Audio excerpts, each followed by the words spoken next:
Hello?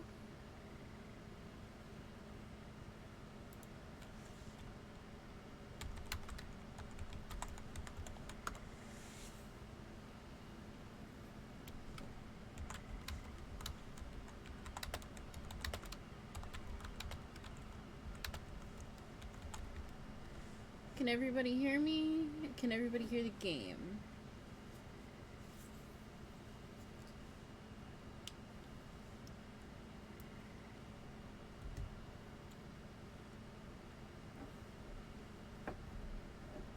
Awesome. So, took advantage of the Steam sale that's going on for the 4th of July. I have some more games that I'm going to be getting as well, but I got the important ones. I have been trying to play this game on stream with you guys for the longest time. This game is called What Remains of Edith Finch. It is basically a walking simulator, but you play through the life of different family members. It's really awesome. It's like watching a movie. A lot of this doesn't really make sense to you.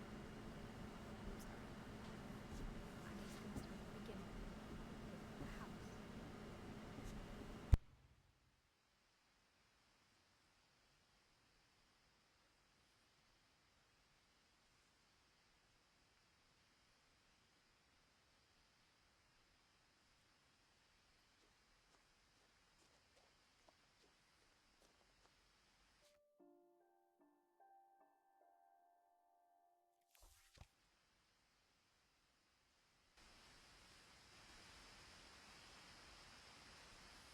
Sorry, guys, I'm just messing with the game audio. I want to make sure that you can hear what is being said because, like I said, it's like watching a movie. If the ratio is too different, let me know and I will edit the ratio for the sound.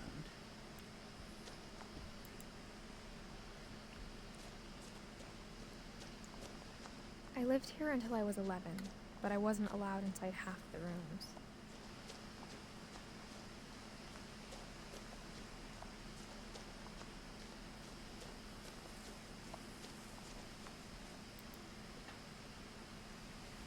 Inside the mailbox were bills from 7 years ago, marked urgent, open immediately.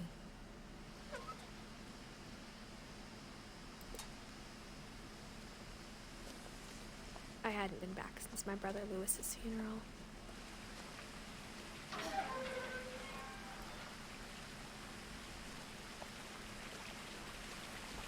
I'm glad.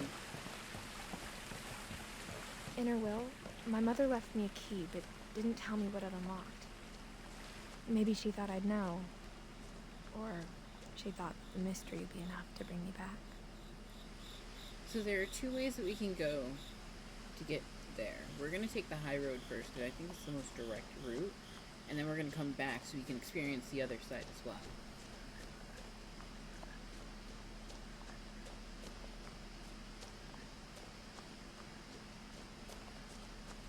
No one had driven this way in a long time, but I saw a few hoof prints.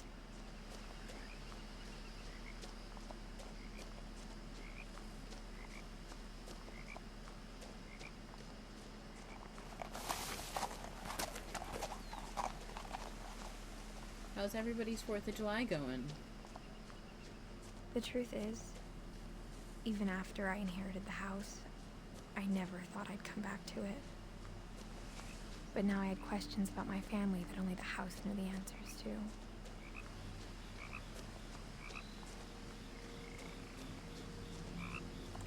Okay, so this is where the two paths converge, so we're going to now go back, and we're going to come down the other end.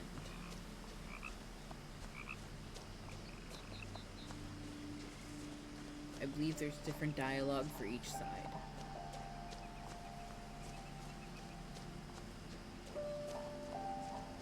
That sounds like a fun day. I was supposed to go to a barbecue today, but we decided not to.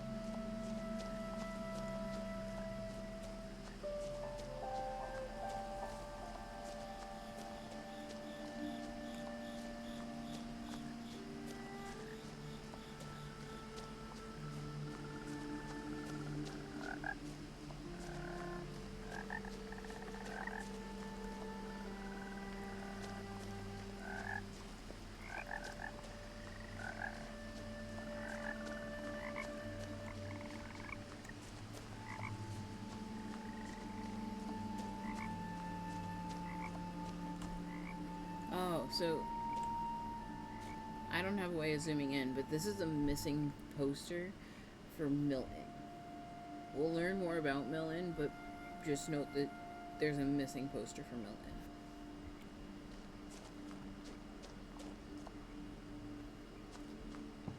The woods around the house have always been uncomfortably silent, as if they're about to say something but never do. And that's the different dialogue that we were looking for. And these missing posters for Milton are everywhere outside the house.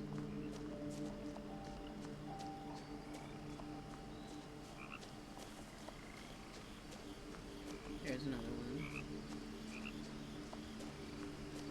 I thought the truck said something. I guess I'm wrong.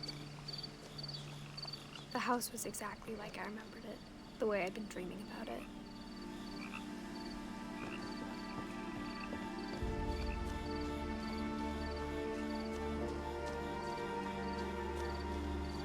Right, over here and get this. Oh, more of Milton's missing posters. They didn't tell me what happened here.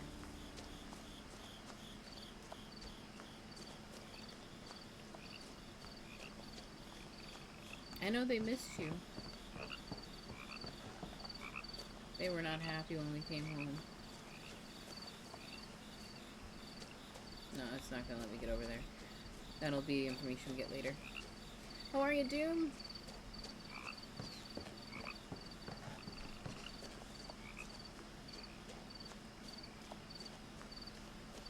As a child, the house made me uncomfortable in a way I couldn't put into words.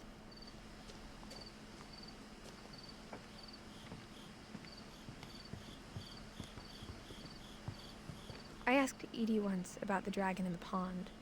She said it had killed her husband. I was 6. It seemed like an odd joke to me even then.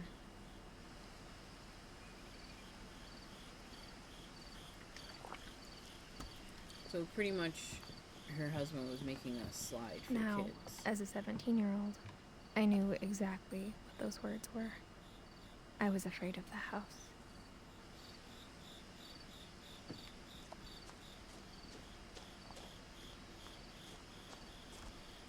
Probably a good reason. How's your 4th going, Doom?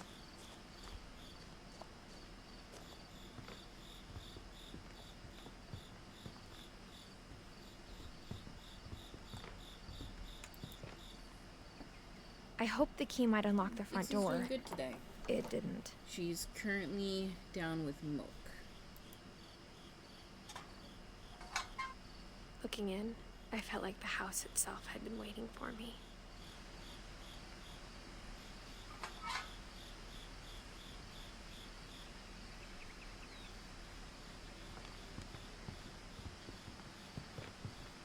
Good. I don't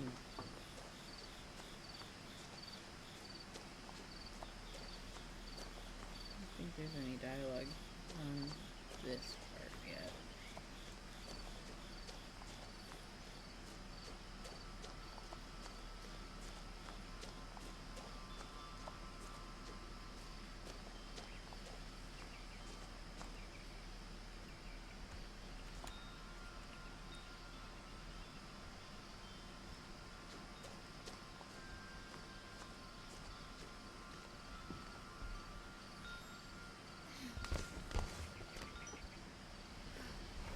Crawling through the doggy door used to be a lot easier when I was 11. I'm sorry, Kaisi.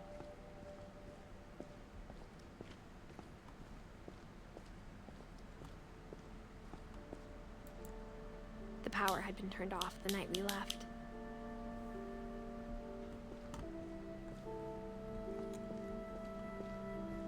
For the first time in years, I felt like I was home.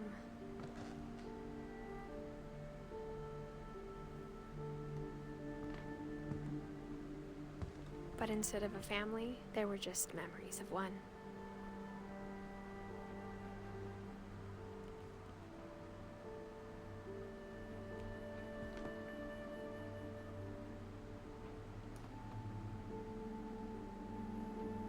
So, Lewis is our player character's brother, who sadly passed away.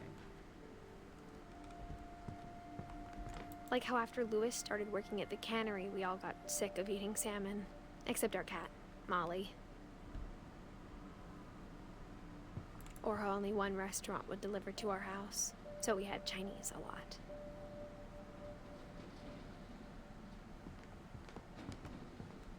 That's a lot of salmon. If we're supposed to take it that these cans are salmon, that's a lot of salmon. Between that, the pile there. Nothing in the house looked abnormal. There was just too much of it, like a smile with too many teeth.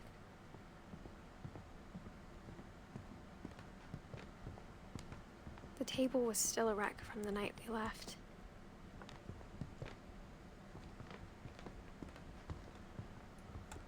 My mom was the only one of us who could imagine Great Grandma Edie living in a nursing home. Of course we will. Next time we might even be able to get Moke involved.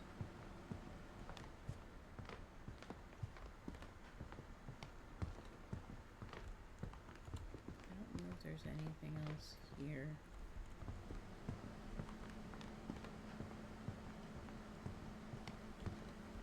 That we can Even the enter, fireplace but- had a story. Edie told me the bricks came from the original house, after it sank. There we go. Knew there was more story there somewhere. Mom always told me to stay out of the basement, so I wasn't too surprised when the key didn't fit.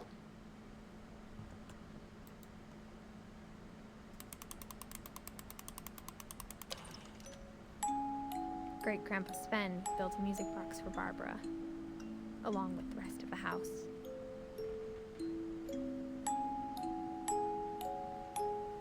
I don't know if that's copyright, so we're not going to listen to that for much longer. Edie told me once that every Finch who ever lived is buried somewhere in the library.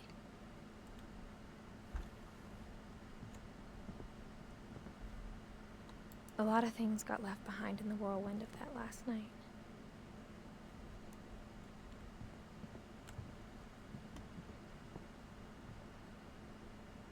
After Milton disappeared, Mom sealed up all the bedrooms.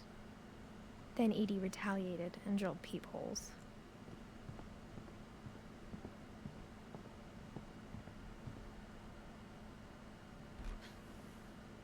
The last time I was in Edith Sr.'s room, I was 10 and she was painting my portrait.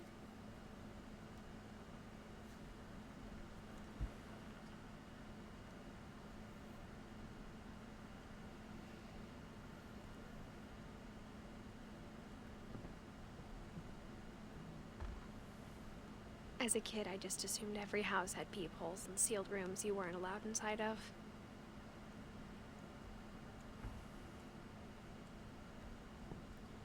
And yes, the dates on these doors are exactly what you think they are. They are dates of birth and dates of no longer being with us. My Grandpa Sam spent 7 years sharing a room with his dead brother, Calvin.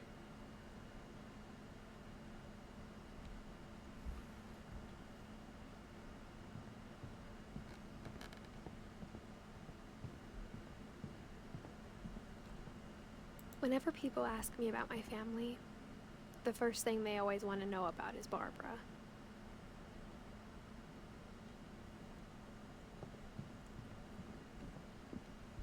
Mom must have locked the third floor stairs on the night we left.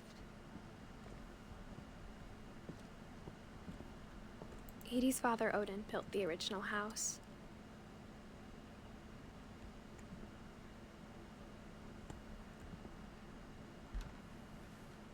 Barbara was a child star for 2 years, until America grew out of it.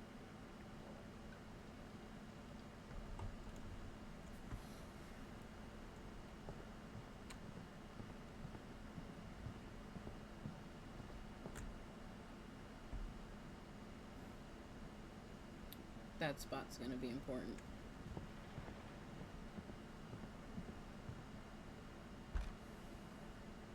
Molly always seemed like a girl I could imagine being friends with, if she hadn't died in 1947.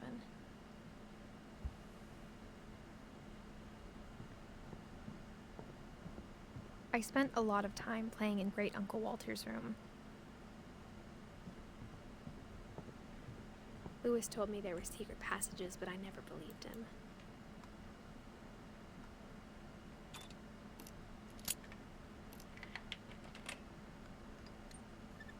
Turns out, my mom was really good at keeping secrets. Now it was time to find out what my mom had been afraid of. From the paintings on the wall, it was clear my brother Milton had been here before me. Reading this, maybe it sounds like I had a plan, but I had no idea what was behind that door. Oh, we can zoom in, guys. Just like I had no idea where all this was gonna lead. Oh, we are now stuck in this bedroom. We were I just grew up looking at Molly's room through the peephole.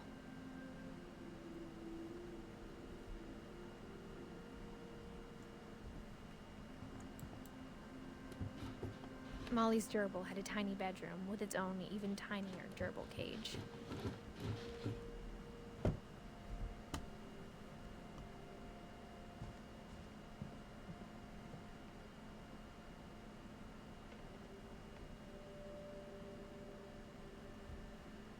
I don't know why she was looking at plans. Oh, can't go that way. I got the sense Edie had spent a lot of time here, before my mom sealed the doors.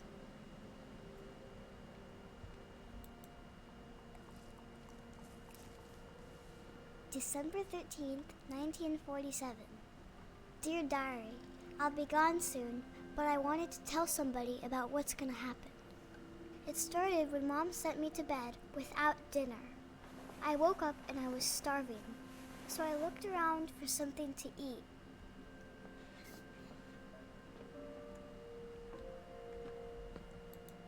My Halloween candy was all gone. Mom, can I come out now? Sweetheart, it's late. Go to sleep. The gerbil food was dry, but I didn't mind it.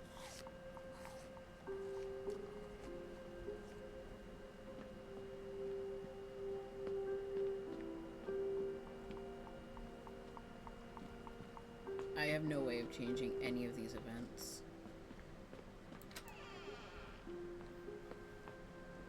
I kept eating and eating.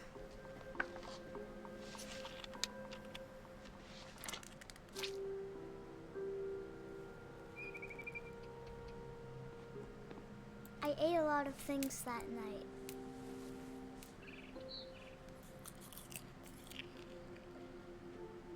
Including mistletoe berries and toothpaste. And Then I heard chirping outside my window. It was a barn swallow going back to her nest. oh, 1 second, everybody.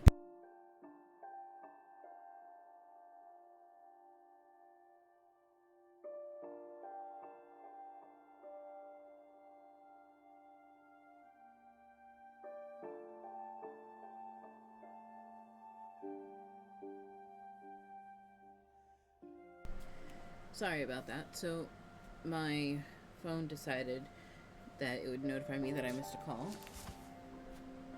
And that call was not important. I reached out for her.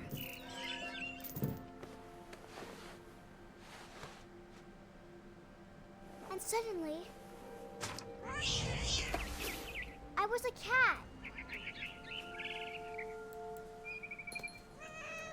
I tried to be quiet, but the bird was really scared.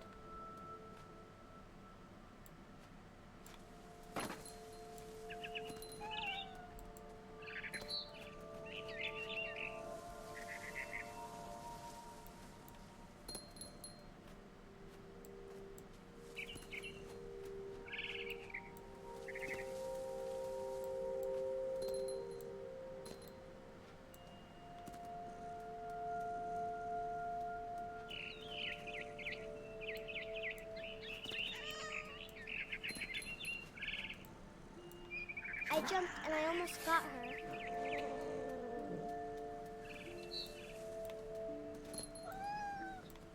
I could tell she was getting really tired. Now I was up in the big tree. I promised Dad I wouldn't climb it anymore. All I cared about was eating that mama bird. I gobbled her up. And suddenly, I was an owl. First, all I heard was the wind. Then I heard little teeth nibbling in the grass.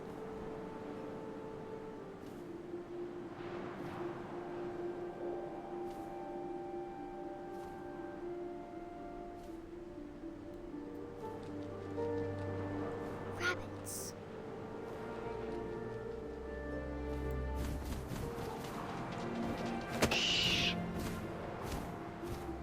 I imagined his face looking up and seeing mine through my talons. I'm very sorry. I swallowed him up, Squeamish. and I didn't chew one bit. Then I flew off to find something bigger.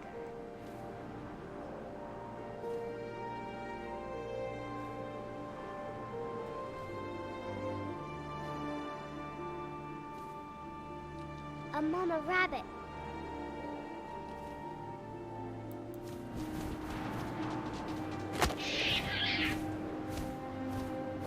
She was almost too big to carry. I started choking, but I couldn't stop eating. And suddenly, I was a shark.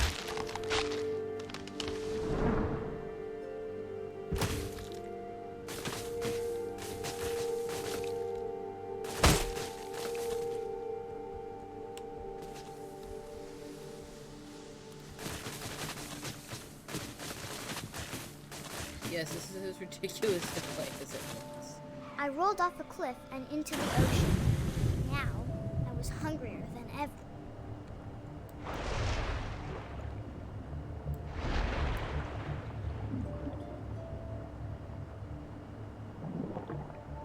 I wanted fat, juicy seals. I tore off her flipper, and it tasted really good.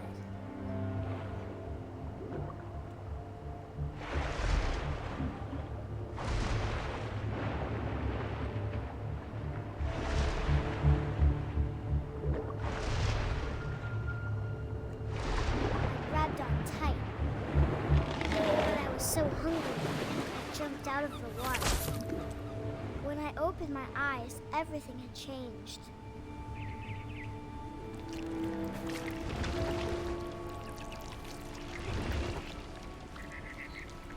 Now I was a monster, and I smelled people everywhere.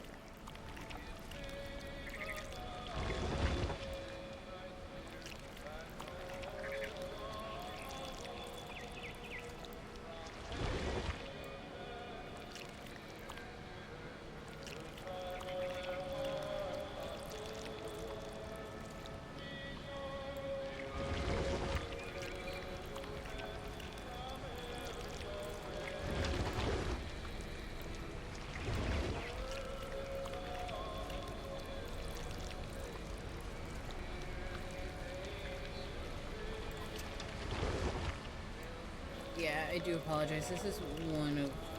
It's a very sad game. I have played it before. The last time I played it, though, I played it on controller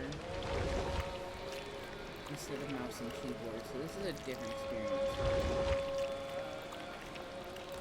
And it does, it just... I was this big, part just and I moved real quiet. keeps getting worse.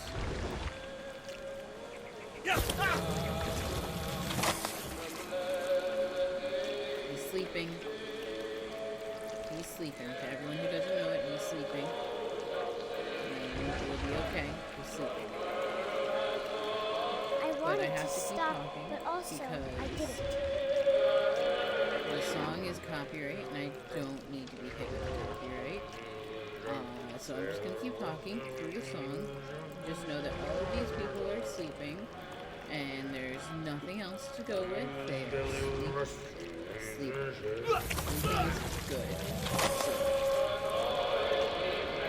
Almost done with this part.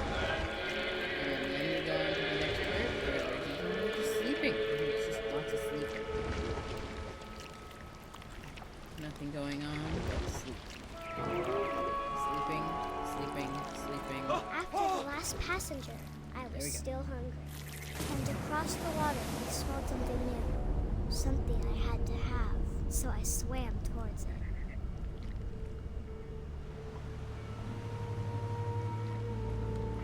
I slithered onto the sand, and the good smell went into an old pipe.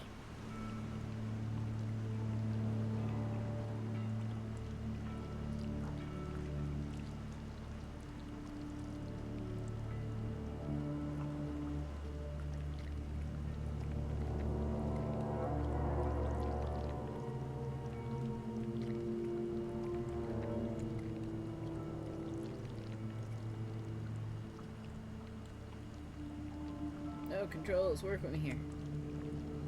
I got closer and closer.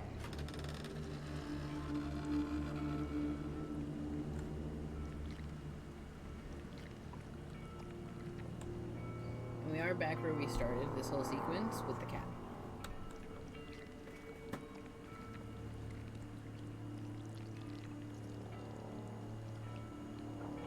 All of my stomach started growling.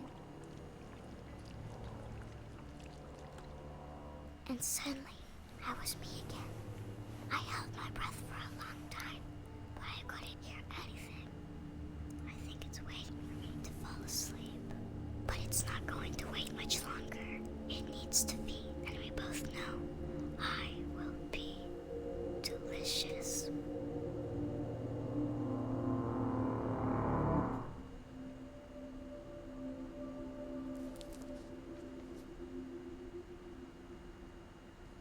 Molly was 10 years old. I'm not sure if I believed all of that, but I'm sure Edie would have.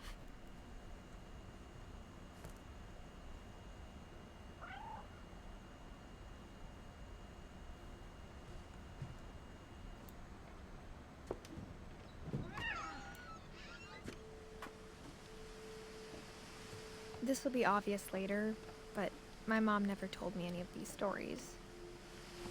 Edie would have, but Mom didn't like bringing up the past. Though, when we adopted a stray kitten, she was the one who named it Molly.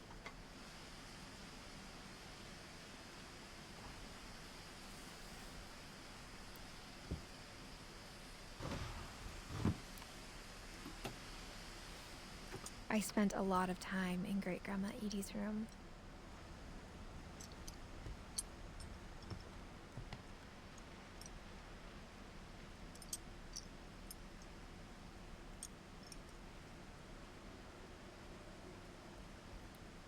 One, two, three, four, five. Nope, 4 birds, a lizard, and a noodle. Oh, we have an owl.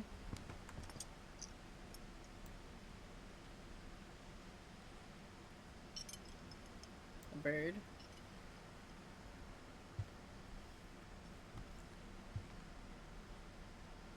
Looks like that was it. Wait, what's this one? Oh, it was a dove.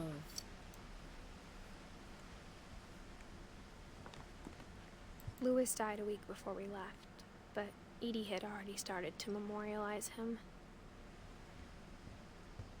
Her room was like a museum. Okay, I think we hit that one later. Edie gave a big interview about a mole man living under the Finch house. My mom was furious.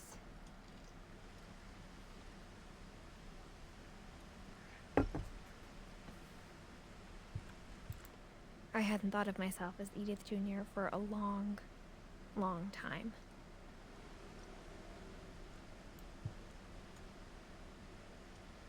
Sam and Kay's wedding. Chapter 7 of Edith. With words that I don't... Shrine sketches. Okay, so she literally went through out of her way and sketched the shrines that she was going to make. The house was built by Sven Finch in 1937. When Edie told people Sven was killed by a dragon, she could also have said he was building a dragon-shaped slide that collapsed. She could have, but she didn't.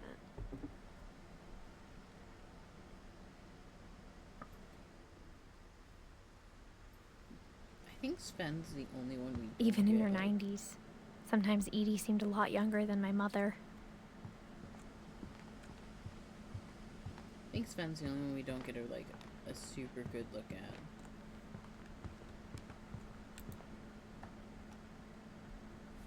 For 500 years, the Finches have been famous throughout Norway for their fortune and misfortune. Odin Finch buries the latest victims of the family curse, his wife Ingeborg and their newborn son, Johan. On January 7th, 1937, he set sail with his family and his house, hoping to leave the curse behind. But 40-foot waves off the coast of Washington send the house and Odin to the bottom of the sea. Odin's daughter Edie, with husband Sven and baby Molly, step ashore on their new home, Orcas Island. Odin Finch is the first to be buried in the new family cemetery. His daughter Edie is already dreaming of a new Finch house.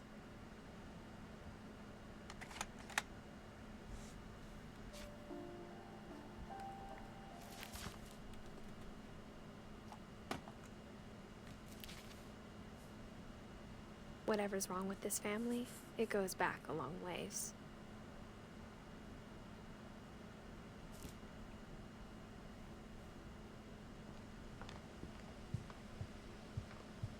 I know I'm not as chatty as I normally am, but that's because there's so much story. The only trace Grandpa Sam's first wife Kay left on the house was the pink bathroom.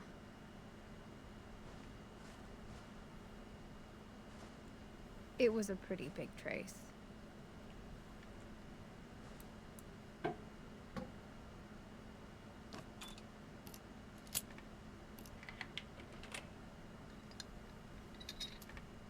There's a secret in this bathroom. There's a secret in this bathroom.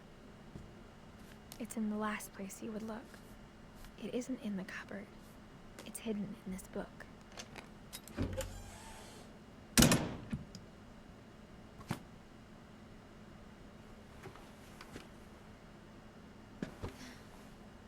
Sven gave Sam an old camera he'd refurbished. He never put it down.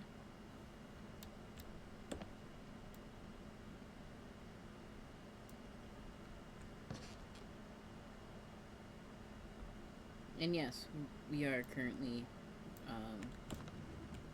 carrying a life.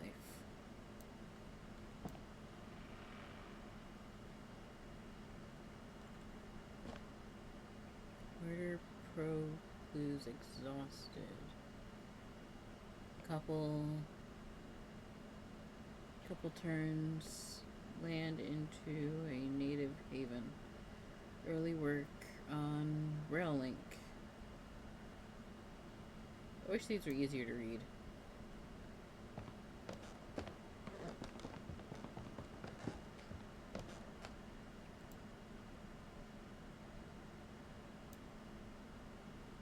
Rail line. So our brother Milton was already here.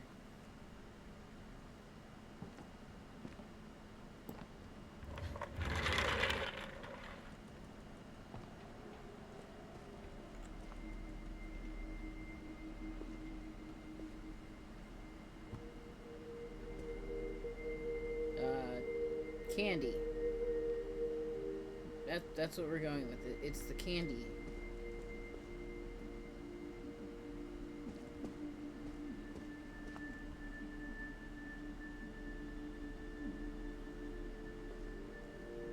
I think there had originally been like a little bridge like there is over there to get over there. I knew Grandpa Sam had a twin. and that he never talked about him. 2 command center.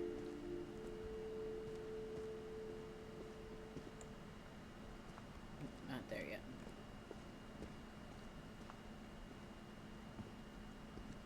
I guess my grandpa didn't like history any more than my mom did.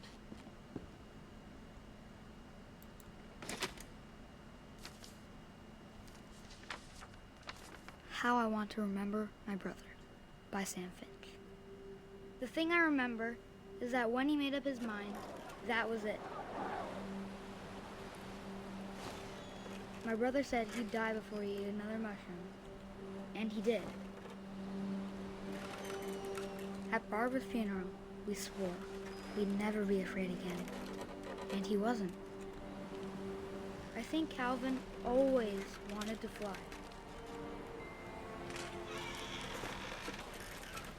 Sam!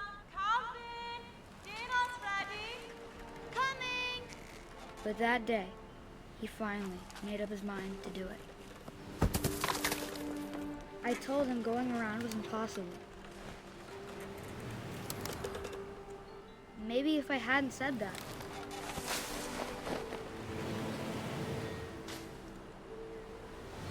Calvin! I'm not gonna tell you again! maybe if the wind hadn't picked up, then maybe he'd still be here.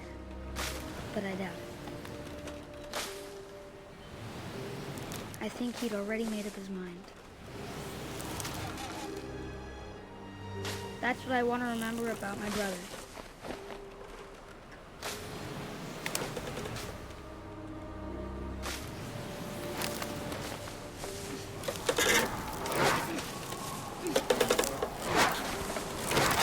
The day he made up his mind to fly. And he did.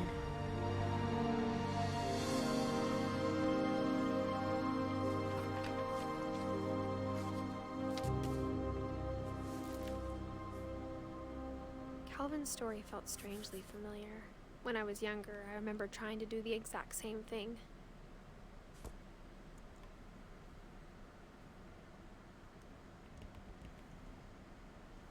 I can't imagine sleeping After the next funeral? to... Edie roped off Calvin's half of the room. Mom said Grandpa Sam enlisted at 18 and never set foot in the room again. I wouldn't be able to blame them.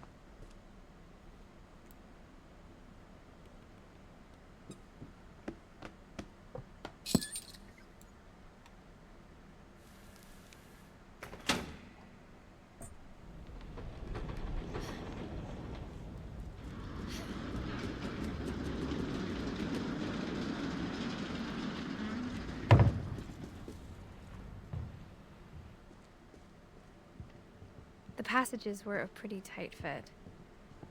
They'd obviously been built for smaller hands and bellies.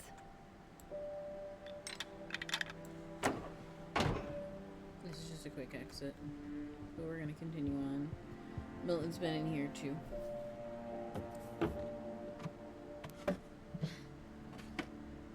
Growing up, I always thought of Barbara as a child star.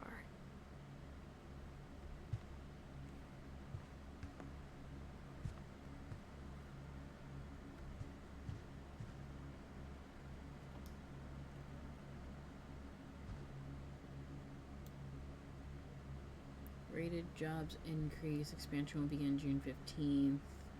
Center of worst blizzard in her history. Giant house fire. Street. Carter continues in eruption. Weird, it's like I can't make out what they say. I never thought about how hard it must have been for her afterwards.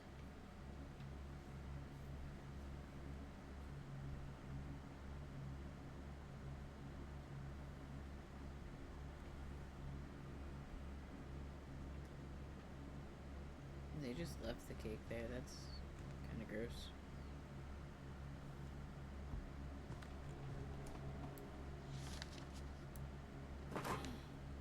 Of all the stories people wrote about Barbara's death, I'm surprised Edie saved this one.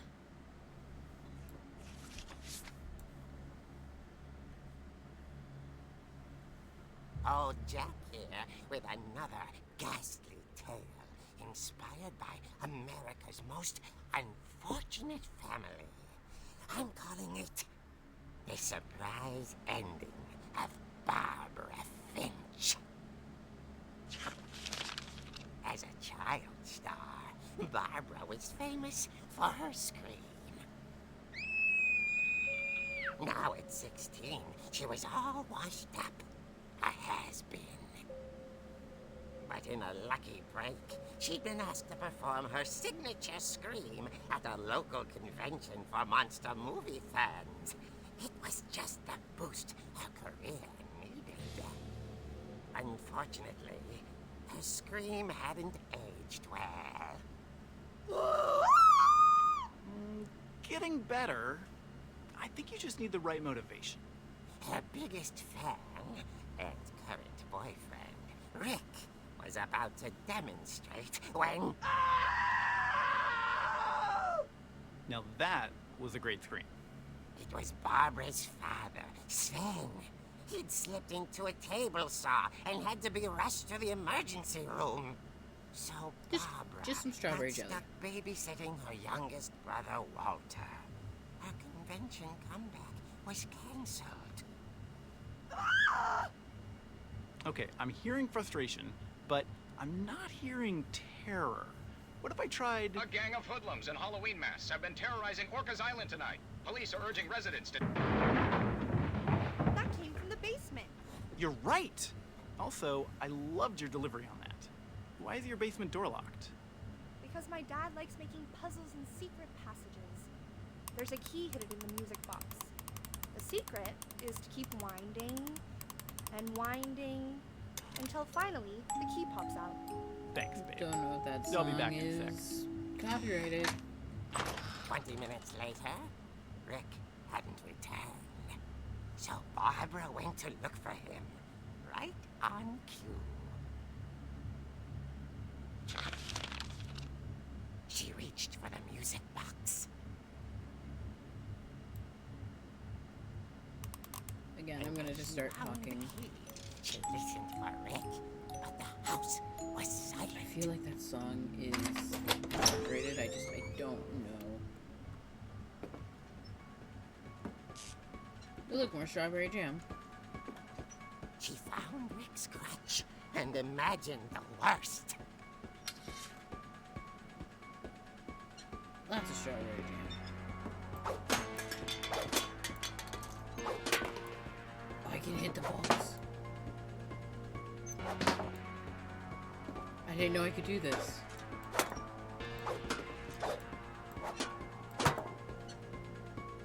Huh.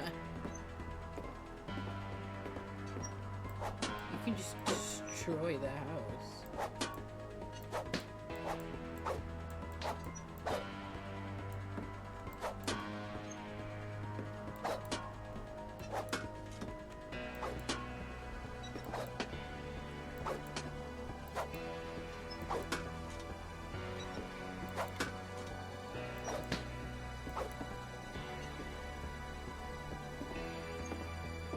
Yeah, I don't know why I did that, but I did. The gang's leader is the infamous Hookman Killer, Dr. Carl Hamill, who impaled and then ate his family 10 years ago tonight.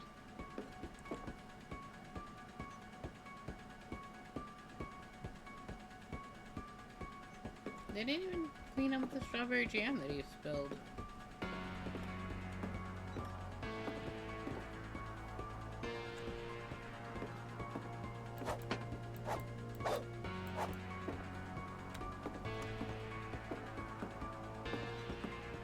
Old Finch rattled and grew still.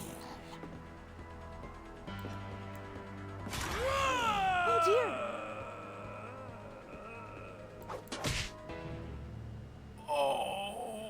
Rick? Barb, relax. I was just trying to scare you to help you find your scream. Well, I'm not scared, Rick. I'm furious. Then act furious. All I'm getting from you now is that you're hurt and confused and you... She threw him out, but she kept a little something to remember him by. Barb, have you seen my other crutch? and she was still holding it when she fell asleep watching the Late Late Picture Show. Hours later... Barbara! Walter, what's going on up there? Ah! Okay, I'm coming up, but if this is a trick, you're dead, Walter.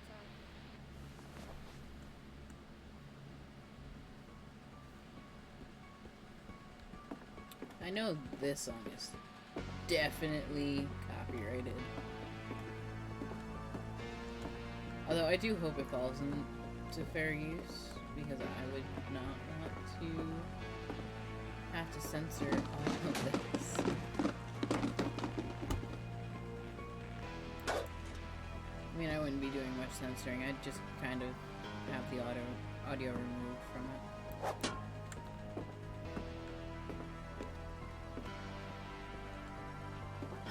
Walter, are you there? I'm now on rails. I can't do anything Walter else. had vanished, but his bedside radio was still on. Orcas Island police describe the man as 6 feet tall, with a steel hook for a hand. Residents are urged to lock all doors and windows and notify the police of any suspicious activity. Barbara turned, saw the hook man, and was speechless. He was quite smashing.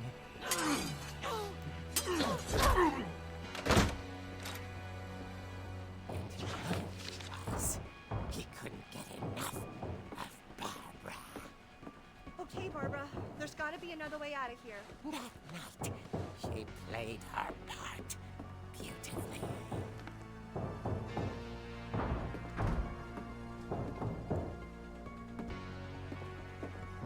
We're back in Molly's room. That door is closed. So, the shrine to Molly hasn't been set up yet. But the pumpkin jar is open. Hadn't been opened in years. The hinges grow.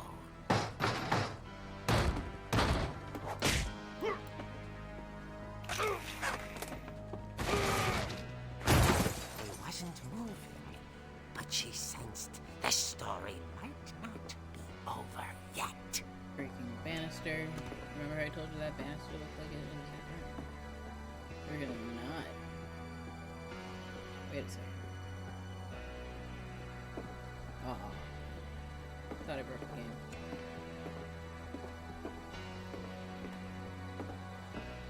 The hookman had vanished.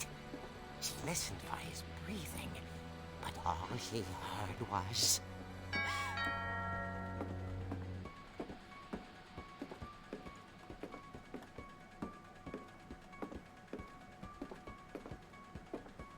At the door, she heard whispering. It was coming from inside the house.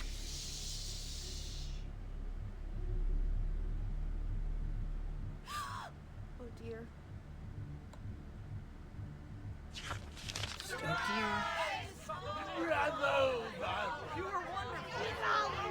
The monsters had come to surprise her. For Barbara, it was a dream come true. Then she saw what kind of monsters they were, and she realized what was about to happen. She was going to be famous. And with her final breath, Barbara Finch gave the performance of her life.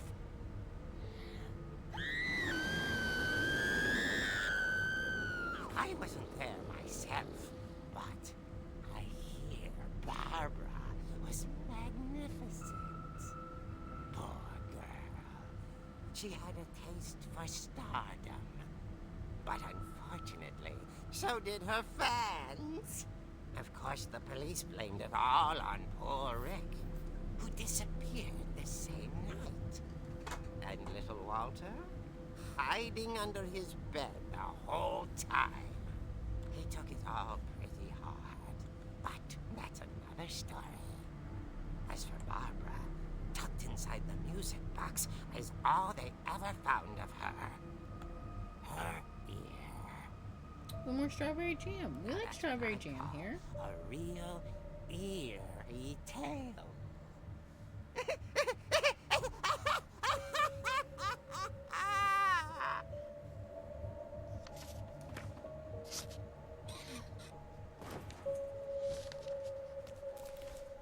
How's everybody enjoying the stream so Edie far? told me all Barbara wanted was to be remembered, as absurd as that comic was.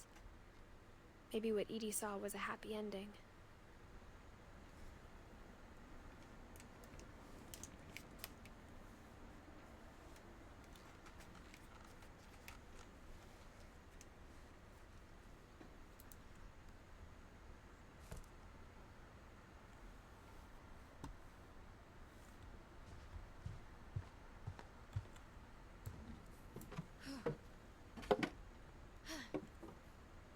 I guess now I know why Mom didn't like me playing with the music box.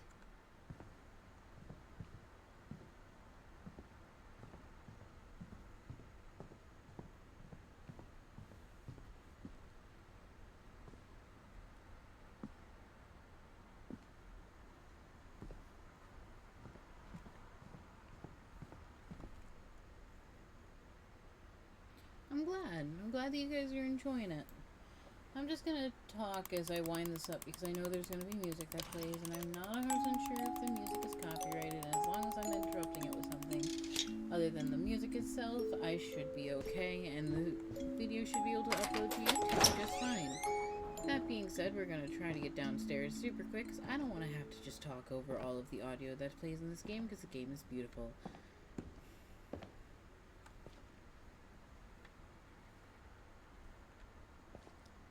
Oh, they fixed it. I destroyed this, and they fixed it. Mom said the basement was off limits, unless I wanted another tetanus shot. The model for the slide. I saw Edie sneak down to the basement once, carrying packages. I thought maybe she was hiding presents. It turned out she was hiding a lot more than that.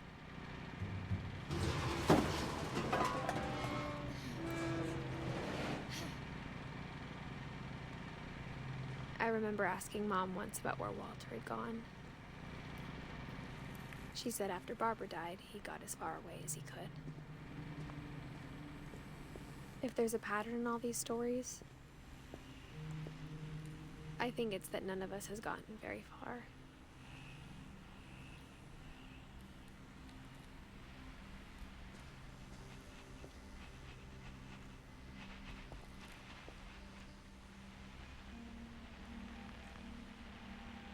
Although I think Walter lived the longest.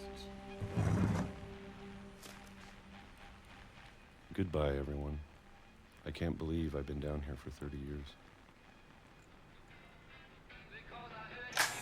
On that first day, after the shaking started, I didn't think I'd survive a week.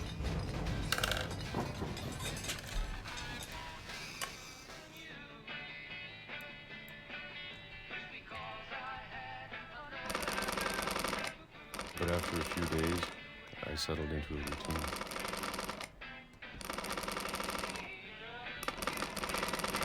That's what kept me sane.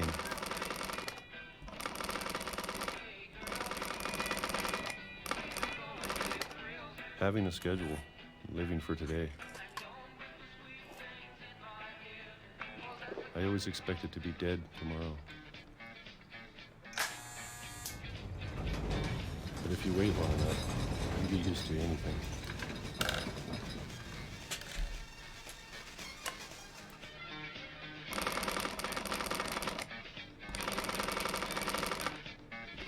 Even a monster on the other side of the door starts to feel normal. Almost friendly.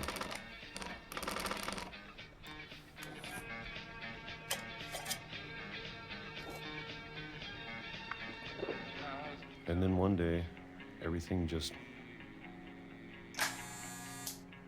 stopped.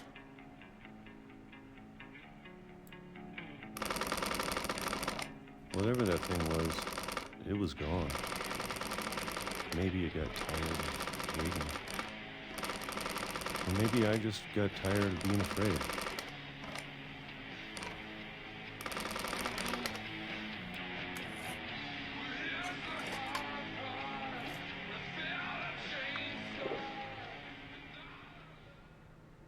It's been a week now, the longest in 30 years. I'm done waiting. I have to leave while I still can.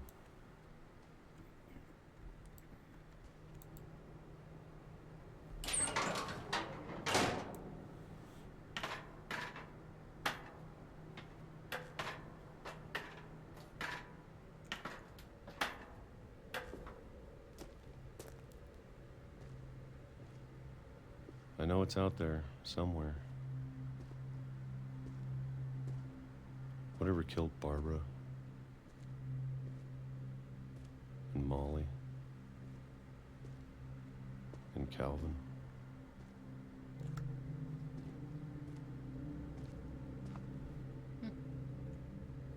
There's the garbage. That would explain. Maybe this is all a mistake. But I need to stop living the same day, even if it kills me.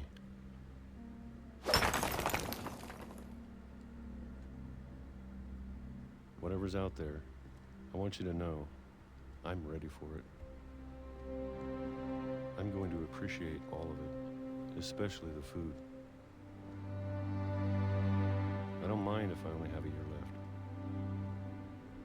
or a month, or a single week.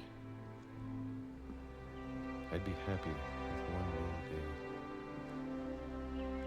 I can already imagine the sun on my face.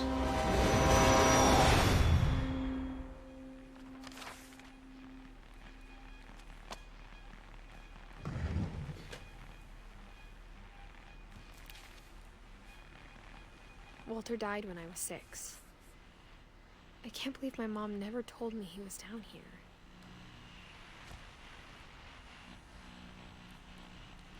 And they left the radio. I'm sure my mom was trying to protect me.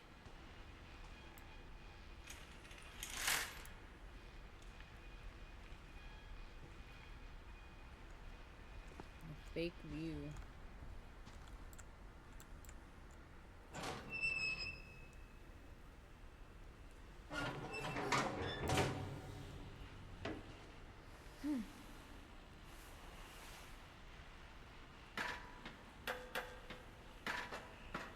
Maybe she was afraid I'd end up like Walter.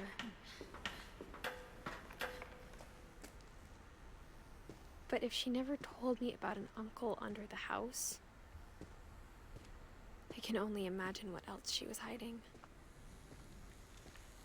I don't want to make the same mistakes she made, trying to bury something that's still alive.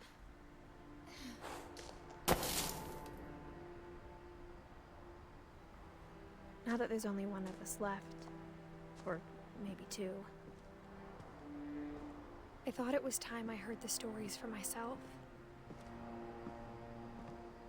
and found out what happened to everyone else. But now I'm worried the stories themselves might be the problem. Maybe we believed so much in a family curse, we made it real.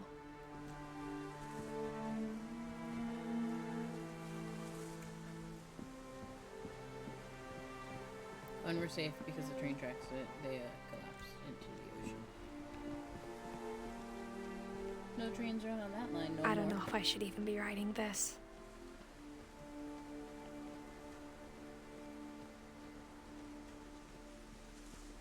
Maybe it'd be better if all this just died with me.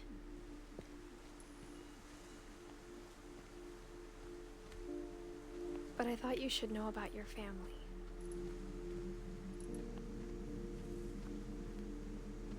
And the history you're a part of.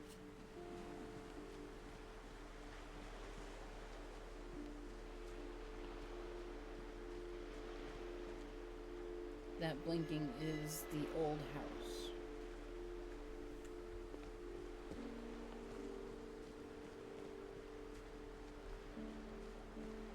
such a Though to be good honest, game. I feel as lost as you probably do right now. I think the people in these stories believed them, for what that's worth.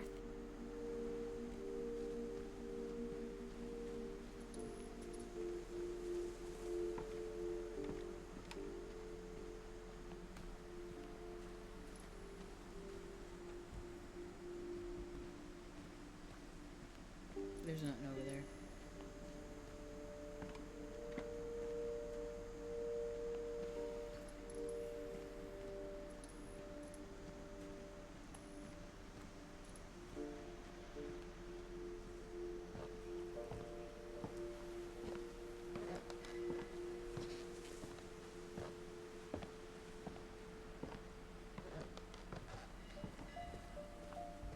And when you look at the house, that history of imagination and stubbornness and madness, any of it seems possible.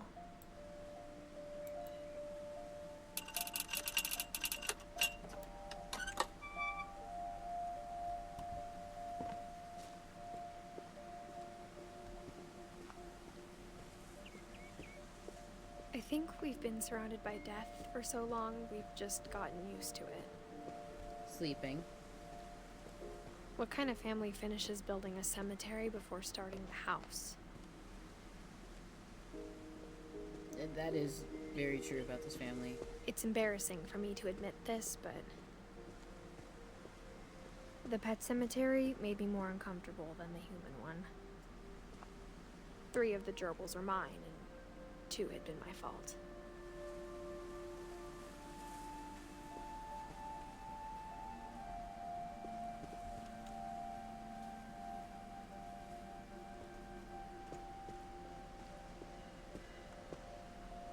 Oh, one of the things we missed is Christopher.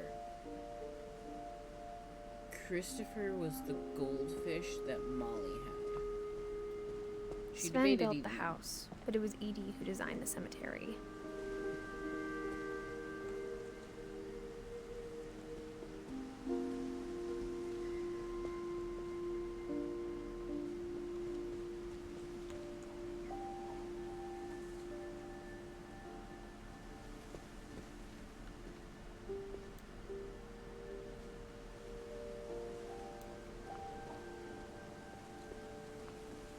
I'm sure Odin's monument had been Edie's idea. My mom was always trying to move on, but for Edie, the past never went away.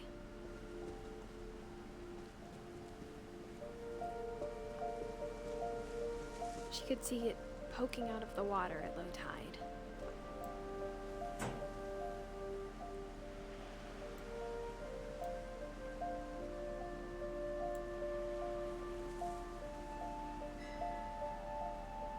Edie said she dreamed about the old house every night.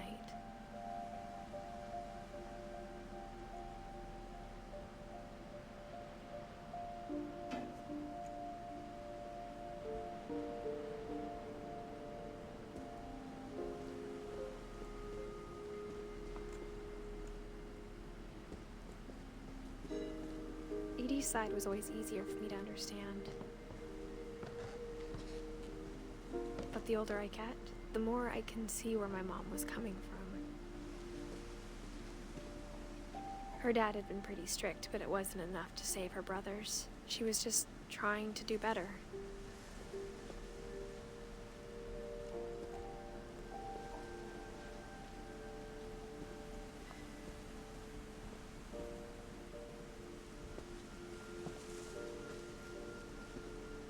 She lost 2 of her brothers, just like I did. I get why she tried so hard to protect us.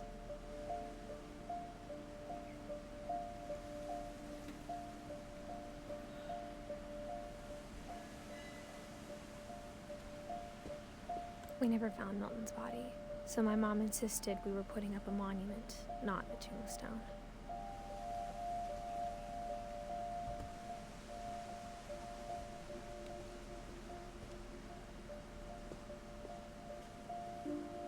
I want you guys to realize Lewis died a week before our character left the house. and we'll find out exactly what happened on that night. But keep in mind that this tombstone has a decoration on it. Keep in mind that Edith had started to make the shrine for Louis the day of his funeral. We'll find out about the crown and why we There's have so that many crown. things I wish I could ask my mom now. Part of me thinks this is what she wanted all along. For me to come back someday and find everything out for myself.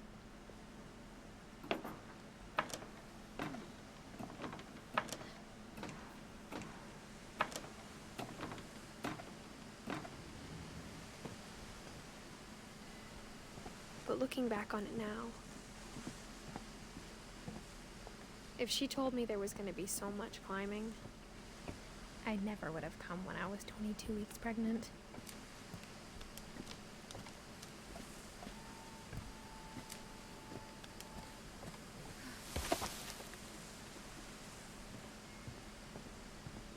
And yes, we can clearly see our character is pregnant.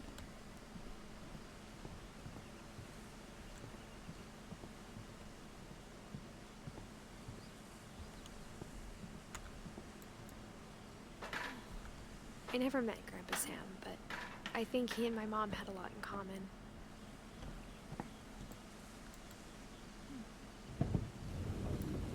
They were both pretty intense.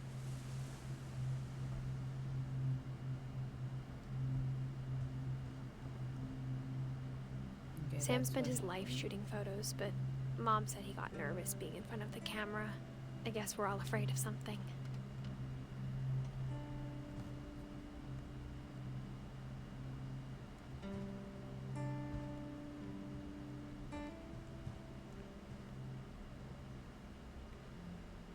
Oh, it's a glass shelf. I'm like, wait a second. Everything's just floating. They just left it floating. But you can see that it's a little dusty. It is glass that it's sitting on. Thought we had found them in a graphical glitch, but they were smarter than us. Chris Birdhunt.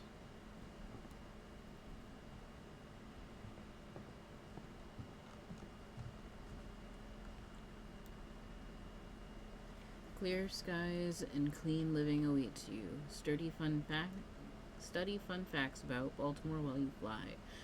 And I can't read any of those facts. This is just decay.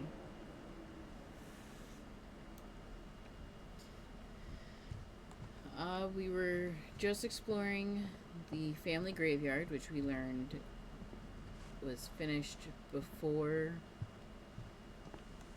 the actual house. The graveyard's right over there.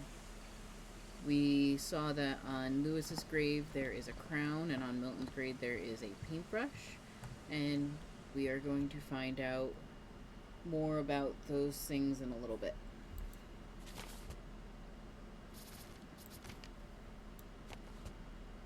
No, don't put it down. I want to open it.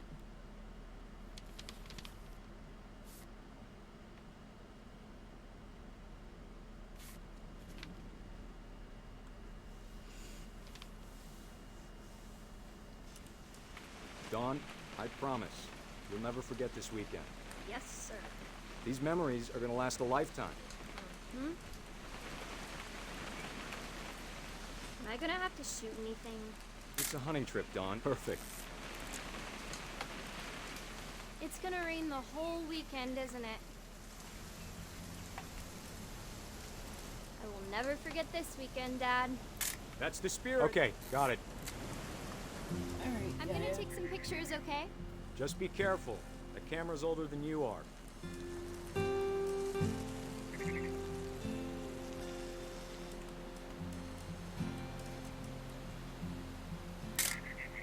You're right, Dad. It's starting to clear up.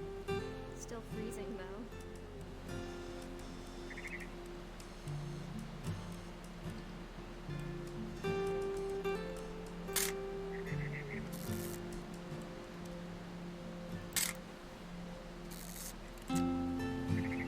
I don't know what we're taking pictures of. I'm sure it'll tell us.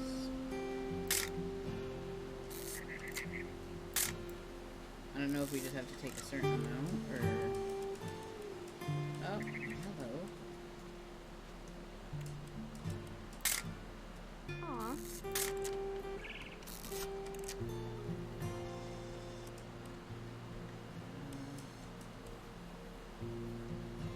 What else we're looking for?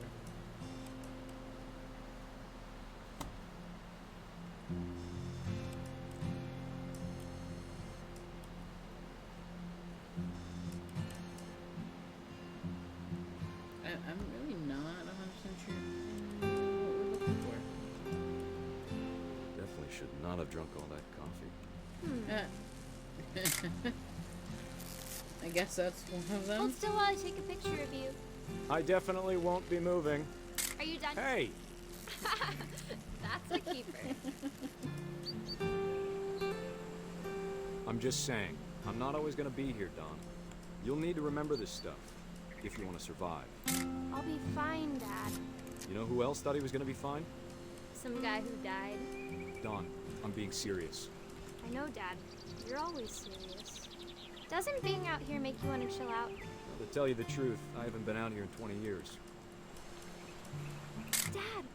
Good eyes, Don. Before you take the shot, let me get a picture of you.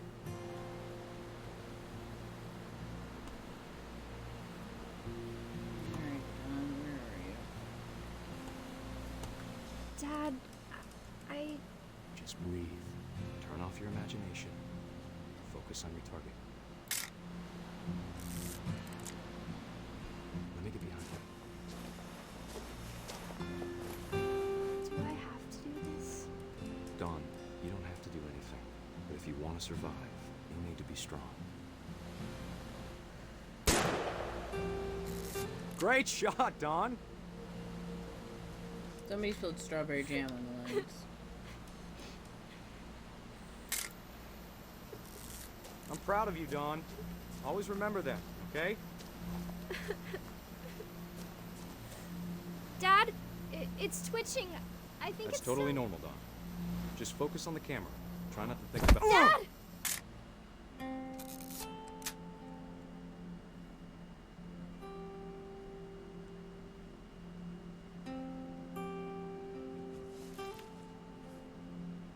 Of all these stories, that's the one I wish most that my mom had told me.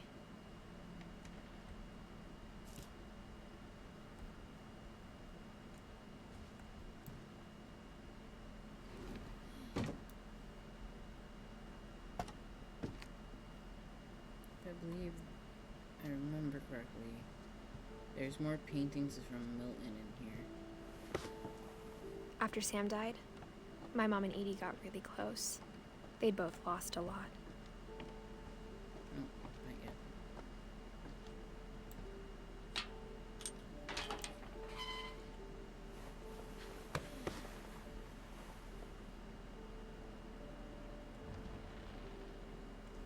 I'm going to pause for just a second. I want to forewarn everyone in my chat. There's no secret what this game is about. This game is very much so about family tragedy. The next thing that we're going to play takes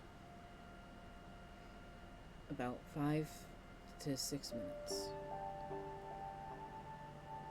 And it involves an infant. If anybody would like to leave, I will wait and I will give you the chance to do so.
Sam Finch, a lawsuit has been filed against you.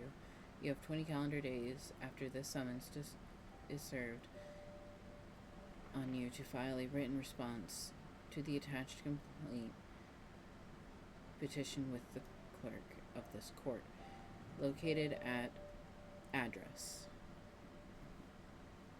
A phone call will not protect you. Your written response, including the case number given above and the names of the parties, must be filed if you want the court to hear your side of the case. This is the divorce paperwork for Kay and Sam Finch. If you do not file your response on time, you may lose the case, and your wages, money, and property may be taken thereafter, without further warning from the court. There are other legal requirements. You may want to call an attorney right away. If you do not know an attorney, you may call an attorney referral service or legal aid office listed in the phone book. If you choose to file a written response yourself at the same time you file your written response to the court, you must also mail or take a copy of your written response to the party serving the summons at address. Copies of all court documents in this case, including orders, are available at the clerk of the circuit court's office. You may review these documents upon request. You must keep the clerk of the circuit office notified of your current address. You may file a notice of current address, Family Law Form 1291-5. Future papers in this lawsuit will be mailed to the address on record at the county clerk's office.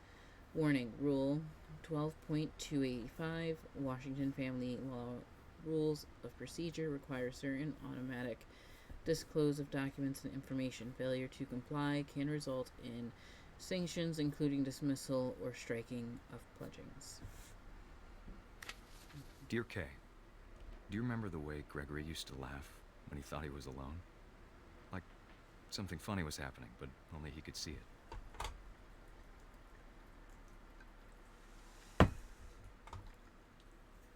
I think he saw things the rest of us don't.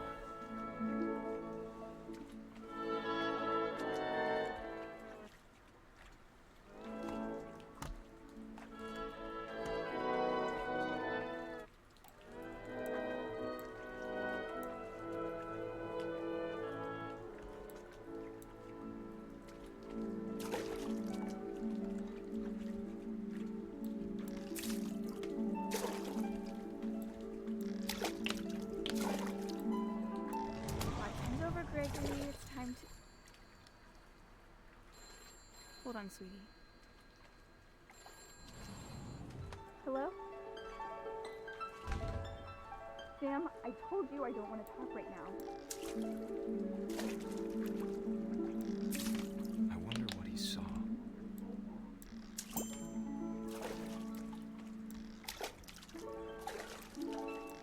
What his world was like.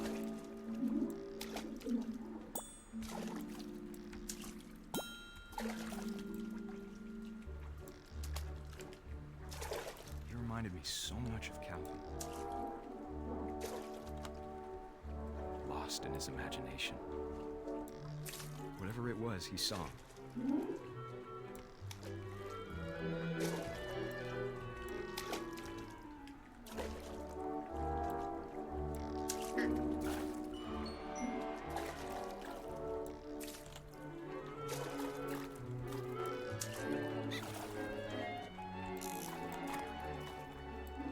It sure made him happy.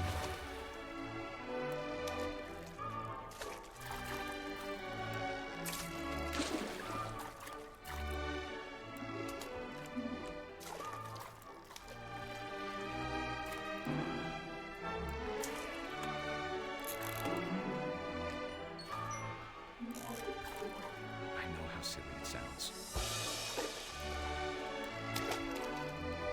But I worried about a baby being too happy. But I could feel him slipping away.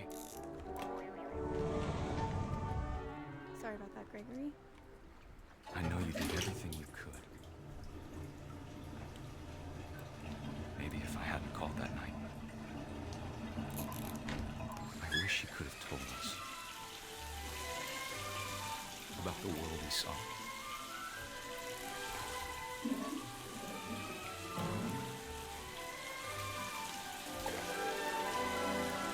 There's so much I don't understand about Gregory, about everything.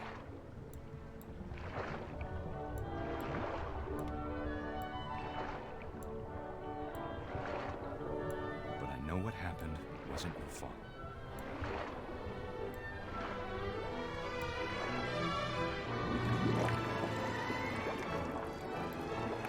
I'm sure he's happy. And he'd want you to be happy too. Good luck, Kay. Love, Sam.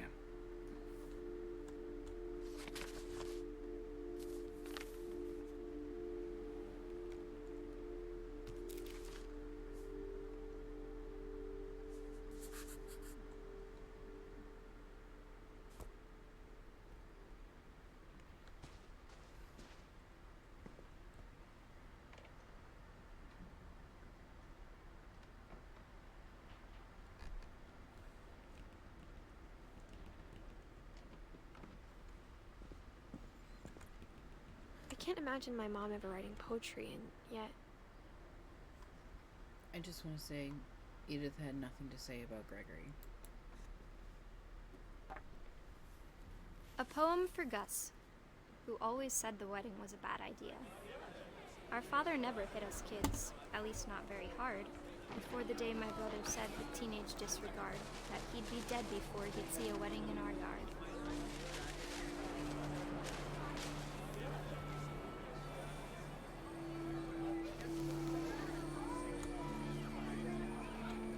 My father made him come, of course, but Gus stood far apart, just flew his kite and bottled up the storm inside his heart.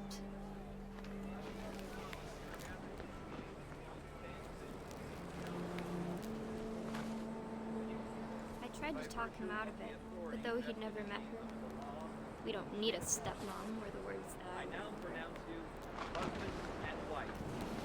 Make his bride.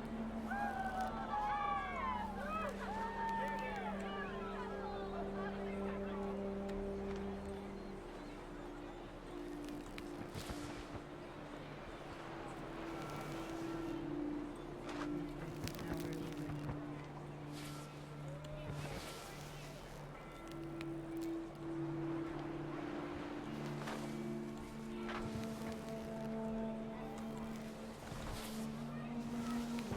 Oh, I finally When the time for realized. photos came, Dad ordered him to come here.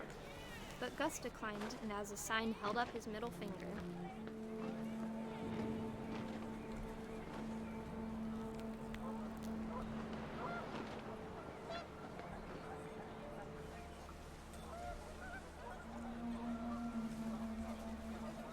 The wind picked up, and panicked geese appeared and quickly went. But all the humans did that day was go inside the tent.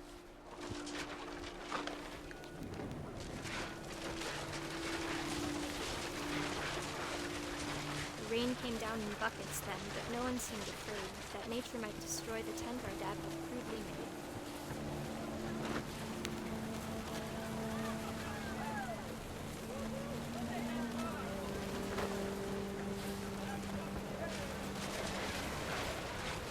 The thunder sounded much too close and full of angry power. But all my father said to this was, "Make the music louder."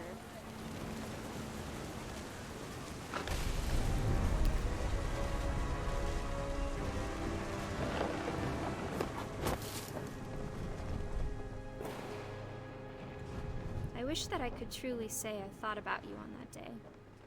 Out there on the beach alone, just you, the wind, the sea, and foam. But I didn't. Until we found you.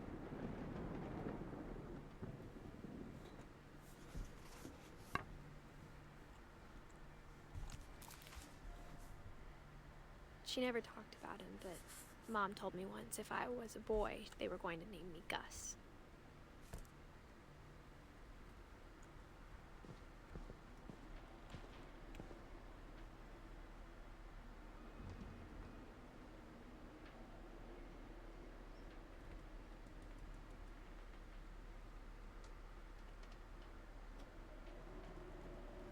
is a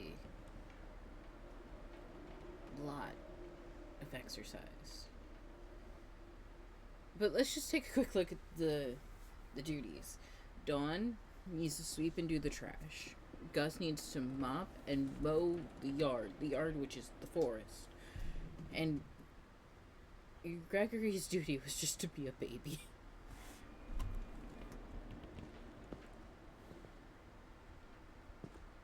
Now where do I go from here? Oh, there was a staircase like right there and I didn't see it. My mom moved up to the loft after her brothers died. At the time, it was as far away as she could get.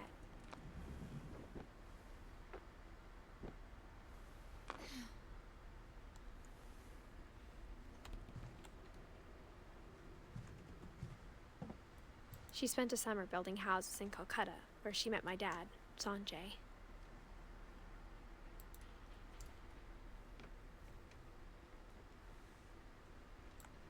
My mom moved to India a week after graduation and got a job teaching English. Lewis was born a year later.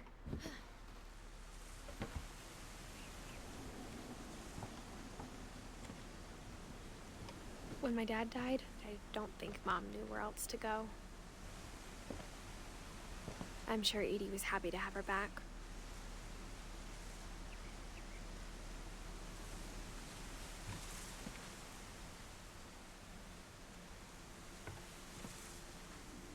And to see kids in the house again.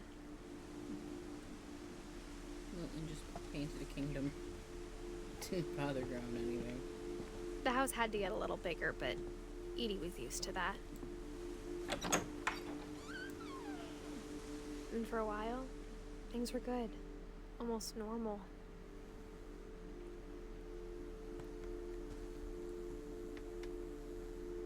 They built a schoolroom.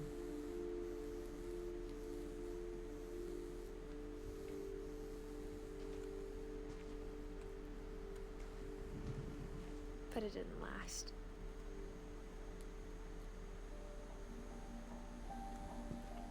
To Teach and to Learn. 7 Ways to Create a Fulfilling Classroom by Dawn Finch. Smartypedia.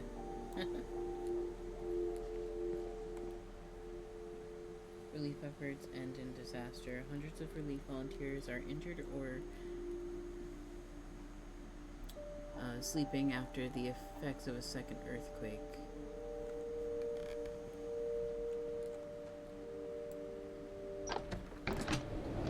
The beginning of the end was Milton's 10th birthday, when Edie gave him a castle.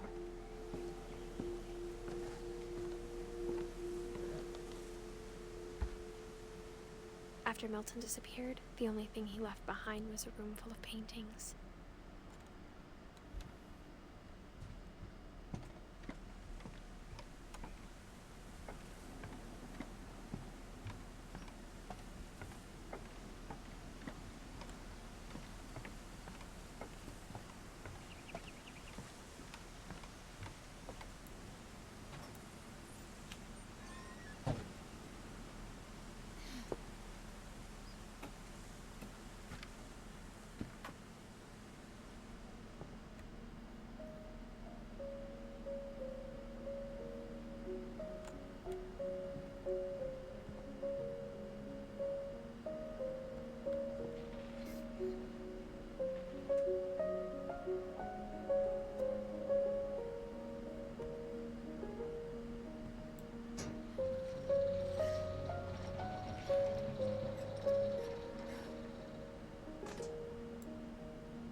Extra American newspaper available.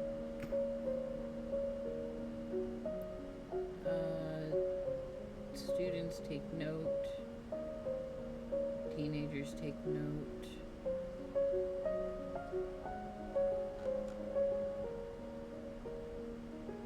Turning points in history.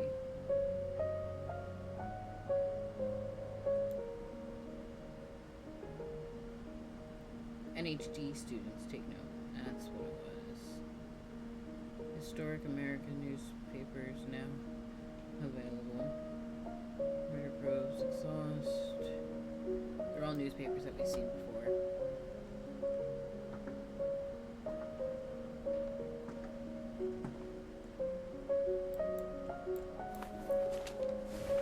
Milton Finch in The Magic Paintbrush.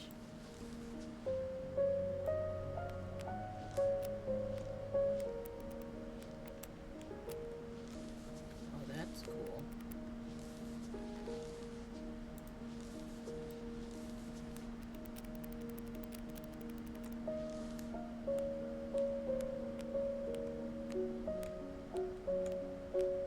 Oh, we can go one picture at a time.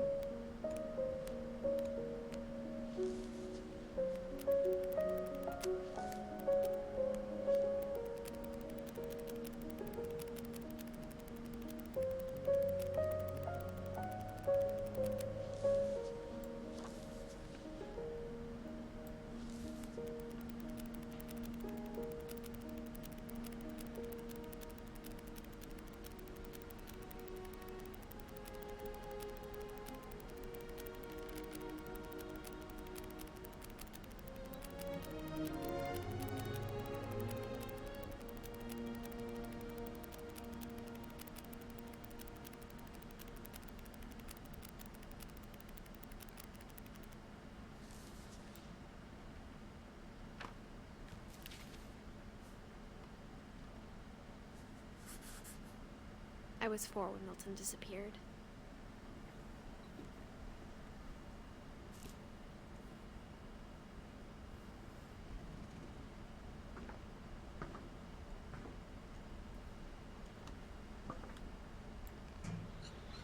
Mom spent months searching for my brother.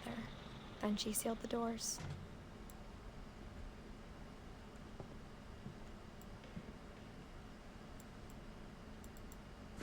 Whatever Milton had found in the house, Mom didn't want it getting out.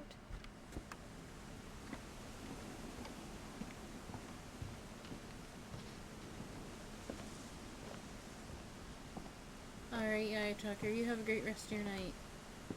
This Mom video will definitely be... blamed Edie, but I think Lewis blamed himself. This video will be put on YouTube, and at the end of the video, I'm going to explain what I feel like happens in this story and what I feel happens with every one of the sleeping incidences. So make sure you check out the replay on YouTube when it goes live.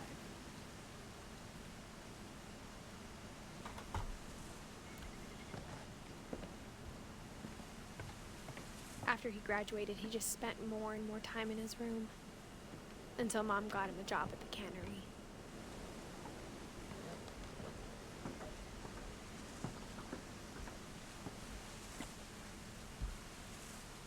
Everyone always told me to stay out of Lewis's room. Except Lewis.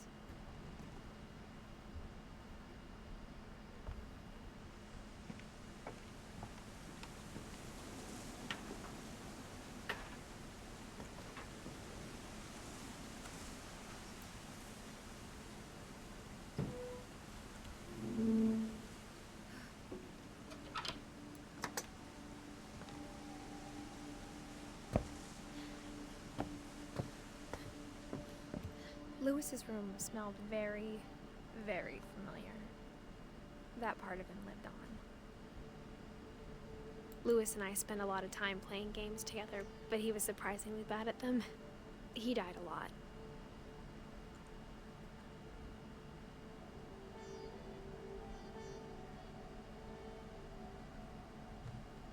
I don't think it's much of an amount. He sat on a medicine ball. I wonder if that's more comfortable than sitting on an actual chair.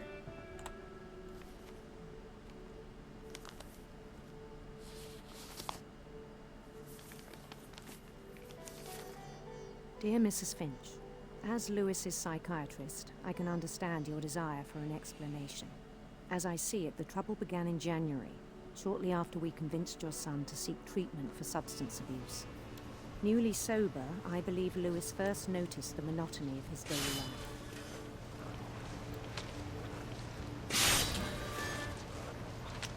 He kept working at the cannery. But he withdrew part of himself. In our sessions, I saw the same behavior.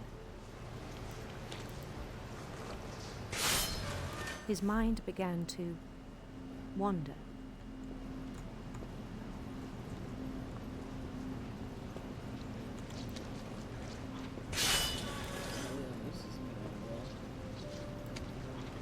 I asked him to describe it. He said he started small.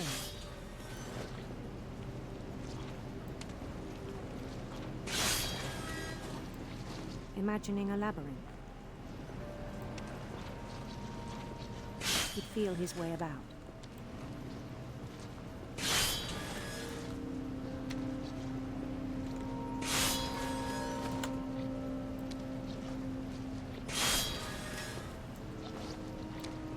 Then something moved. Bats. And toads.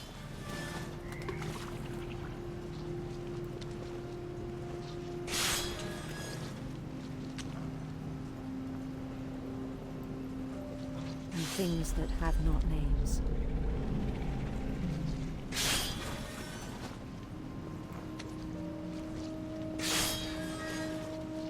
He knew it was all in his head.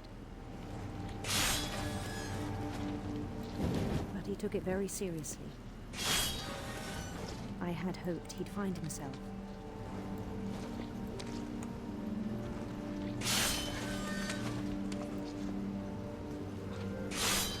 But he found something more. I worried about him then, daydreaming at the cannery.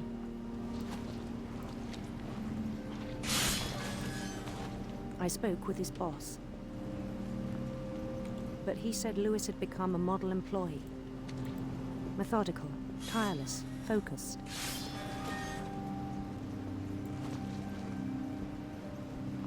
Like a whole new Lewis. So I let him go on.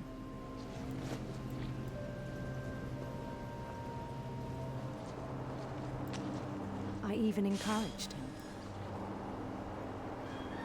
It seemed very promising at first.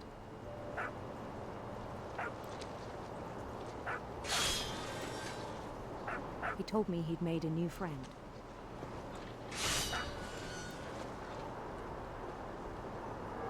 On the edge of a city he named Lewis Topia. He built the city up slowly, brick by brick. Then he made musicians.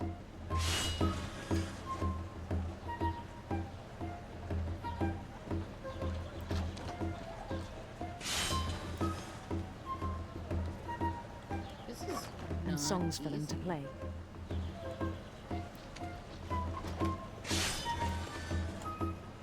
He talked about starting a band. And he was always humming something. Every day his imagination grew stronger.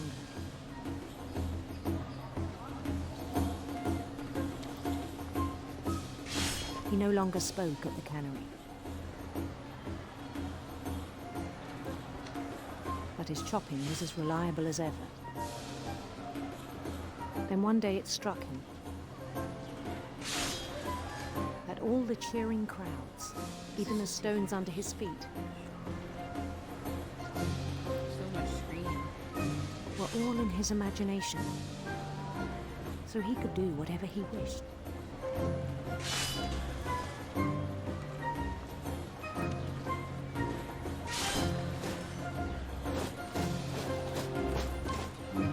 He held an election for men. And he won. They begged him to stay, but his mind was already wandering. It became a game for him.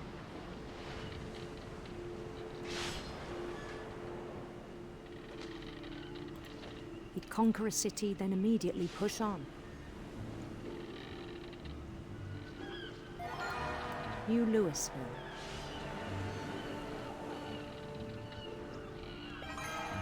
St. Louis.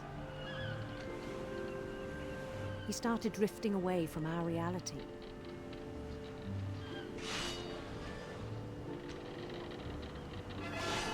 Minneapolis, until one day he forgot to go home from the cannery. Even as his mother pleaded with him, part of Louis kept sailing on.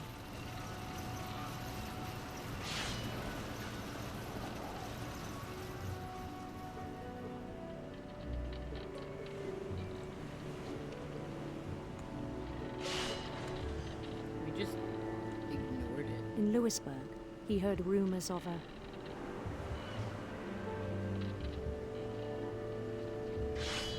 handsome queen.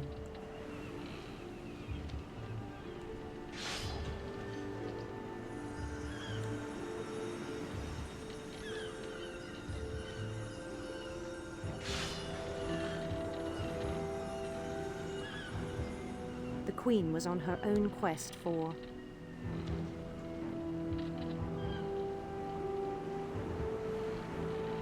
radiant rainbows. Sure, why not? I forgot what I was doing.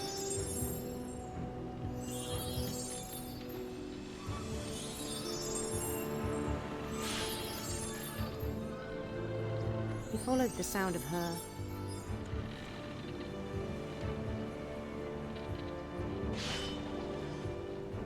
silver harp.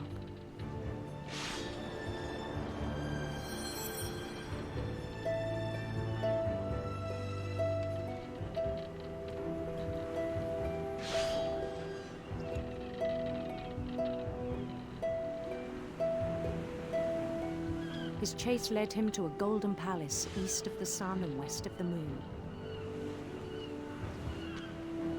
Even then, his logic remained sound.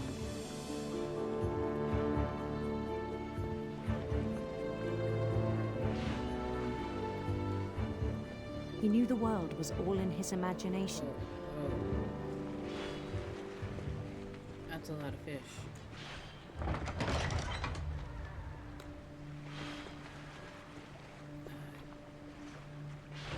But he was so proud of having created it.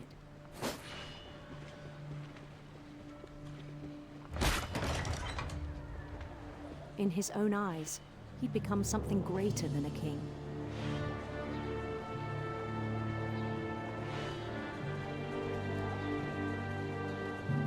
I don't want to. For someone who'd never known success in the real world, I think it was overwhelming.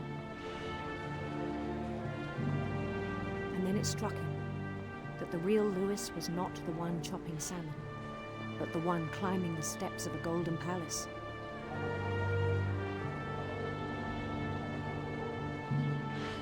It's got that forced camera angle. My imagination is as real as my body, he told me. It was hard to argue with him.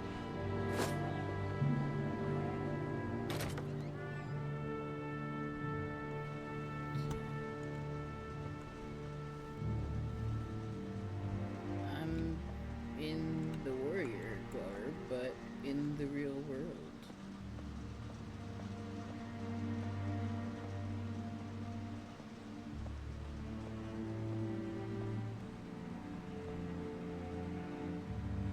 He had a Game Boy. He began to forget the world we know. Game Boy.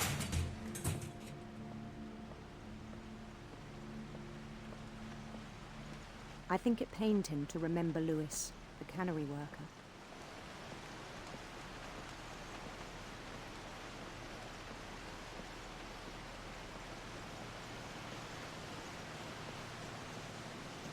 He began to despise the man with a royal contempt.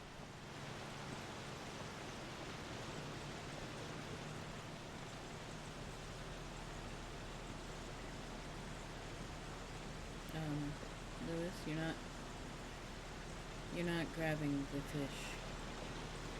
I still thought I could save him. Even after he said he was being crowned king over all the lands of wonder. The palace would be packed with his companions.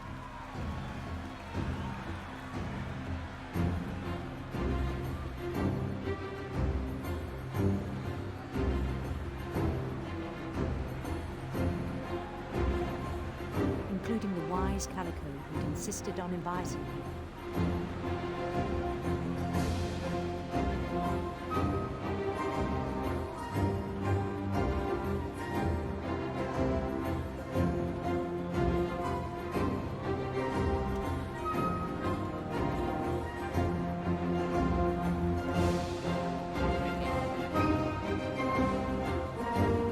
If it's getting too loud, just let me know. I will gladly turn it down. His queen waited, holding his crown.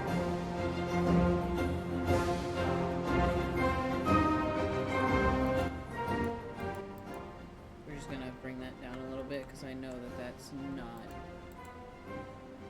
easy to hear through. There was only one thing left to do.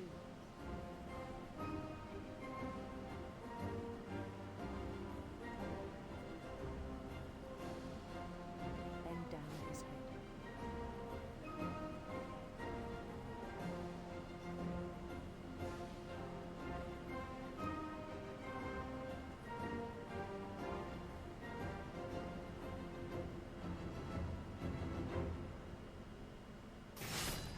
The rest I think you know. Mrs. Finch, your son was a kind man who will be missed by all of us who knew him.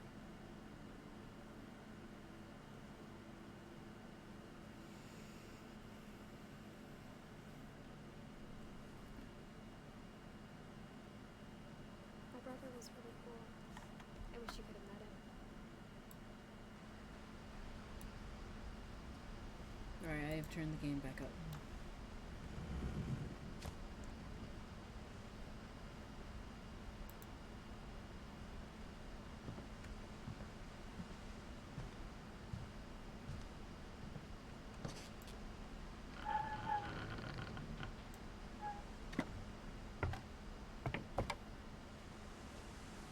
Looks like it's starting to snow. That explains all the layers that... On the way back Layer from Lewis's character. funeral, my mom told me to start packing. She waited until the day before we left to tell Edie. I'm not sure if she wanted to make it easier or harder.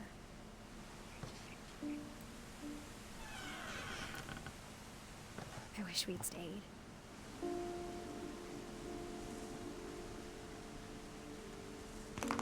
But I understand why we left.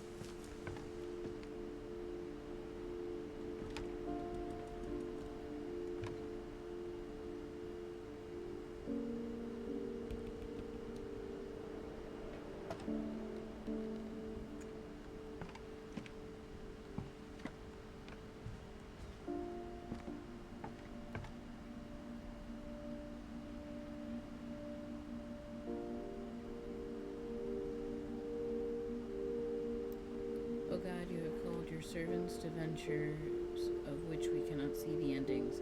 By passes yet untrodden, through perils unknown, give us faith to go out with good courage, not knowing where we go, but only that your hand is leading us and your love is supporting us. Through Jesus Christ our Lord, amen. My mom ended up leaving everything behind.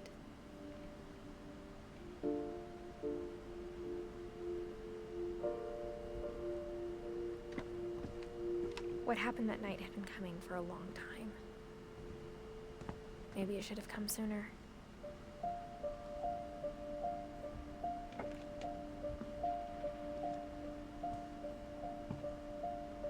But it had to end one way or another. All that's left now is to tell you about that last night.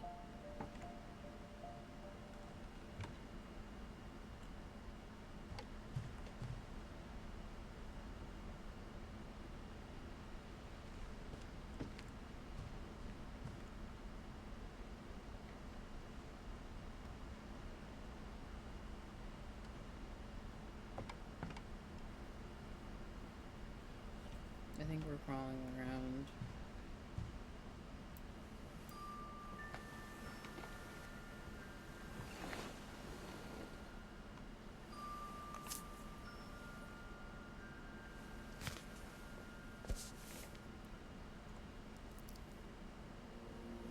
That whole last day, Edie just watched us pack and didn't say a word. Until supper, when she raised her glass and said, To our final night together, and all our final nights apart. Grandma, you know what I said about alcohol. Some of your medications are very Edith, specific. I left a present for you in the hallway. Why don't you go open it? The grown-ups have to argue now. I'm sorry, you're right. We're all leaving tomorrow. Let's just enjoy our last... I'm not leaving. Edith, you're excused.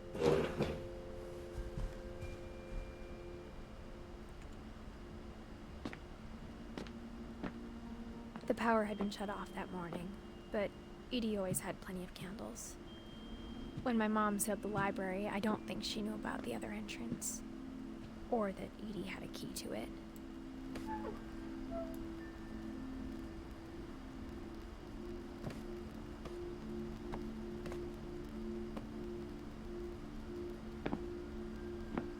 That thing you're afraid of isn't going to end when you leave the house. Edith has a right to know these stories. My children are dead because of your stories. Sleeping. I think it's best if Edith and I leave tonight. We'll have the nursing home send a van for you in the morning. Okay?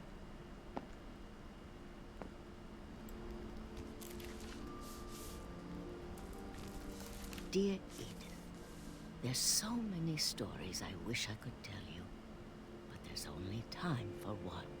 This is about what happened on the night you were born. That night, the tide went way, way out. It was the first and last time I ever saw the old house aground. There'd been an earthquake out in the middle of the ocean. They called it the lowest tide in 1,000 years. God, it smelled awful.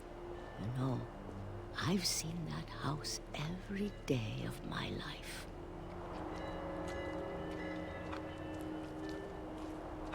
But I never thought I'd go back to it. When the fog rolled in, I lost my way.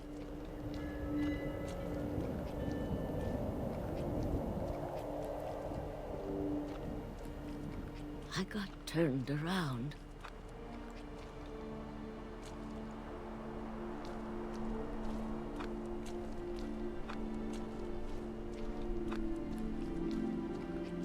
I started seeing things.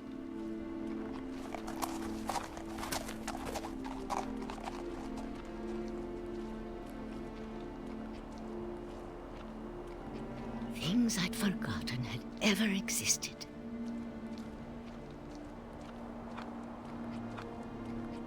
But when I saw them, they felt like old friends. That night, a lot of things came back to me.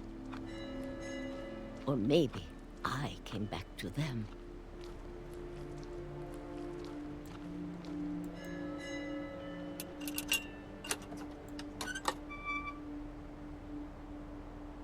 Things I can't explain, but that I need you to try and... Edith, what are you doing in here? It's mine. Edith! Mom, you're gonna rip it! Let go! I kicked and screamed, but Mom dragged me to the car.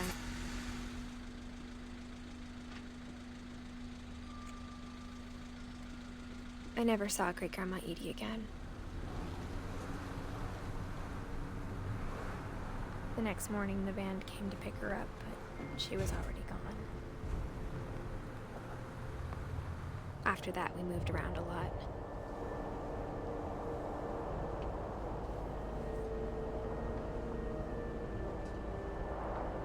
We both tried to make the best of it.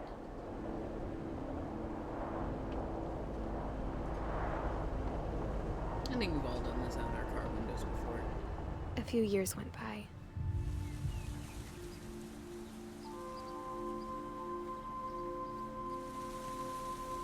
My mom didn't like to talk about it. But she started getting sick a lot. The rest happened pretty quickly. She got better for a while, and then she didn't. And then I was alone.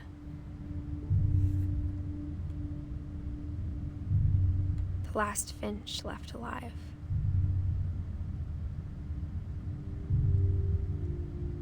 Until I found out about you.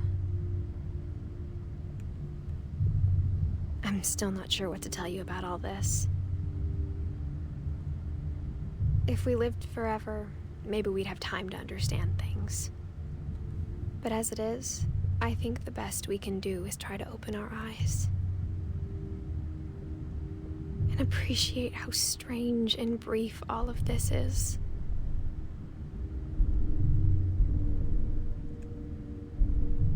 This journal was supposed to be for you.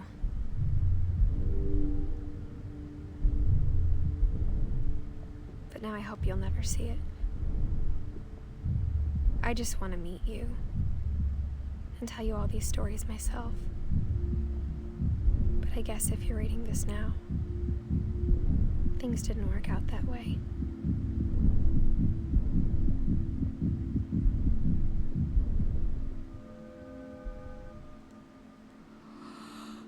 This is where your story begins.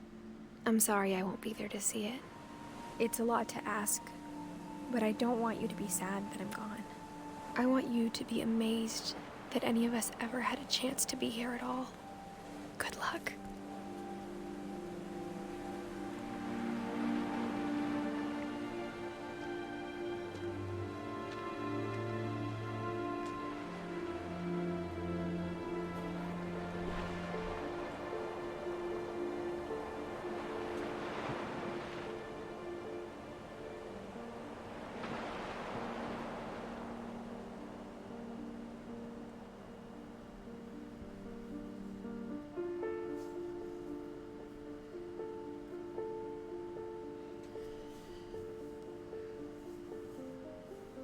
And that is the story of what remains of Edith Finch.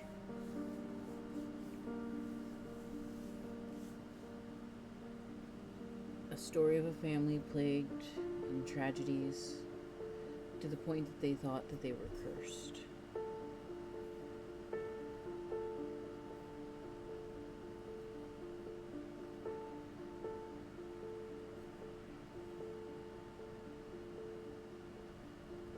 Some of the unfortunate circumstances that had come from this game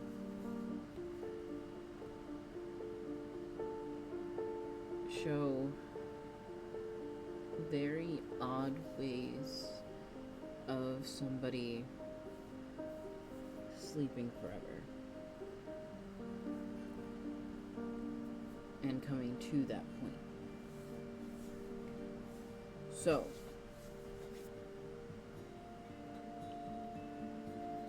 let's start at the beginning.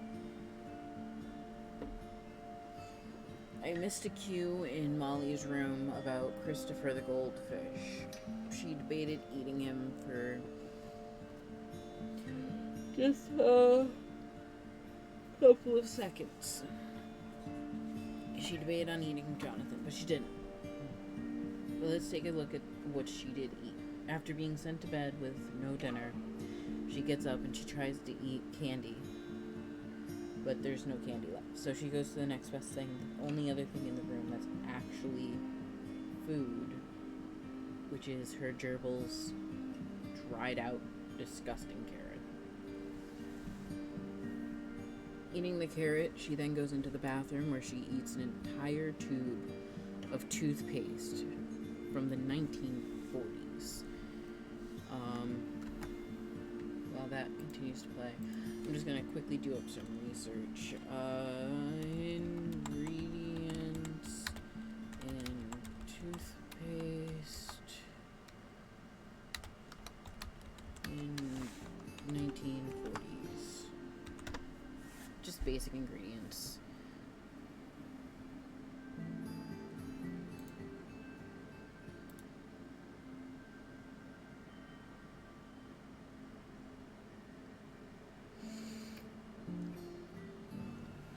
Okay, so soap, soap was an ingredient in toothpaste until the 1940s when it was replaced by sodium lauryl sulfate. And sodium lauryl sulfate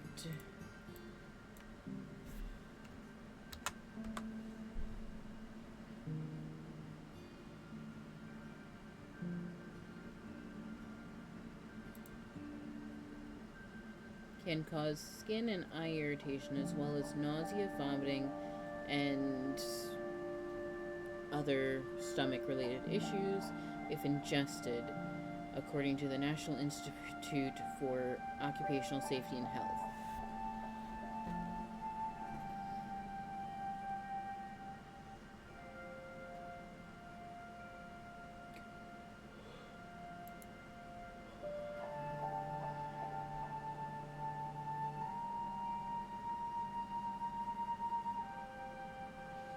It's also toxic to aquatic organisms. It's commonly used as an emulsifying cleaning agent in household cleaning products, laundry detergent, spray cleaners, and dishwasher detergents. So,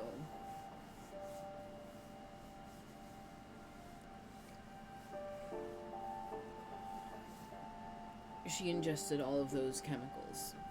On top of that, she then went to her windowsill where she ate what looks to be mistletoe, but let me just...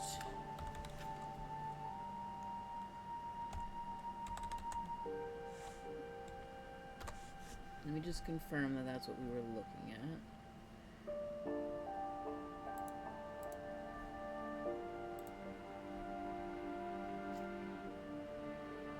Yes, so what she ate looked to be a type of mistletoe or holly. It's probably holly. And the most common time for you to find holly is around Christmas time, which from the date is when this all happened. She then goes back to sleep and starts to dream. When she awakens, she records the dream, slowly going back to sleep and staying asleep.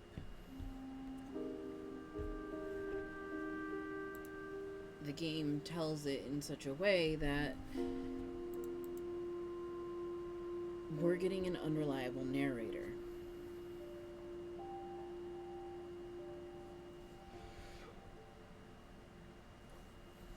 And the whole game is really... it's really all just one unreliable narrator. Edith is telling the stories that she found in the house that were memorialized by Edie. Edie memorialized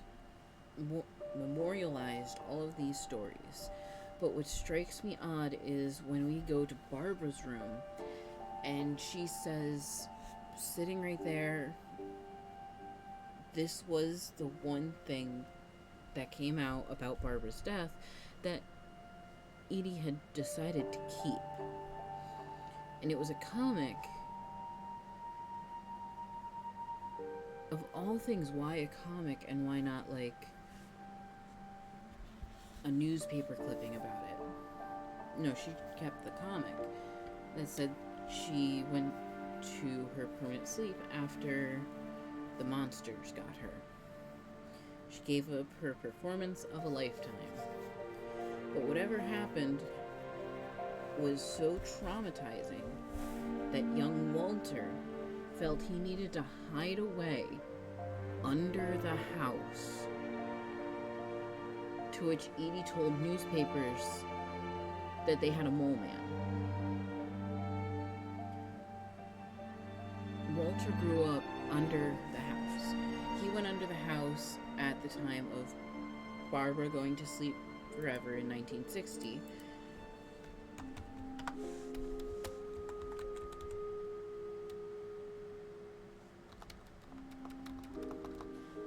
because my basic history knowledge is failing me.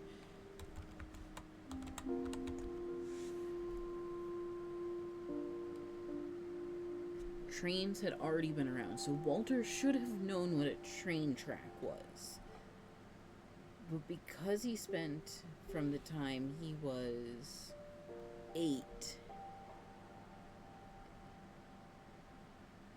to more quick information that I am not good with. Quick math, because my brain can't do it on the fly anymore. So from the time that Walter was 8 to the age of 53, he lived under his house. And as a train rode by every day, which there was not much wall between the train tracks and where Walter was throwing his garbage away, he misconstrued it as a monster in his young mind. And continued to believe that because of the stories that were told to him by his mother, Edie.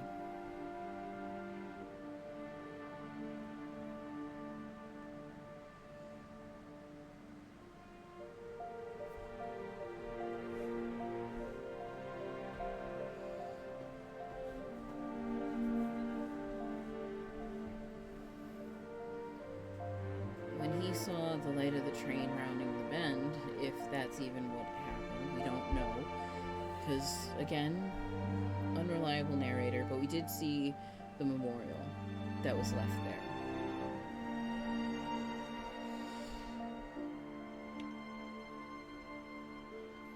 When he saw that light, he didn't understand what he was seeing.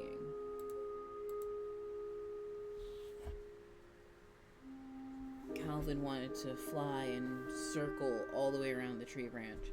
I wanted to try to swing my swing around my swing set when I was a little kid. I never got that far. Mostly I was too scared, but I never wanted to try it, actually. I wanted to, but I didn't.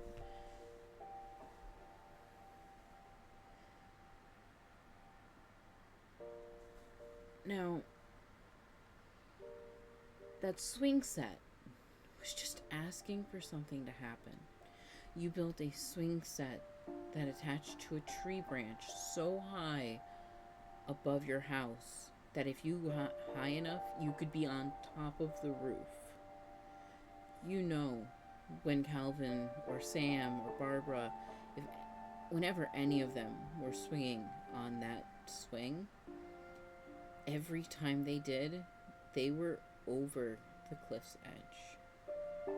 Every time. That is just asking for disaster.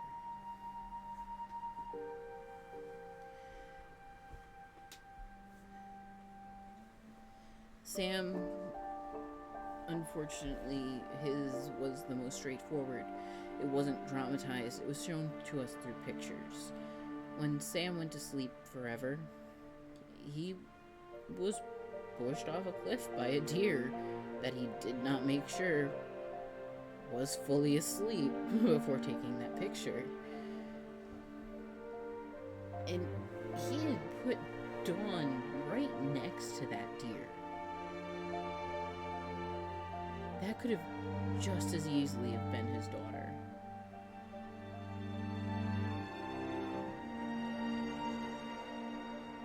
And this is going to get us to the two other children. Gus was so angry at Sam when Sam and Kay divorced. He did not want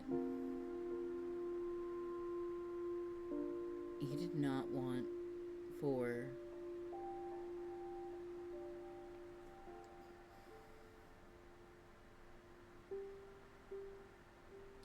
he did not want his father to marry. He did not want a stepmother. So instead of taking part in the party, he was outside flying his kite. his father did not make sure that when the weather got bad, he came inside with the rest of them. He let him stay outside and fly his kite. When we were coming down the walk to the beach, I stopped and I looked and I was really trying to figure out what happened with that totem pole. As I was playing through Gus's story, I think I figured it out. High winds can most definitely throw around furniture. We've all seen it. And the tent that the wedding party was taking shelter under could possibly have not been strapped down to the ground properly.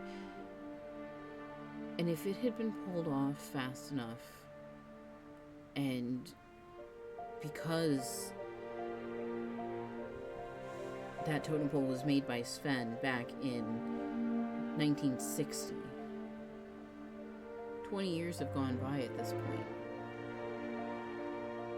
We see him building it in Barbara's story. But after 20 years, who knows what the elements have done to it? If insects have gotten to it, it could have been very weakened. And when the tent hit it, it landed on poor Gus.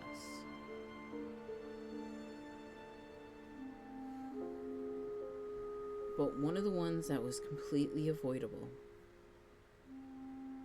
without a doubt completely avoidable, was Gregory. Kay was so irresponsible to leave Gregory where she left him when she answered the phone. Even at 1, you don't leave a baby in a tub by themselves. No matter how much water is in the tub, anything could happen.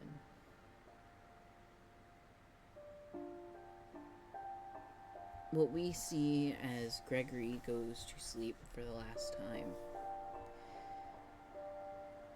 is very stylized of being underwater until it's just being underwater for a very long time.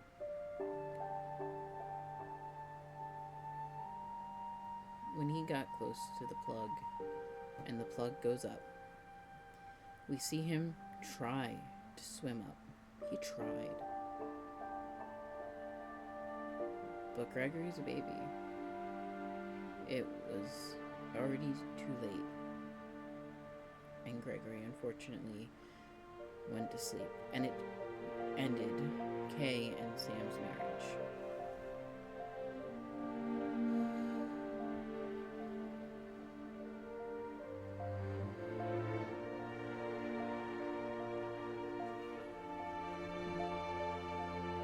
Dawn then went off to India and met Sanjay.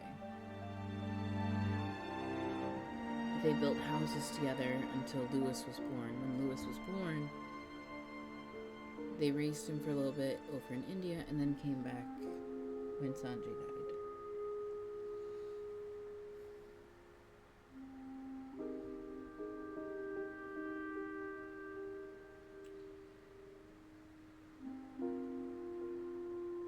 No. They had the other 2 kids. Then they came back after Sanjay went to sleep.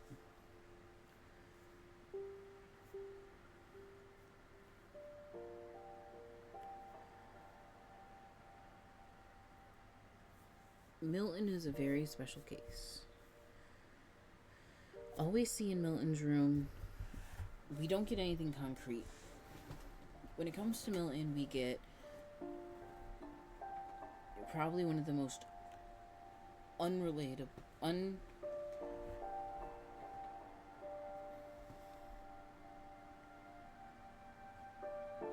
what's the word I was just using for the narrator?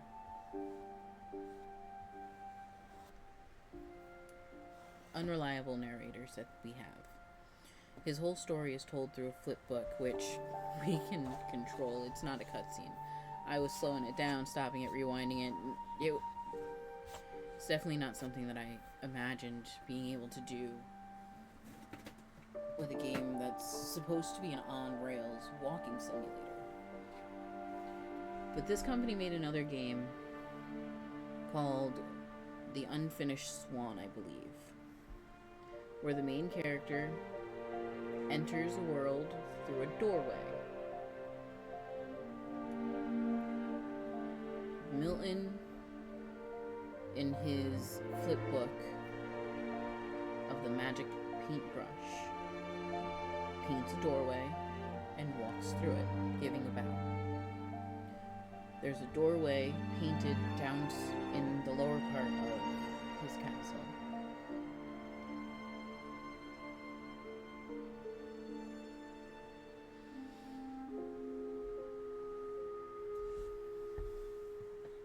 And then we get to Lewis. Lewis is, at this point, very depressed. And he's lost his father and now his younger brother.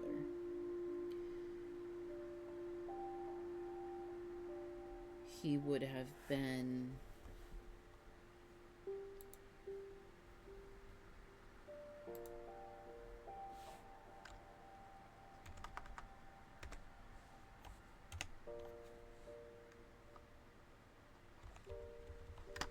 he was 15 when Milton vanished.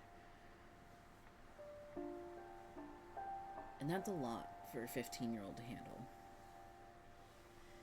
He kind of finished school, homeschooled by his mom.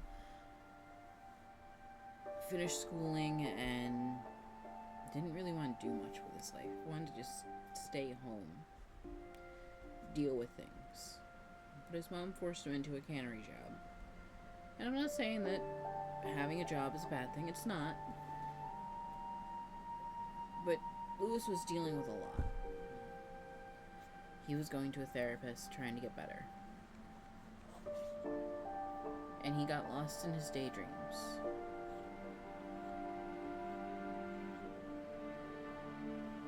As you play through Lewis's story, more and more of the screen is taken up by the daydreams.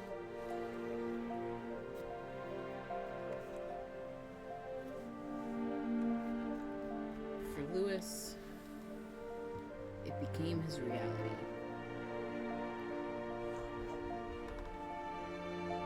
The ending of Lewis's, where we are walking up the conveyor belt, that the fish are being brought down, mind you. That irony is not lost on me.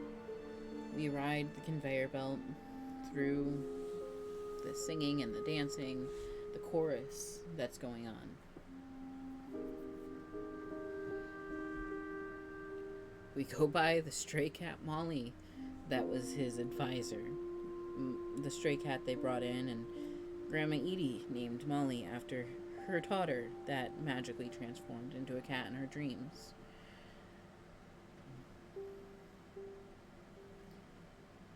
When he's kneeling to be crowned, in real life, quotation marks, Lewis seems to have climbed up onto his workstation to kneel down,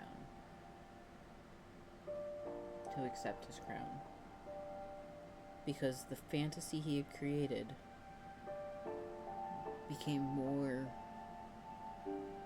intriguing than his reality.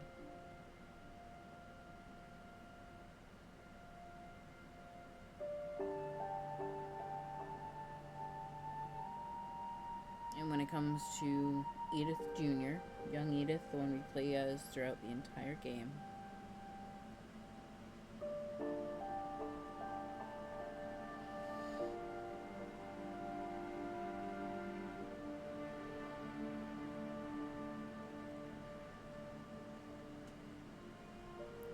she goes to sleep forever in a similar way to her mom, and it's a medical issue. But she's not the last Finch. She had a son, and her son was putting flowers on her tombstone. But this is what I was talking about when I was still playing the game. Lewis's funeral was a week before they left. 1 week. In that time, Edie Sr.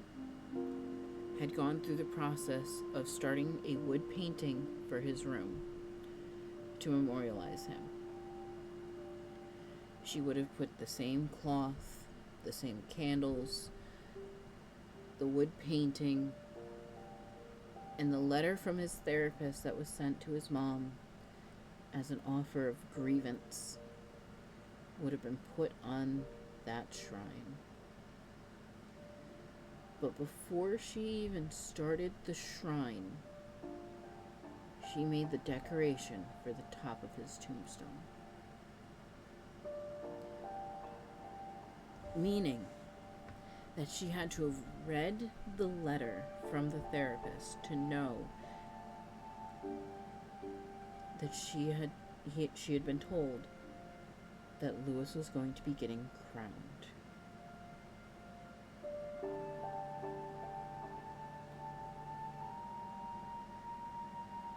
This story of family tragedy is what happens when you let imagination go way too far.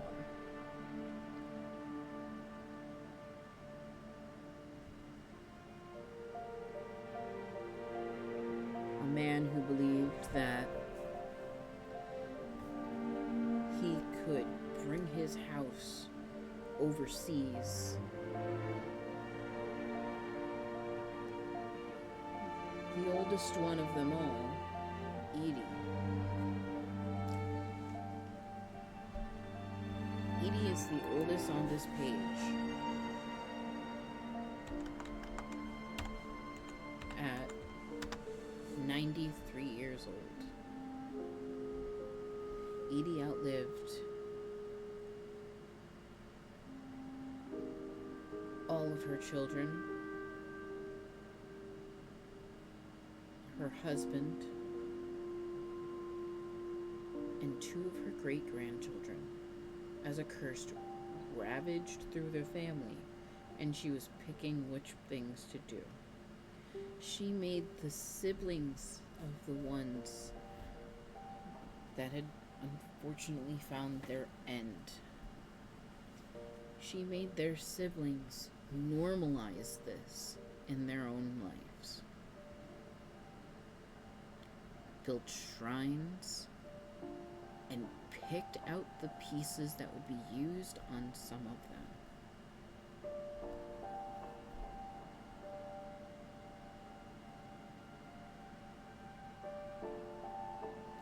We did not need to have... She did not need to have Calvin and Sam share a room after Calvin left. She did not need to make Sam write a letter for Calvin and leave it where he could get to it.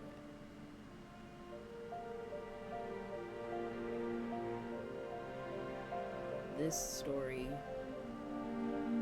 does not have a villain, but it has a cause. And the cause was Edie.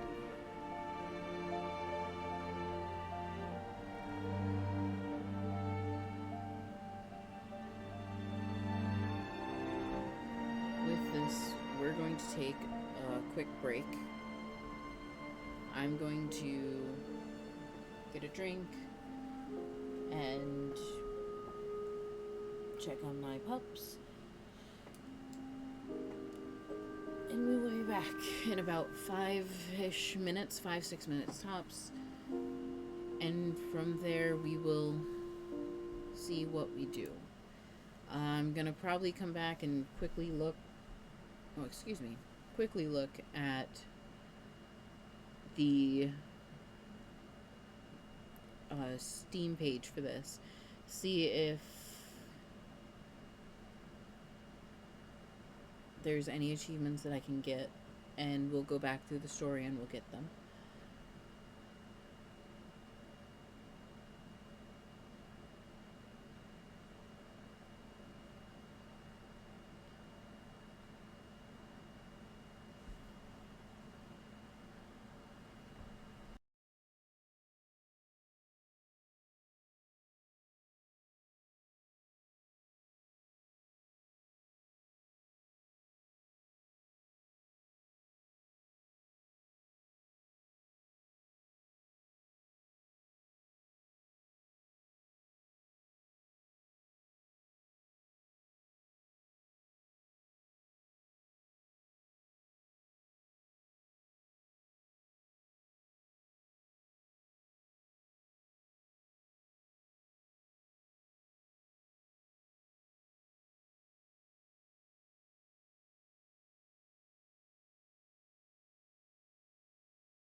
Hey guys, I'm back.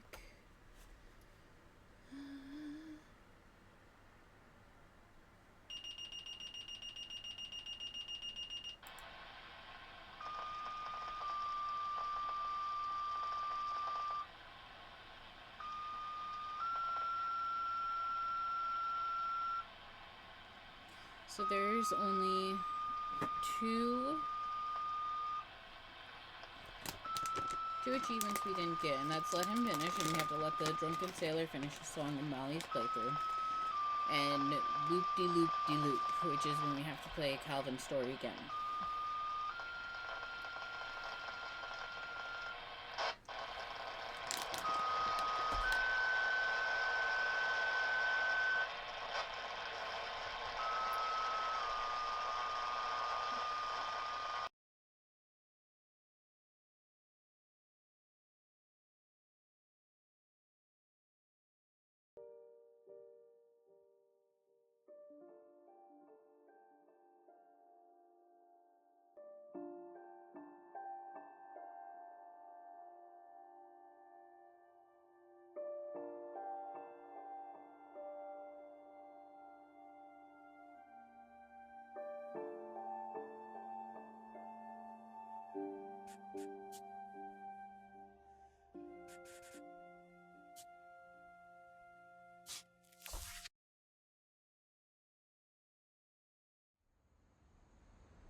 Sorry about that. I had to mute because of December 13th, Moke's, 1947. fire alarm.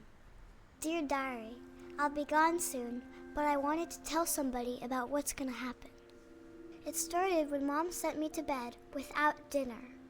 I woke up and I was starving, so I looked around for something to eat.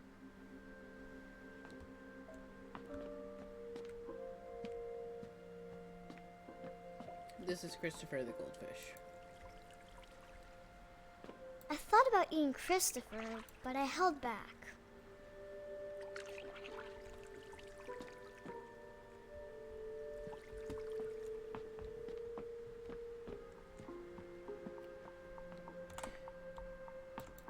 My Halloween candy was all I gone. think we should explain to chat that you are my mother, and that is, it's not creepy for you to say that you've missed me. Mom, can I come out now? Sweetheart, it's late. Go to sleep. The gerbil food was dry, but I didn't mind it.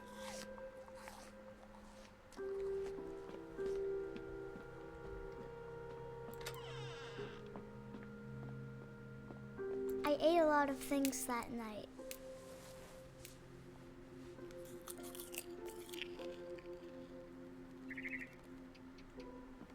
What was what? I kept eating and eating.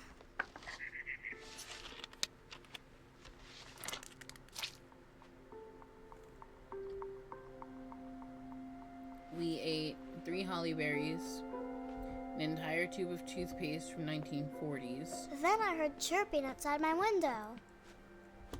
We looked for candy, there was none. We ate the gerbil's carrot, which was rotting.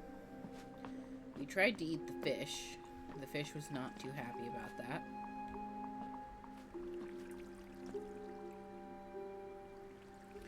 Oh, I had been explaining that It was a barn swallow going back to her nest. You're my mom, and it's normal I for you to reached miss out me. for her.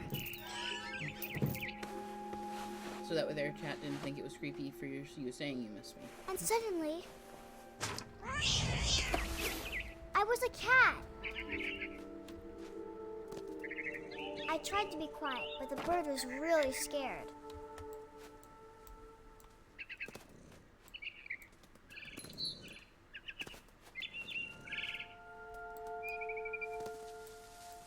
Mom and Dad didn't even look at me.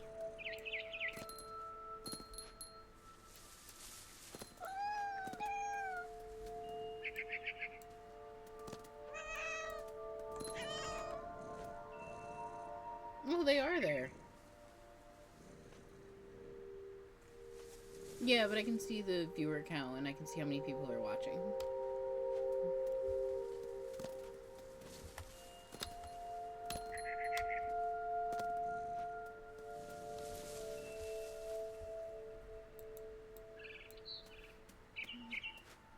Oh, this way. I jumped and I almost got her.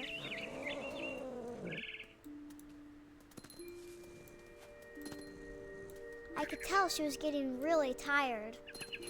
Now I was up in the big tree. I promised Dad I wouldn't climb it anymore. All I cared about was eating that mama bird. I gobbled her up. And suddenly, I was an owl. First, all I heard was the wind. Then I heard little teeth nibbling in the grass.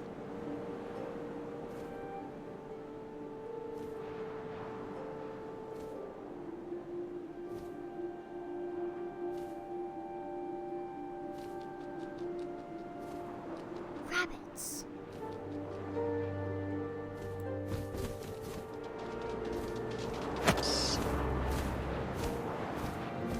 I imagined his face looking up and seeing mine through my talons. I swallowed him up, and I didn't chew one bit. Then I flew off to find something bigger.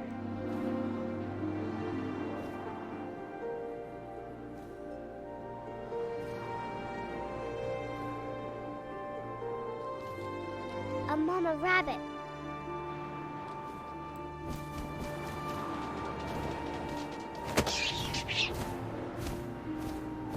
She was almost too big to carry. I started choking, but I couldn't stop eating. And suddenly, I was a shark.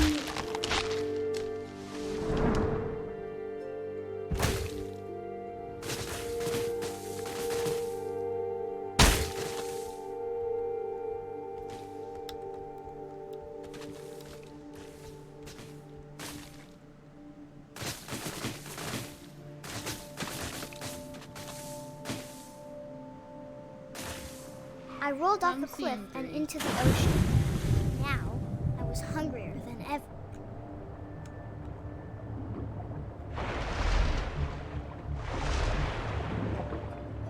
That's okay. I wanted fat, juicy seeds.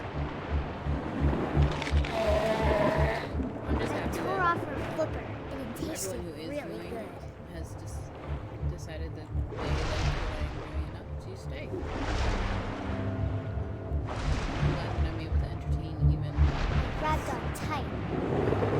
When I was so hungry, I jumped out of the water. Oh, I When turned I- this up way too loud again.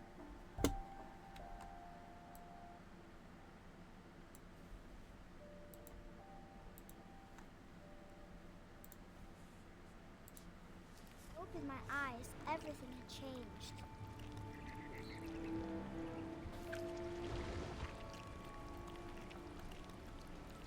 Now I was a monster and I smelled people everywhere. I lowered the volume of. I lowered the volume of the game. Hopefully that helps.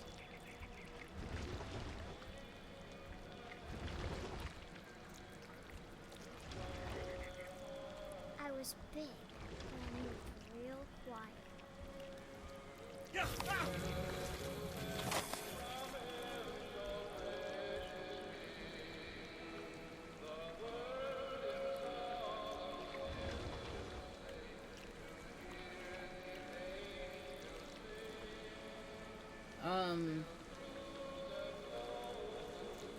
I wanted to stop, but also I didn't.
was pretty much just saying how, even though I only see that there's 3 viewers, I really do appreciate them staying and watching my content. Makes me feel like I'm putting out content that they really like and that they really wanted to see more of. And I could be no happier than just making something that somebody enjoys.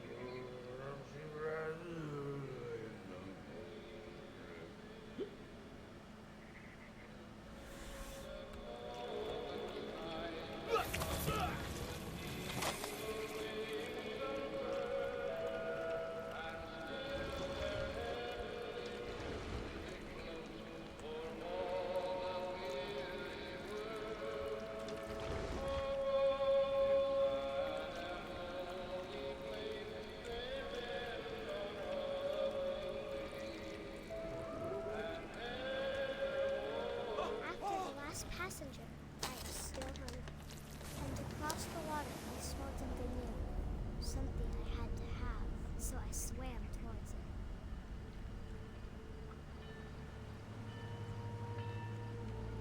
I slithered onto the sand, and the good smell went into an old pipe. Like just the story of the game, or to the game itself?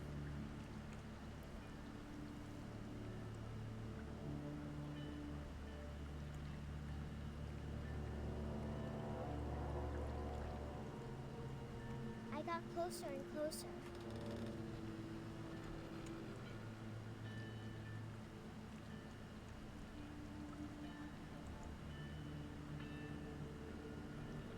It's definitely a good story. All my stomach started The game is very easy to play. Anybody could play it. And suddenly, I was Sedated Romeo, thank you for following.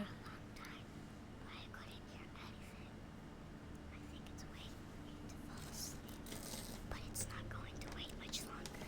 It needs to be, and we both know I will be delicious. Chat, let's give a warm welcome to Sedated 3 Romeo.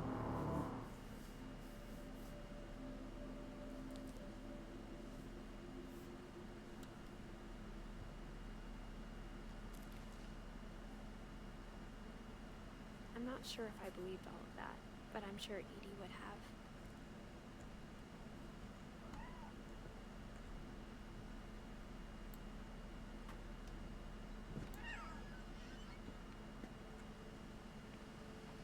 This will be obvious later, but my mom never told me any of these stories.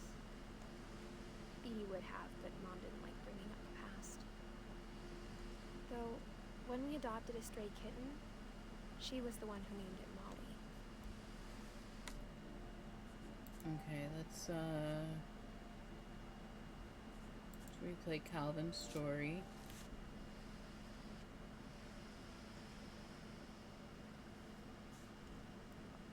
I knew Grandpa Sam had a twin,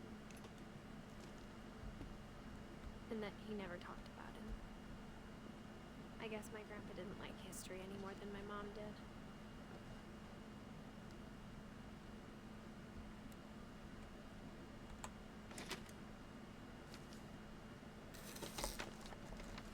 How I Want to Remember My Brother by Sam Finch. The thing I remember is that when he made up his mind, that was it.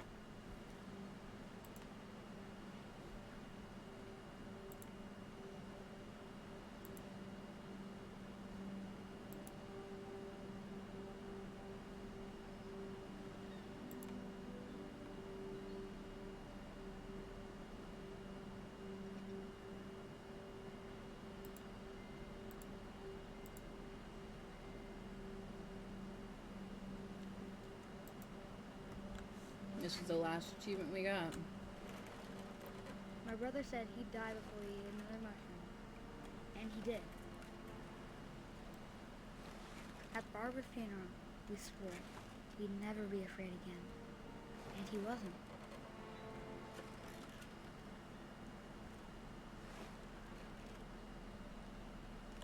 think Calvin always wanted to fly.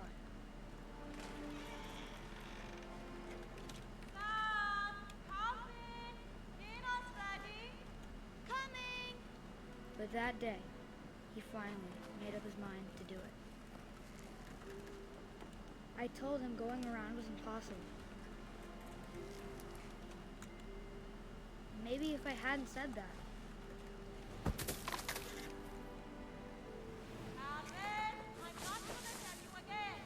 Maybe if the wind hadn't picked up. Then maybe he'd still be here. But I doubt it. I think he'd already made up his mind.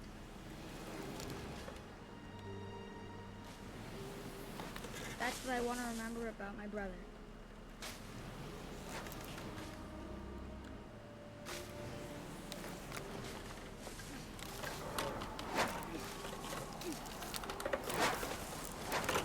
The day he made up his mind to fly. And he did.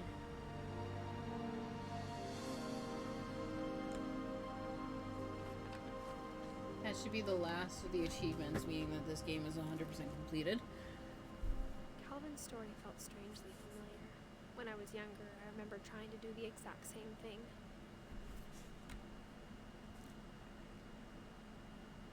Yep, that's the last achievement. After the funeral, Edie roped off Calvin's half of the room. Mom said Grandpa Sam enlisted at 18 and never set foot in the room again. So,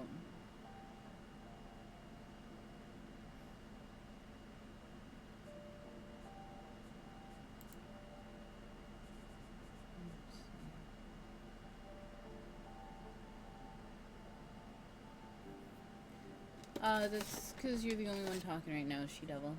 I don't force anybody to talk if they don't want to.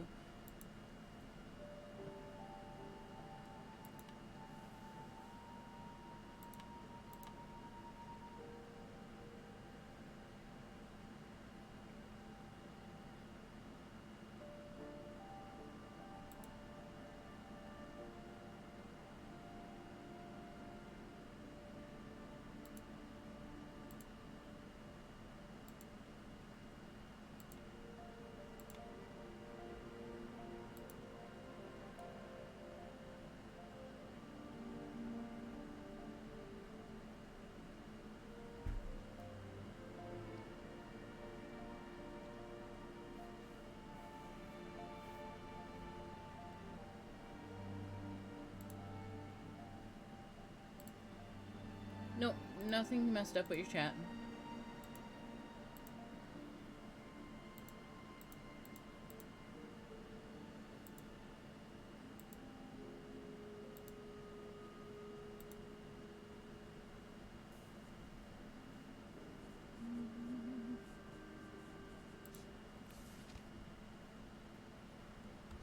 Let's see.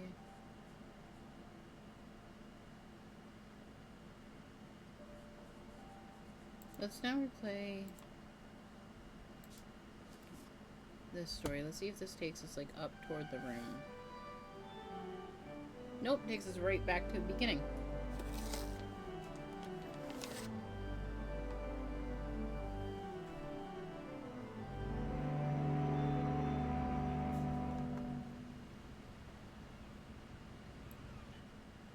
It's a very loud game though, I noticed.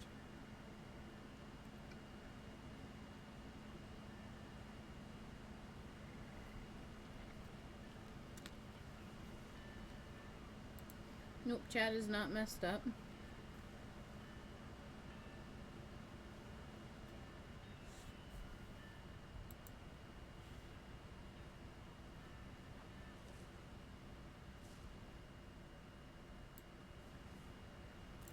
lot of this isn't going to make sense to me. And I'm sorry. I'm just going to stand Sounds like fireworks are starting.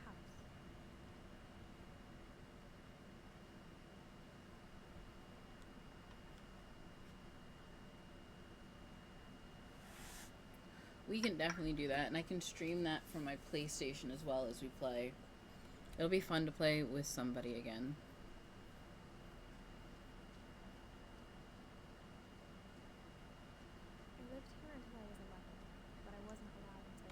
just kind of sitting here looking at this house.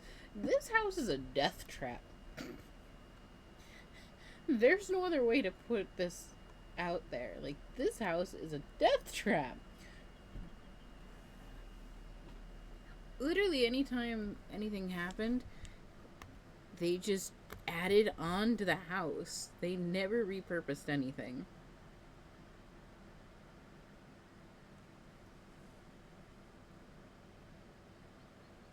I look forward to playing with you when you have your controllers charged. It'll be fun.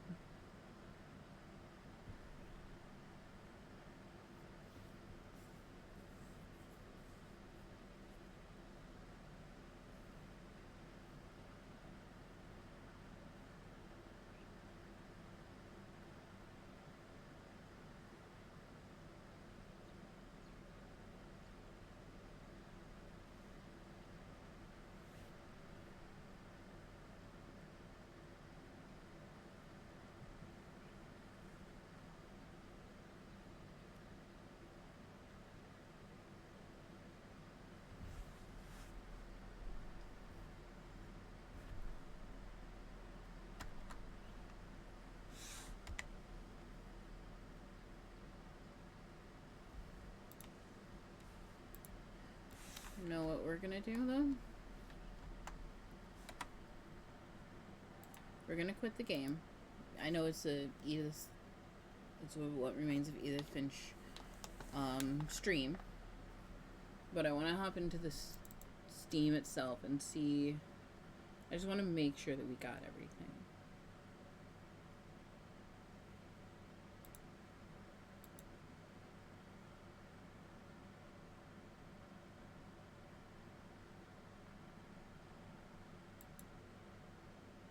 All roads take both paths. The end of everything, finish all the stories, closer look, look in all the peoples and telescopes long enough to hear Edith's commentary. All roads take both paths to the house. Great owl, catch 2 rabbits in only 2 swoops. Let him finish. Let the drunken sailor finish his song. Clear the table. Clear all balls off the pool table. I did that without realizing I did that. I just wanted to destroy the room. Of course, I wouldn't dream of having you do that tonight. It's the 4th of July. Everyone's going to be outside watching the fireworks. Gregory. Knock all the letters of Gregory's name into the bathtub. Thanks, Jonah. See Jonah's name in the ending credits. And loop-de-loop-de-loop. Play Calvin's story again. Alright, so we have finished all of What Remains of Edith Finch. So with that, let me add a source. And we're just going to capture... We're just going to capture my display. Alright, everyone can see the display, right?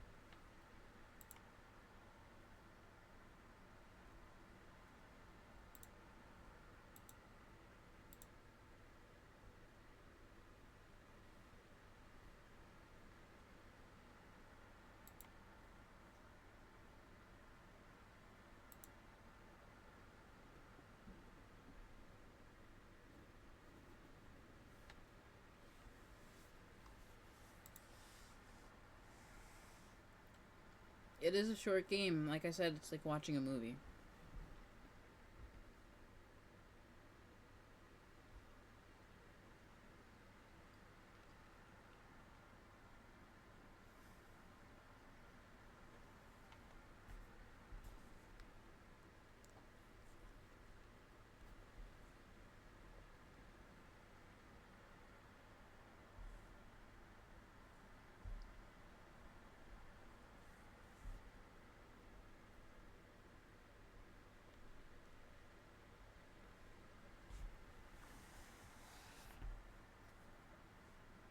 But everyone can see the display, right?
So, using this though, we're gonna pick the next game that we play on the next stream.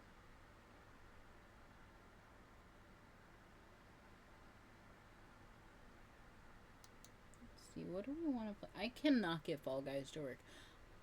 I was sharing Fall Guys and Pummel Party with Moke, because these are Moke's games.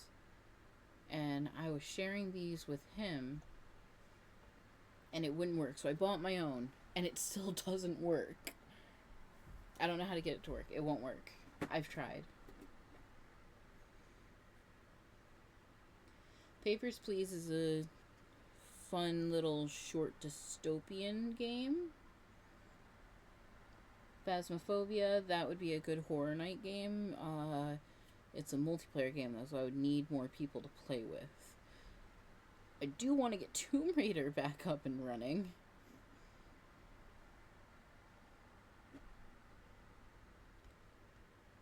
I had a couple Yu-Gi-Oh games that I forgot I had.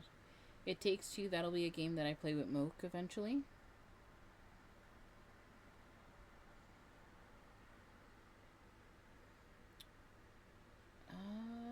This is one that I really want to play, but I have no one to play it with to teach me how to play it. Maybe we'll end off the stream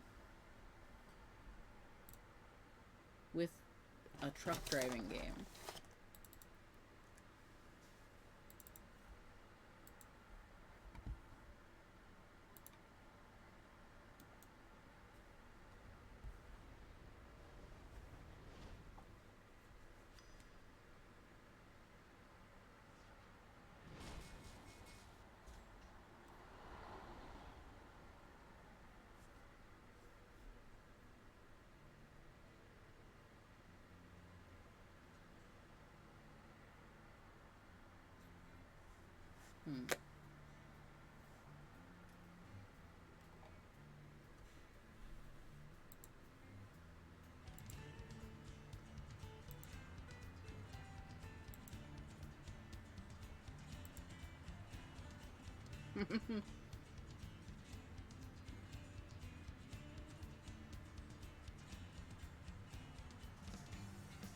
This is like...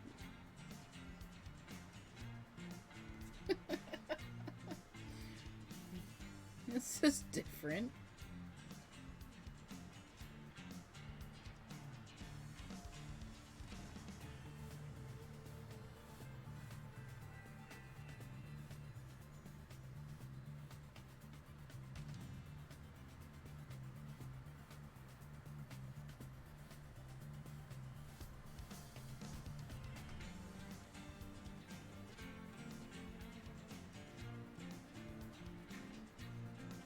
I don't know who to pick as my picture.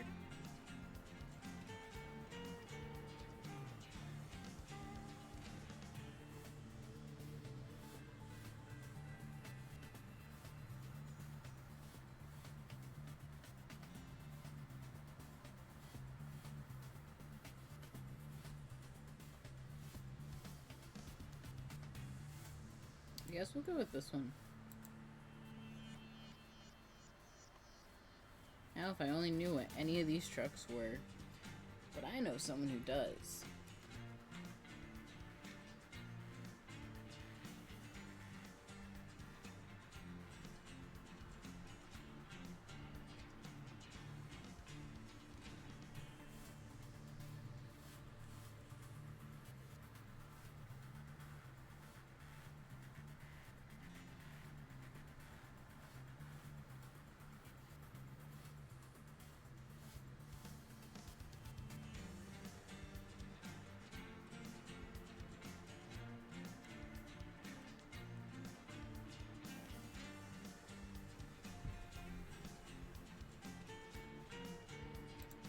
Company logo.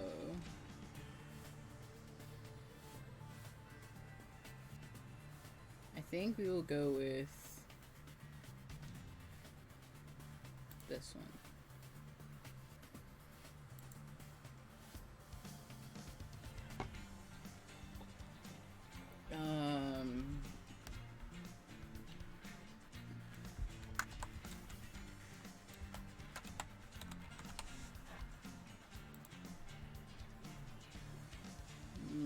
Still like the best logo.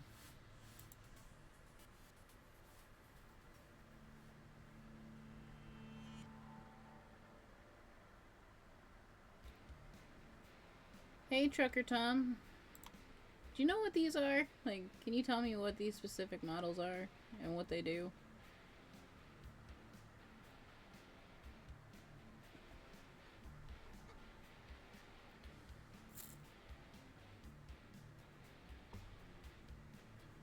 Like, I don't know anything about trucks, but I found a trucking game.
This one here, I didn't pick any of them yet.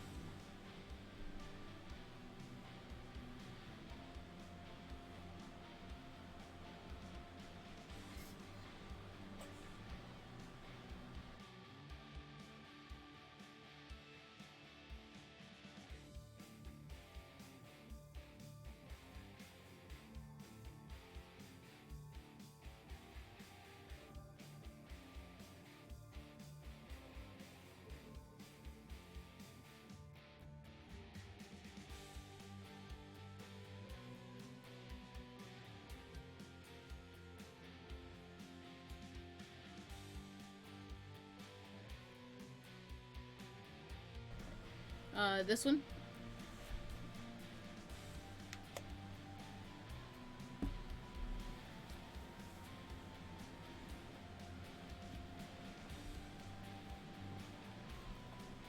Oh, that reminds me.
what that means.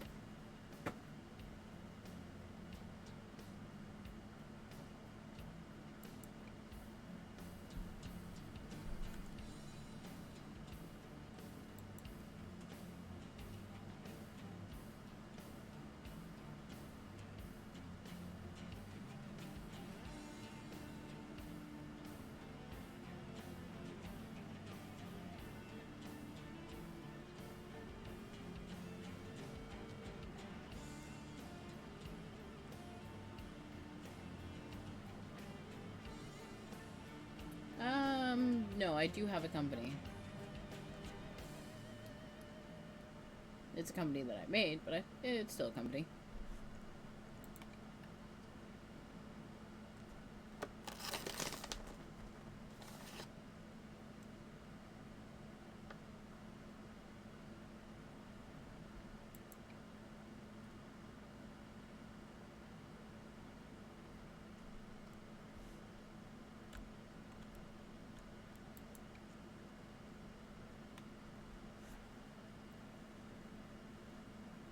I don't know.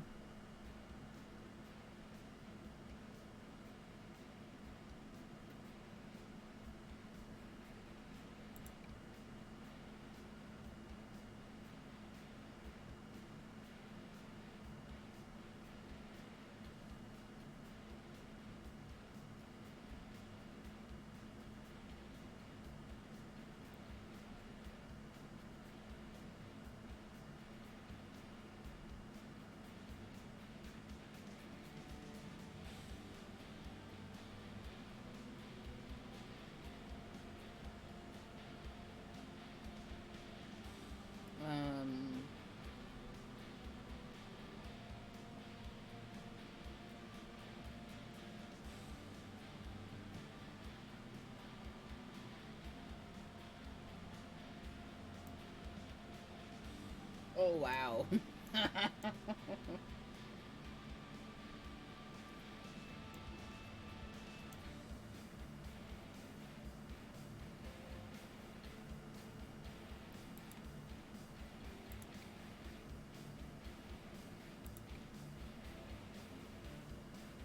I don't know yet.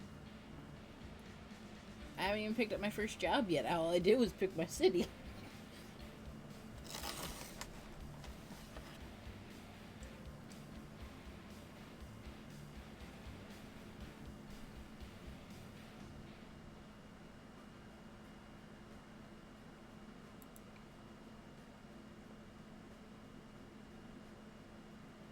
Welcome to American Truck Simulator. At last you have the chance to experience your dream job. Your dream job. Driving a truck.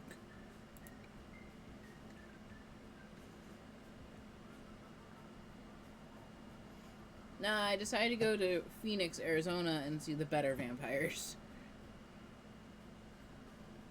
Your own transportation company is now open for business, but sadly, you lack the money to buy a truck.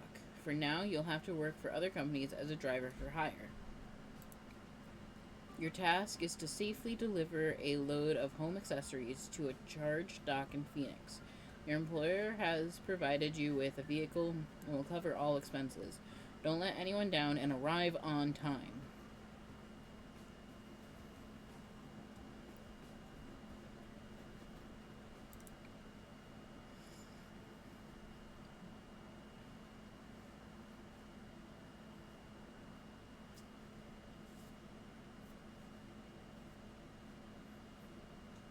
I told Milk how you would like this game.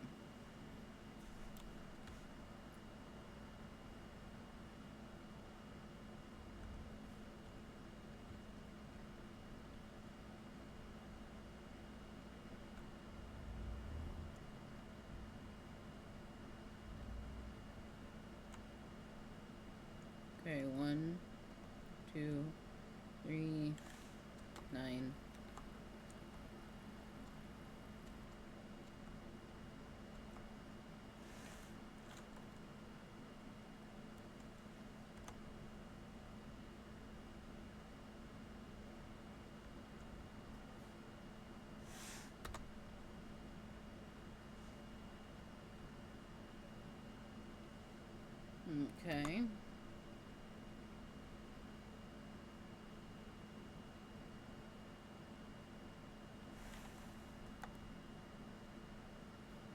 game is pause. You control route advisor with the mouse and start sat nav.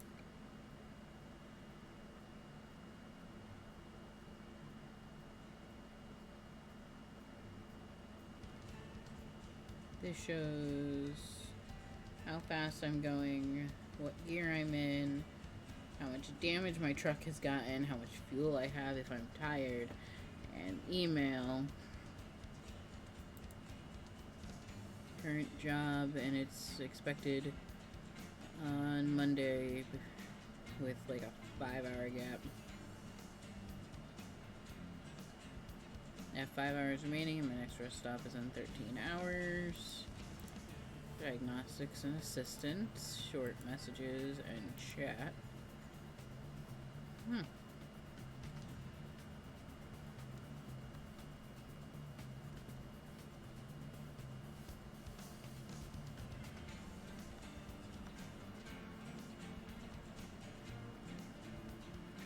think I like that one.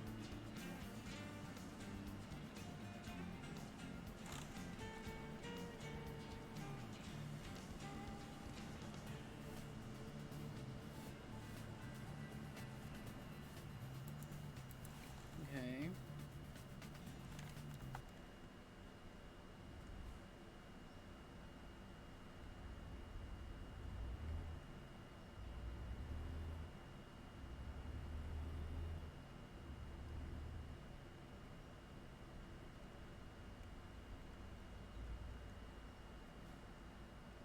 I'm not gonna make a wide enough turn.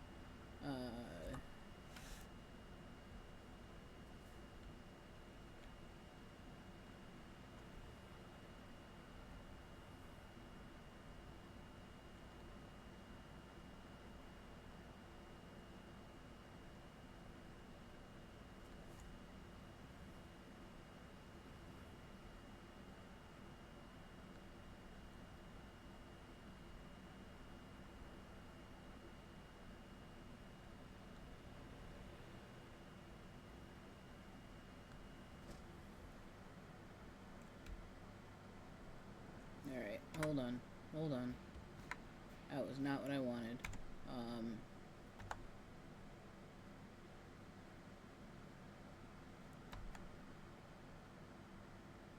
Okay, at least now I can see.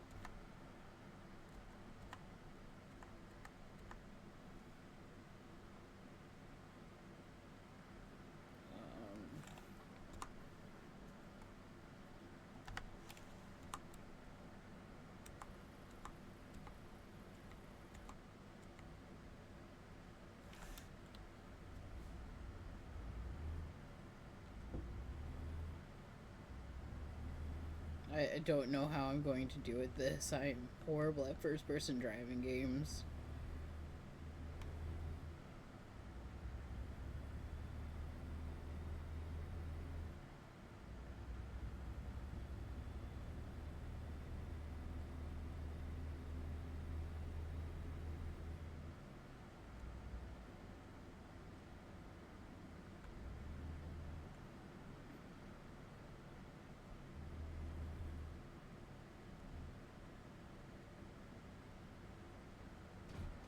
I took out the sign. Oh no. I don't know what I'm doing anymore. Why did I do this? I think I picked the wrong controls for a beginner truck driver.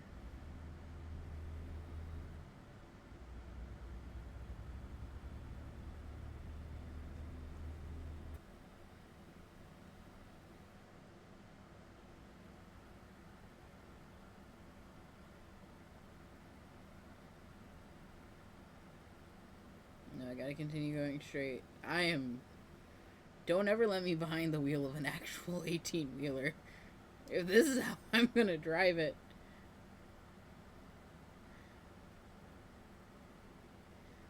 I promise I don't drive like this in my everyday life.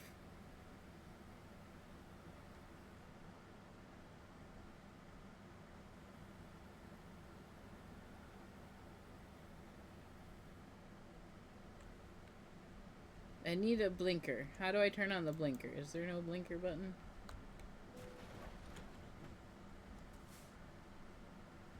Oops.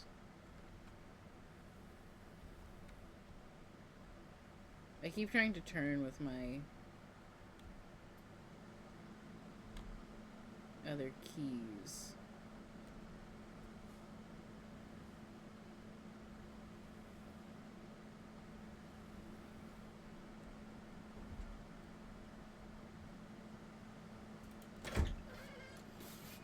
Hi. What? I messed up. What'd you do? I picked the wrong controls. What do you mean? I am controlling the steering with the mouse. You can change that.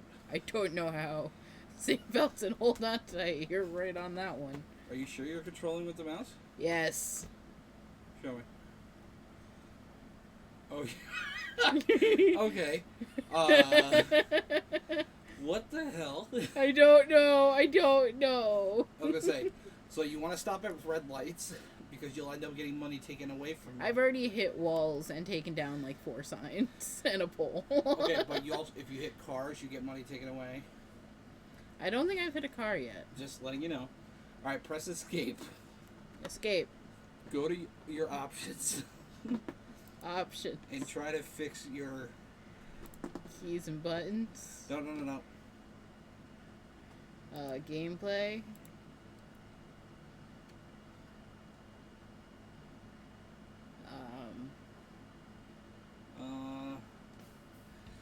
Go to your keys and buttons, or controls, right there on the bottom. Controls.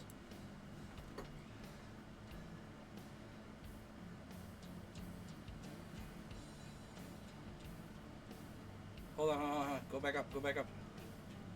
See that thing that says reset the default? Hold on, right here. Mouse and steering. Keyboard only. Oh, boy. You gonna play with me? I just got off. Oh, why'd you do that? Because I have to take a shower and go to bed soon. No, Everyone but... says happy 4th. Who? Everyone says happy 4th. Oh, happy 5th. Anthony says happy 5th. So...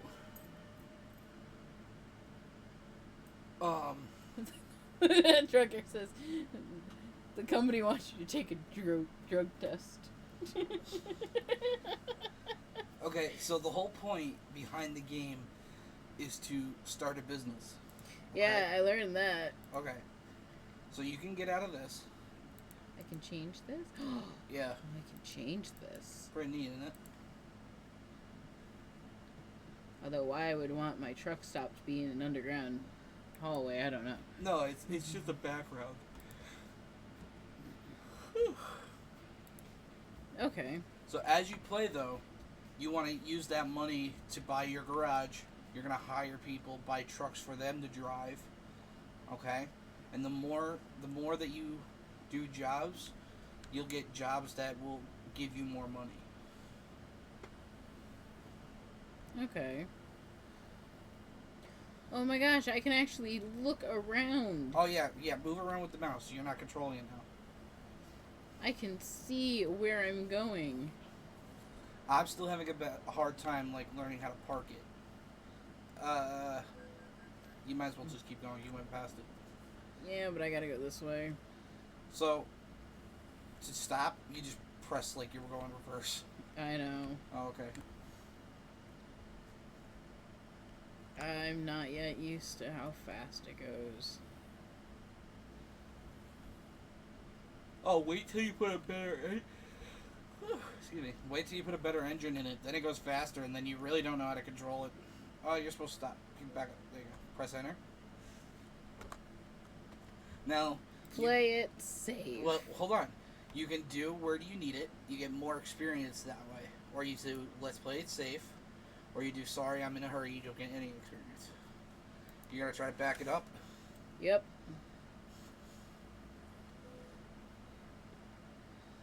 Remember, I have a hard time learning how to do it, so I can't help you. I'd be a very bad teacher. I got the best teacher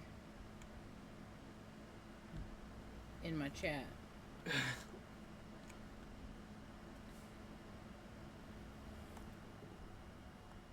You just did damage to your truck. Yeah, I realize this. If you get to a part where, like, you don't feel like parking anymore, You just press enter, and you just won't get the experience. They'll just do the parking for you.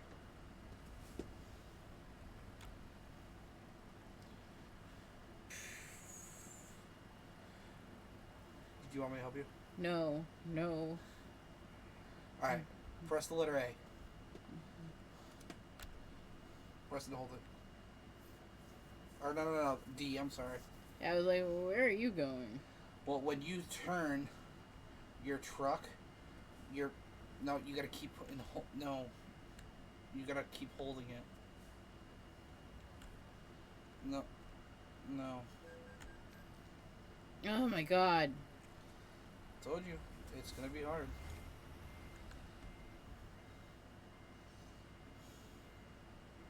Now, there you go. No, yeah, there you go. Keep going. No. No. I'm gonna back into a vehicle. I'm aware of that. Back up. Stop.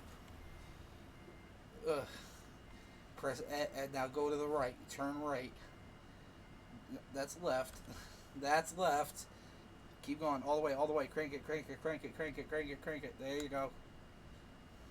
you go. Now stop. Now, as you go, you want to straighten out the truck, and as you straighten the truck out, it's going to put it back into the parking spot. You're not...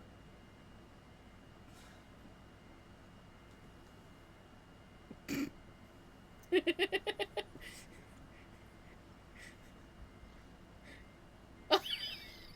supposed to stop. I did.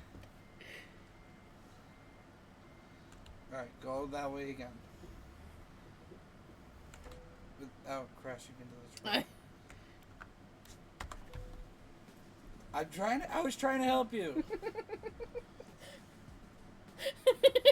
Everyone was just like, just stop. I got 39 experience. I didn't do Yeah, a trucker says stop. You're fired.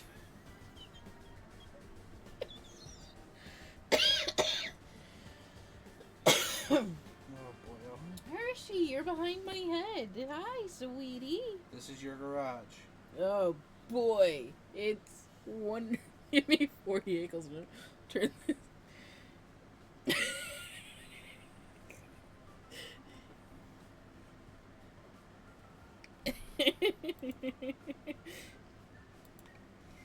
So you get the concept of the game, right? Yeah, I drive a truck. Right. So Oh, job market. Yep, and then you do quick jobs. Once you get enough money, you upgrade your garage, and then you can get people who you can hire people. A 3-hour, 44-minute drive. No. That's the offer expires. Oh, wait. So right now the time in the game is 11:02 a.m. Monday. They're expecting that to be there between 3:43 p.m. and 3:23 p.m. So click on it. It'll show you the route of where you got to go. See it? Okay. That's where you would have to go. And it wouldn't ask me to do a job if it wasn't impossible, right?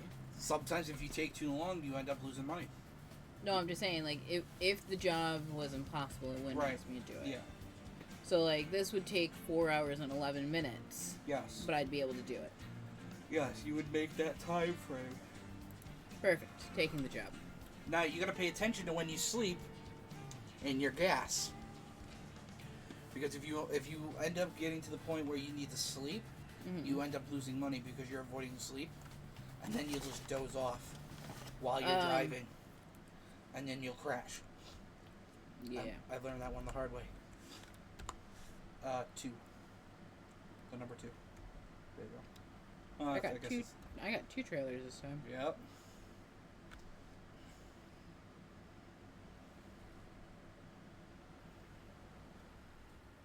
Yeah, it's hard to turn. You gotta really press and hold it to make the turns. Or you could turn with the mouse and go, wee! You could do that too. I think it would make it easier to back things up. So look, if you ever need a tow, you press F7. That shows you the percentage of the damage that you have No, to be I know. done. I figured that out. Okay. There's your the load that you're doing, expected, job income, how much you're making, stuff like that. So right now your cargo is cheese. 34,000 pounds of it. Yeah. So go. Oh, by the way, Joe and I found a flaw. You don't have to stop at stop signs. You don't get money taken away. You can blow right by them. Stoplights, you'll lose money. You also get money taken away if you're speeding.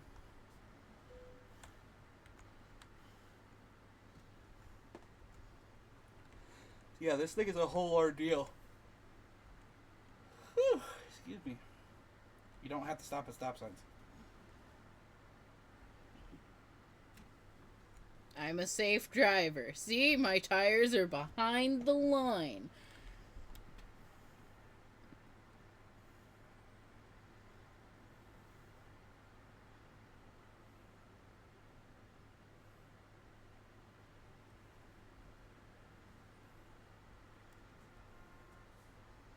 Oh, I'm getting beeped at because I was reading chat. Chat, stop distracting me. I can't text and drive. Like I said, you don't have to stop at stop signs. I was reading chat. I'm just saying. So you're expected to be there by 3:16 p.m. Now remember, every 3 minutes in real life is 1 hour in the game. Okay? Okay. It's just something to remember when you end up taking a job that's 30 hours. I just did one. How'd that work? I didn't make any money. Why? Because I was 24 hours late. Why? I may or may not have crashed and needed a tow. We're not going to go there. Sure.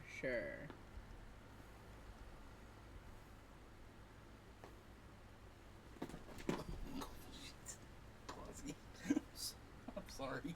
Did you just scare her half to death? No, I was doing this and I pushed her. That would be so annoying.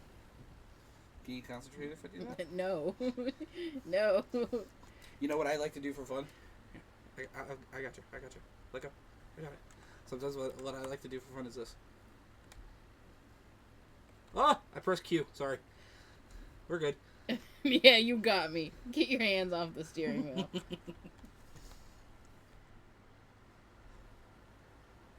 If you really want to get technical, you can use your directionals. How? These buttons right here. That's your left. That's your right. See? How do you turn it off? You just press it again. What button did you hit for that? This one right here. Next to the letter P. Bracket? Yeah, the two brackets. The left bracket's for left, the right bracket's for right. You don't have to use it if you're not going to lose money. I just don't do it because I'm not professional.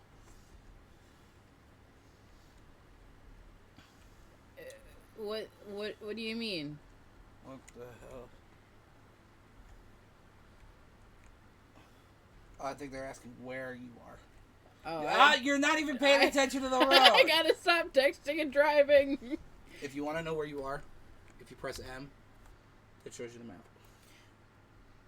You gotta keep it between the lines. I know. Pay attention. I'm texting and driving. I can't text and drive. Pay attention. Got it? I'm only doing 70.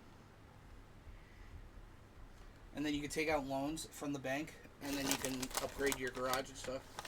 That's what I did.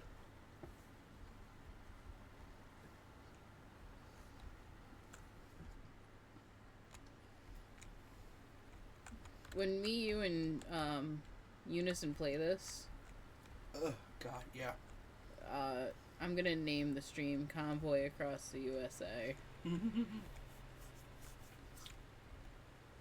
What do you have it named right now?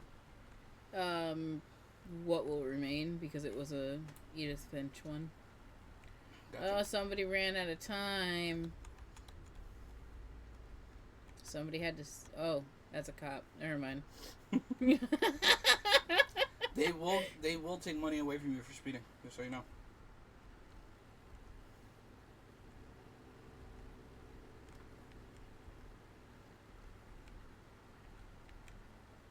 Please, internet gods, do not take this as a testament to my driving skill. This is not how I drive normally. That's what she wants you to think. No, that is the truth. I've been in the car with you.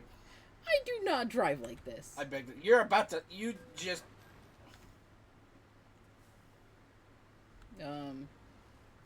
Just keep going. Just keep going.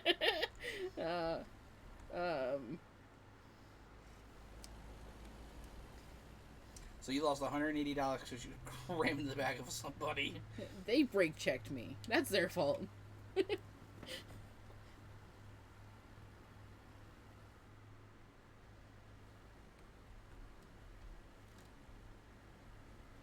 don't really have much control over the speed I'm going. I only have W. We're playing Grand Theft Truck. How fast I go, it seems that way. How fast do you drive? I do about 90.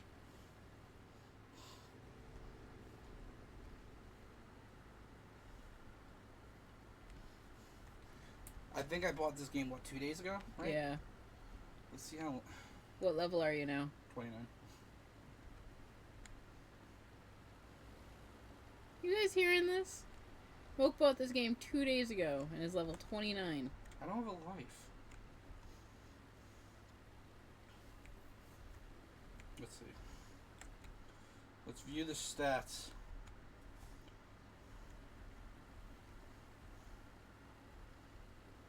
Oh my god. What? I have 22.3 hours logged into this game already, and I've been playing for 2 days, 3 days. Yeah.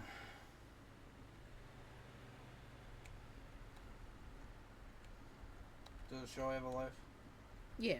Okay. You should be the streamer. You want me to take your spot? No. But you should join me. Road Gators. I would, but I told you, Mom and Dad are watching a movie, and I don't want you getting... That's not what I meant. You should join me as a streamer. How? You should stream too. How am I gonna do that when majority of the time the TV's going on downstairs? How do you want me to do that? Not stream that there's no vocals. It's nothing but game. People do that. People have non-commentary channels. Yeah, but I'm not one to do such thing. My mind just went in there. In English. You couldn't English? English is not my forte. Not today? Quasi move. Get your butt out of the way. Get on the bed. Sweetie, is Daddy being mean to you? Not if I'm scratching her butt. Yeah, you like it, I know. I can't read what's being said. I'm sorry. Is this water or apple juice? Water. Ew. Were you expecting apple juice? Yeah, it was. Breaker 19, you're going to get pulled over by the bear. Let Moki drive so we can pick on him. And then LOL. Whoa. No need to pick on me. The bear has to catch me before they can pull me over. I'm the future truck driver of my generation. Are you? Not even close.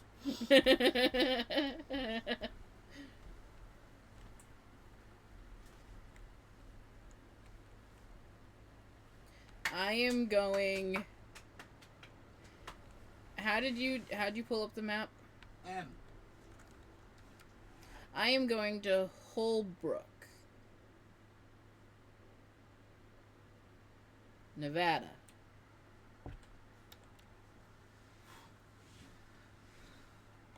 I've been to Washington, Oregon, California. I started in Phoenix. I've been to Washington, Oregon, California, Arizona, Idaho. I haven't been to Wyoming yet, I don't think.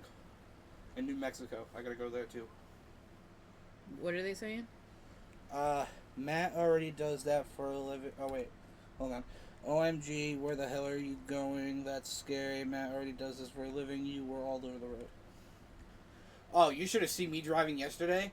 I was pissing myself because I was going like 80, swerving in between cars. And I did it perfectly.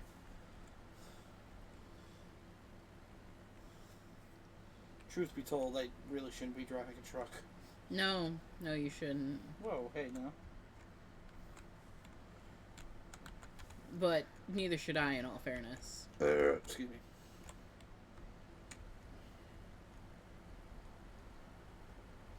We want to see Moki drive.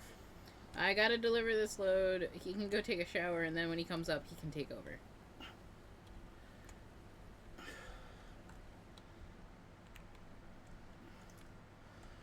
I'm a good driver. What are you talking about? I love this game so much. It was so worth the $15.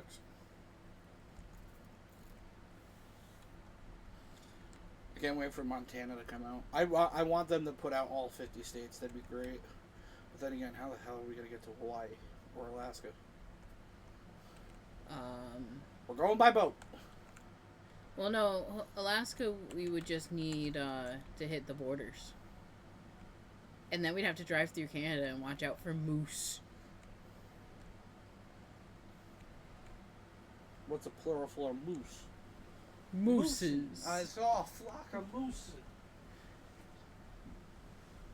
I see chat. I don't know what chat is saying. I'm sorry, chat.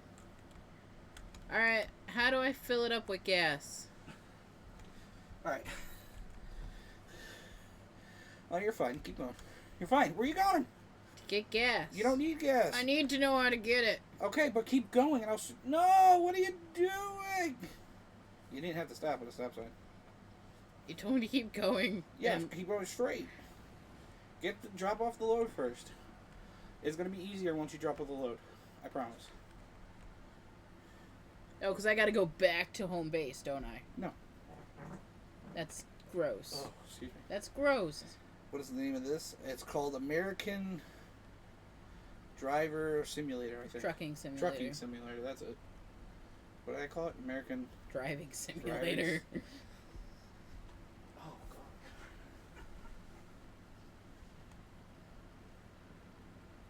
Sorry to leave you Sorry to leave you in the dust. That thing's about to go off. What thing? It scares Quasi.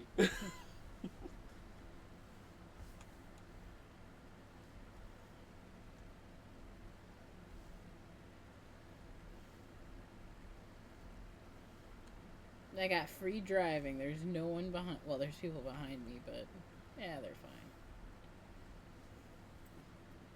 Woo! Look at all those chickens. As you drive up the road. I got very scared. Some of the scenery is really nice when you get into like Oregon and Washington. How much will you have had today? I don't know what you're talking about. As you're going off the... I don't know what's going on. You know, reading your chat is just as bad as texting and driving. But I want to interact with chat. Don't you know the laws? Look, you're even speeding. 78 and 75. I'm not speeding. You're speeding. That's like saying you're not drunk. I'm drunk. Wait, what? See, I'm not speeding. I'm going 74. I'm just taking up 8 lanes. Do I need to check your water to make sure it's really water, not vodka? Yes, I think you do.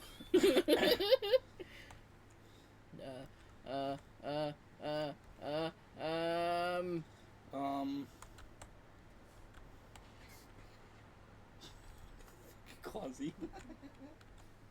Somebody tipped over. I seen a plane in the middle of the road.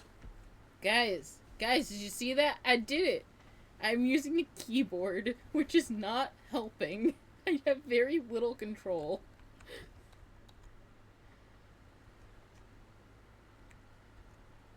This game would be fun with a keyboard, with a steering wheel attachment.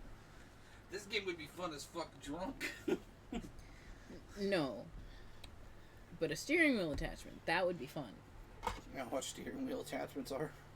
Mm-hmm. They're like $200.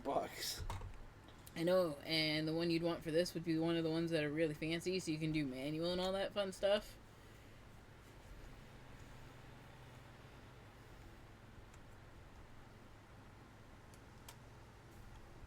What did you just do? Oh, I'm just checking. What are you doing? I'm checking something. Chill. What are you checking? I'm just checking something. Chill. Broke your headphones. They're now falling off of my head. Yeah, you don't need them. How's that? No. Oh, Jesus. Here, I'll be your ears. I need to be able to hear. I don't know why. There's Keep no going. sound. You're going off the road. I looked over in chat. Here, fix your headphones. Oh. Did I get it? Yeah, can you turn them up? You turned it down on me. Is that better? Yeah. Oh. Sorry for that one, then.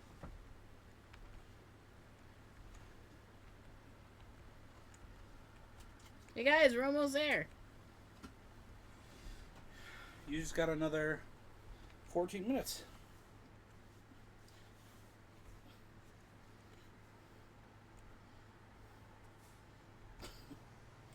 Oh, I see you slow down and everyone's like, yeah. Exit 286.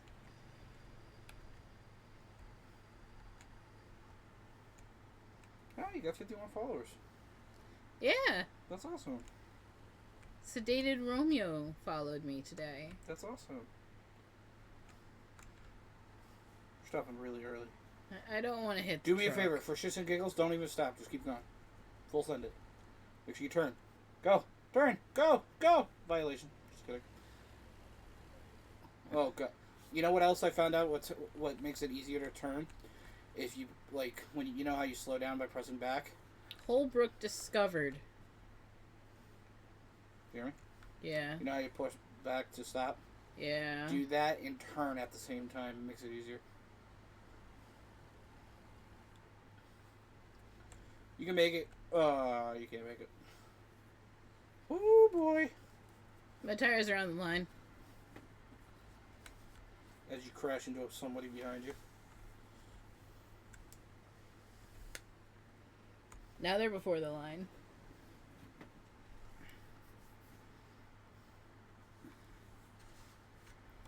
What's this button do on your computer? That would turn it off. And I would be very sad. Yeah? Yeah. Where's the horn? You press the space bar. H is the horn, N is your air horn.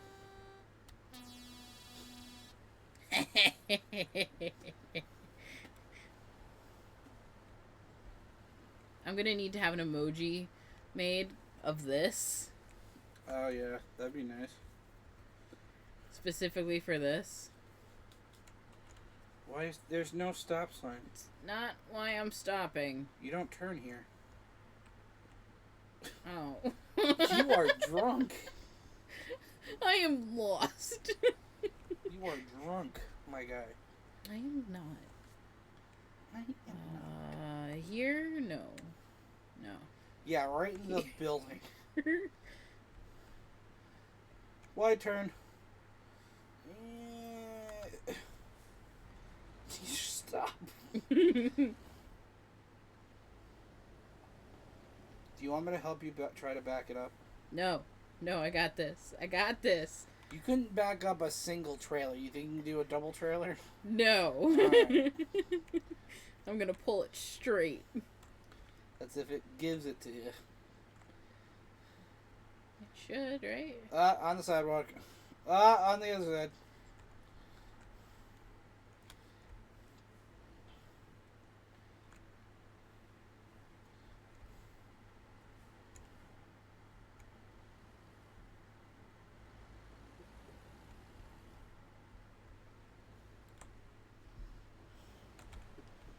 Oh boy.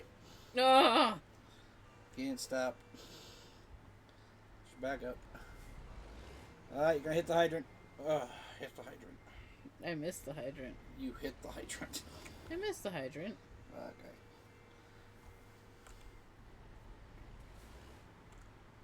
Step. There you go. Enter. Ah. Nope. Click on it. That's how you're going to do it.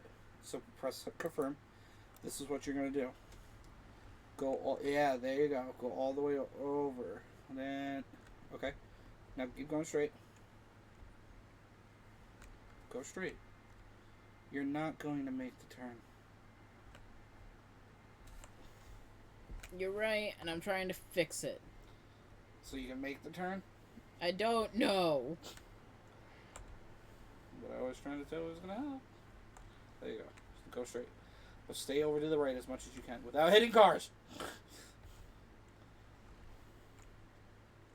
God, if I was in a car and I saw that truck that close to my car, I'd probably shit myself. Keep going. Now, as soon as... Yeah, keep going and then turn it. Crank it. There you go. Now you're just going to straighten yourself out and get yourself to line up in there.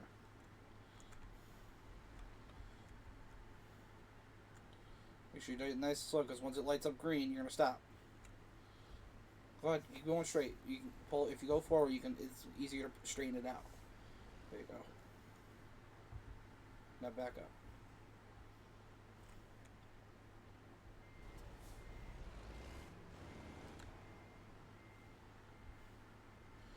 Keep going up. Go all the way up to the wall, because the back end is not straight yet. Don't turn. There you go. Now go.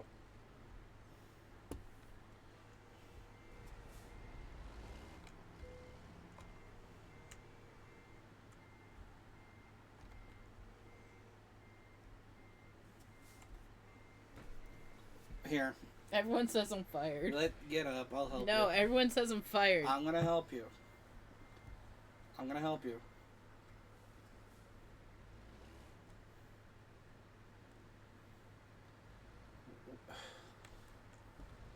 What are you doing? I don't know. I don't know. Alright. I don't know. Alright, get on. I'll help. I'll fix it. I don't know what I'm doing. I'll fix it. Or at least attempt to.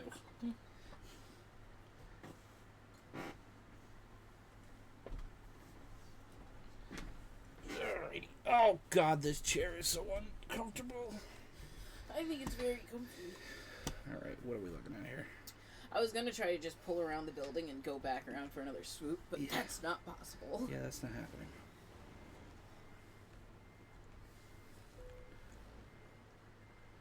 Yeah.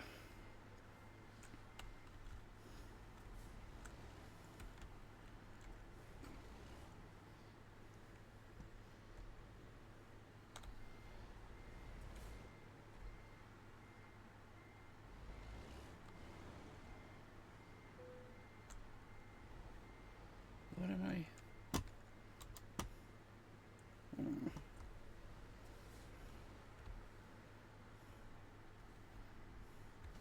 If you were smart, you would have disconnected the back trailer and disconnected the dolly and then backed into where you wanted to drop the front trailer.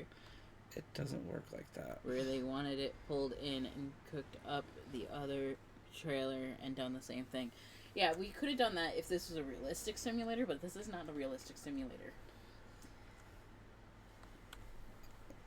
We might just have to bite the bullet and, you know, nope. Hit enter. Nope. You're gonna hit the forklift driver. Nope. Look at him, he just relaxed. He just like... We're gonna do this. We're gonna save this. How are you gonna save this? Don't question it. Just let it happen. Wall.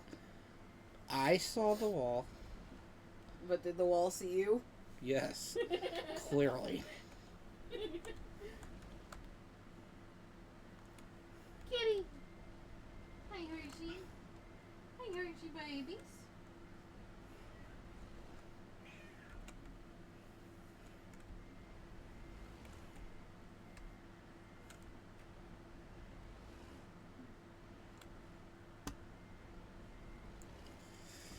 I hate to break it to you, Samantha. I don't know if there's saving this. I don't think they're saving this. Let me see here.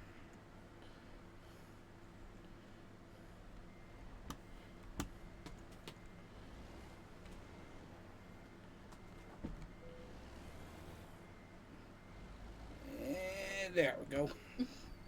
That's what we wanted. How is that what we wanted? Because then we can just... I don't know. Yeah, there's no saving that. Guys, this was Moki was trying to park. Yeah, that's not happening.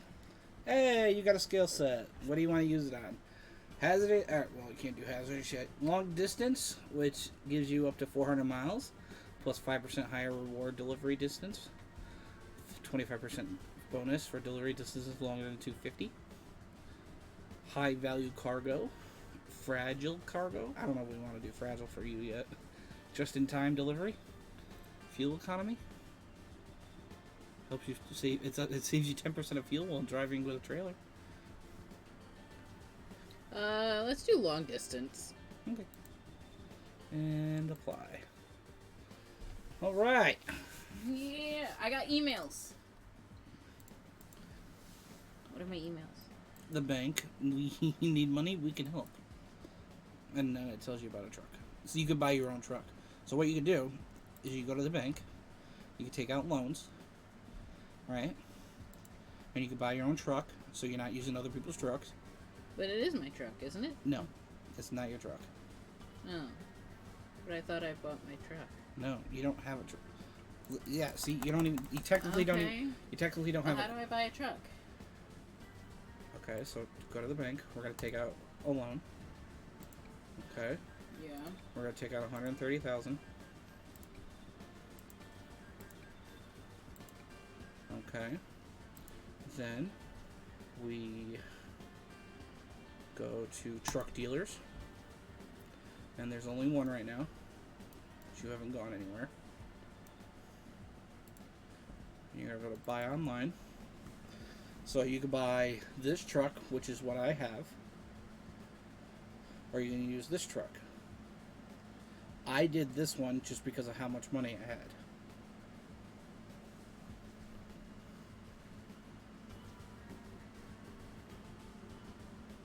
Okay. So which one do you want to do? I'll do the duty cabin. This one? Alright. Purchase. I'm going to click on this for your garage.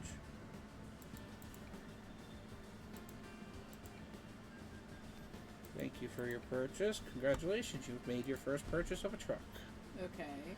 Okay, so now this is where it comes into play, where Garage Manager. So technically, you're in the Phoenix garage is your very first garage. Yeah. Now you have your own truck. So when you go to deliveries, you click Job Market. You're going to do Freight Market because that's where you drive to places, pick them up, and then drive it to where they got to go. But I could also still do quick job. Right. If you do Quick Job, you're using somebody else's truck to do the job. So Okay. so when you do a Quick Job, it just takes you to the job. Where if you do Freight Market, you drive to said place. So you're right here. Mm-hmm. You're gonna drive all the way to here, which is Holbrook, Arizona, and you're gonna drive all the way to Camp Verde, Arizona. Right, and then you would unlock that place. See how this shows up as yellow? Yeah. Because you went to those places. Okay. Because you can also, what you can do is you can do quick travel to said places. And this is how I would best learn how to do. So like if you wanted to go to Las Vegas, it's going to cost you $565. So, here, let me do a quick job real quick so everybody can judge me for my driving. Or you can go take a shower and then come back up. I will take my shower after this because I will end up going to bed. You what? I will end up going to bed because I have to work in the morning. Okay. Okay, what? You're hanging on me. I'm sorry. What are you hauling? That looks explosive. A pressure tank. That looks explosive. Don't die. Yeah, let's hope it's not filled. Alright, everybody's gonna start judging me because I don't stop for stop signs. You so don't stop at stop signs. You decide to take them out. You're right, I do. You folks on the road, I'll read chat. Oh, I could do both. No. I don't trust that. I could drive like this.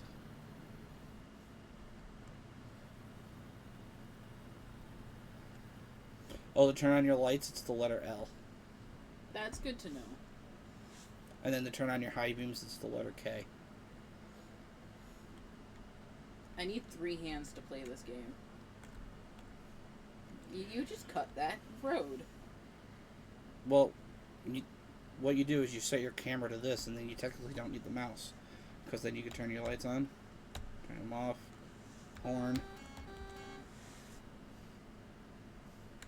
The horn sounds stupid.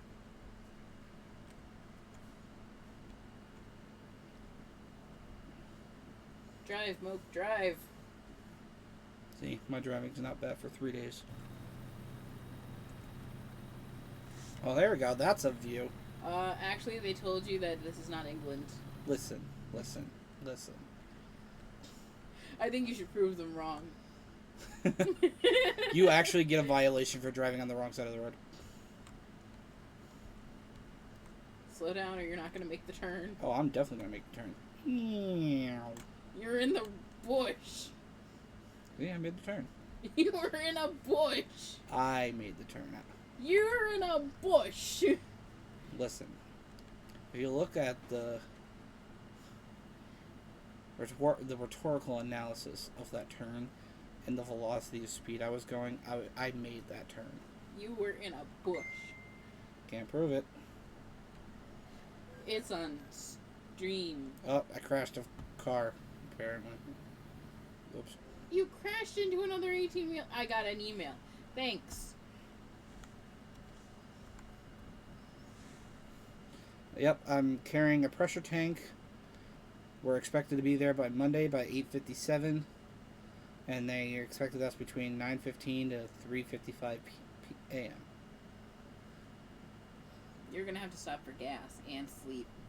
Sleep is... I don't need sleep right now. Sleep is for the weak?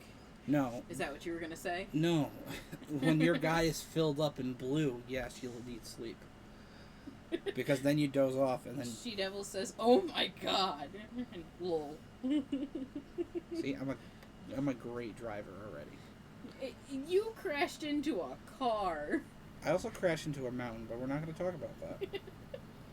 See? L turned on your lights. I think we should talk about you driving into a mountain. Hey, mountain. When I was playing yesterday, Joe said, oh, if you click F7, he was wondering what this back... That's the freight percentage of damage. Right. So he didn't know what that was. So he's like, oh, what is that? So I was like, okay, let me take a look. I press on it, and not even like 3 seconds into me looking at it, I crashed into a mountain. It was bad. But hey, She's a good girl. I'm Pick a lane. I'm both lanes. Even the shoulder. Excuse me, Mr. Truck Driver. You're speeding. No, I'm not. No driving on the shoulder. But that's the best part, especially when you gotta pass people. Guys, if you had to rate the driving, who's a better driver, me or Moke? I'm gonna smoke the back of this truck.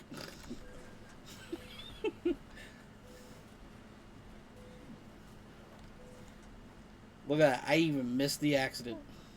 But you did 37% damage to my brand new truck. No, that's not your truck. It's somebody else's truck. Remember? You didn't take the freight. You didn't do the freight one? Guys, who's better at driving? Is it me or Moke? I said I was gonna smoke the shit out of that car.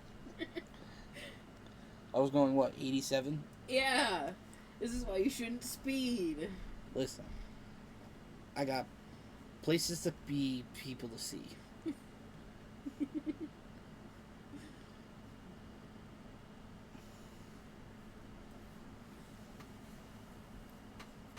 It's Nightbot. Moki almost tipped it over. I wanted to make sure there was no Red Bull in the gas tank, because Red Bull gives you wings. I'm pretty sure there's no Red Bull in the gas tank. Hey, you never know. Considering how we haven't even put gas in it. Yeah, we're getting there. Let's take a look at the map. We're fine. You'll make it. We're good. Laughing while you're crying emoji. Laughing while you're crying emoji. Look at the view. Hey! Look at the view. If you cause me to crash, it's your fault. I wasn't doing it on purpose. My demon spawn hand down. What?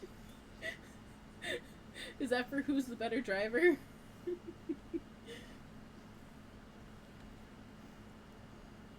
I'm a better driver, let's be realistic.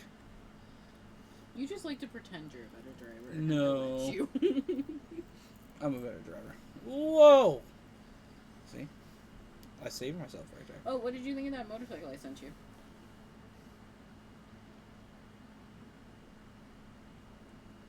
I sent it to you on Facebook Marketplace. And she says, yes, my demon spawn is a better driver, hands down.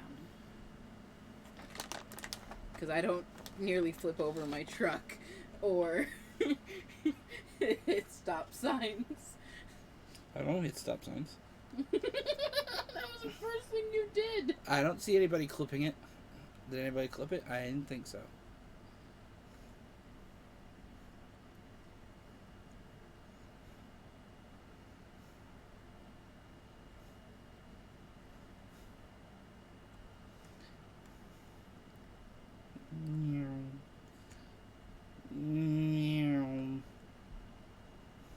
Does this make you nervous?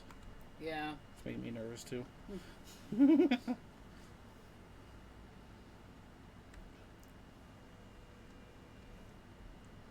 You're being beeped at.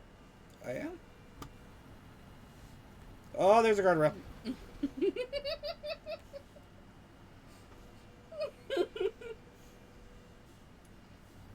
I'm not being beeped. Maybe. I can beep down too.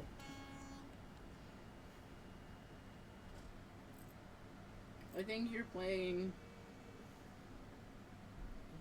Get a Gam Spiral again. You get me sick. What?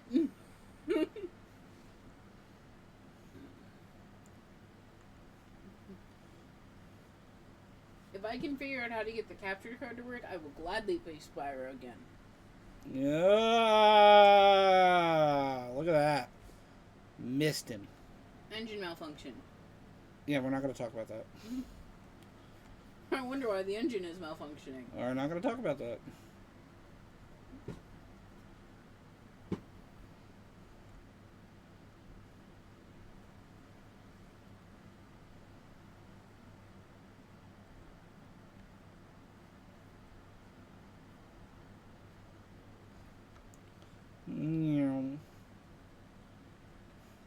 See, I'm a good driver. I even use directionals. Yeah, you're using directionals, alright.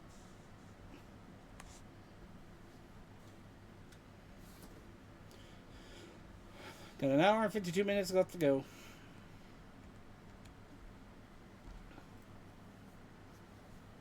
The driving gets long when you get jobs that take 30 hours.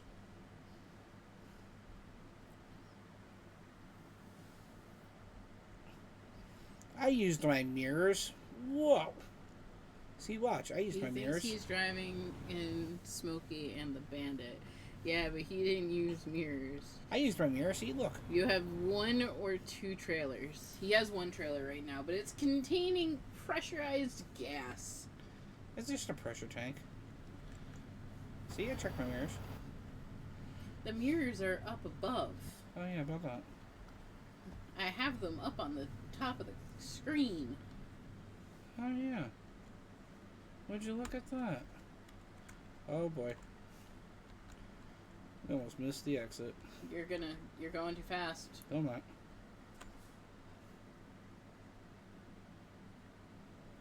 Perfect. You were going way too fast. Now we just back it up. Yes, he is an adrenaline junkie. I can't say that word on stream.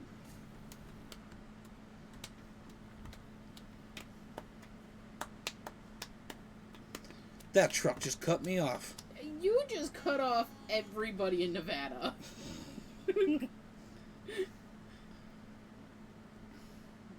Excuse me, Mr. Bus.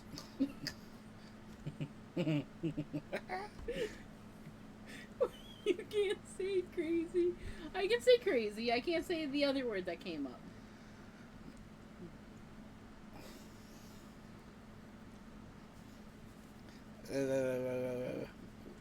What are you doing? Head massage. A really bad one. Ow. I didn't say it was good. Engine malfunction. We're not going to talk about that. I'm not going to have long hair much longer. Why? I got to get it cut Why? for my interview. If I get one. I know you will get it.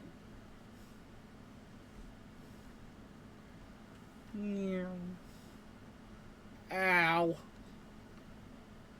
Ow. I can put your hair up in a bun. You could. I could get all of your hair in the bun. You have a hair tie? I do. Go get it. It's got to be back here, though. That's where it goes. Your engine malfunctioned again. Shut up. I know. I wonder why. No one's asking. Why are you doing that? Don't do that. Ah, there's a cone.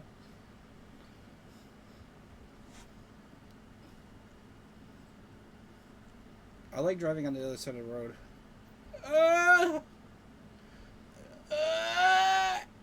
We made it. Sheesh.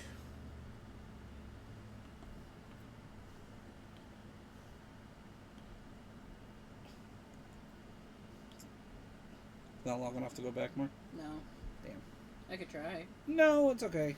Yeah, I'm gonna crash! Don't crash. We ain't crashed. We're live. We're good. Watch out for the black dog.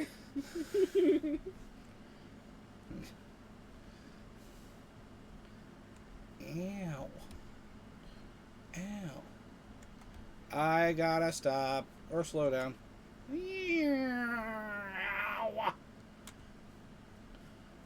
You know, it's gonna be your fault for me hitting the sign.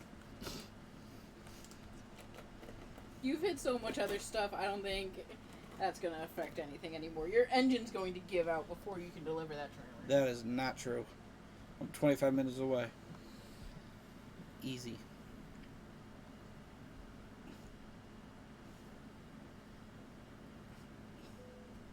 Your engine malfunctioned. Wait till it gets really bad and it starts just flickering. And you need to stop and go to the nearest facility. They have a drug test done. I'm clean. I'm as clean as a vacuum cleaner. Are you? Ow.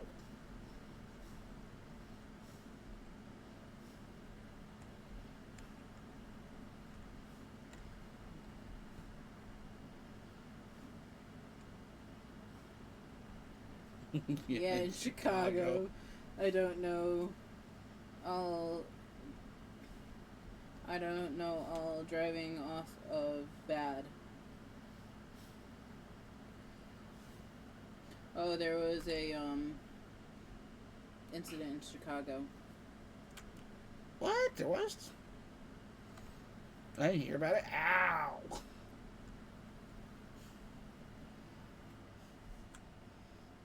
It's gonna stick out more. Well, that's all the bun you get. Close enough. Look at that. They wanted us at what? 9:15? We're there by 9:30. We're 15 minutes late. Technically, we're not. They want 9:15 to 3:55 a.m. So we're technically there on time. Island Park. Put it where they need it. Let's see you do it. You don't want to see that. Yes, we do. No, you don't.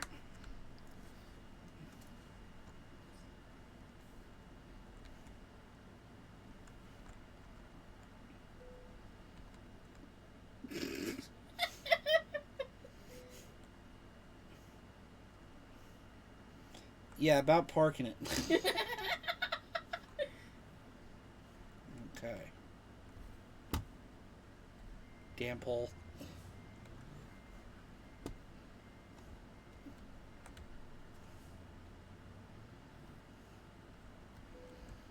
Okay. We're gonna crank this as much as we can. And stop before we crash. Nope, that's not what I wanted. Fix it.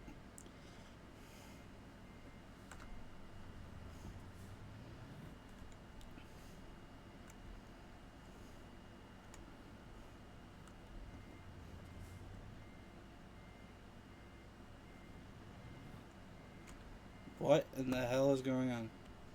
Here, let me try. Nope, I'm gonna get it. First try. Are my hands cold? Yeah, they're very cold, actually.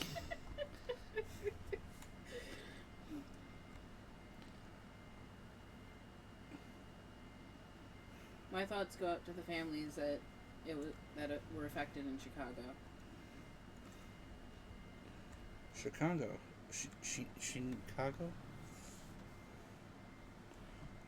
Look at that. Look at that. Backing it up. Don't hit that tank. Look at that. Look at that. You're gonna hit the tank. No, I'm not.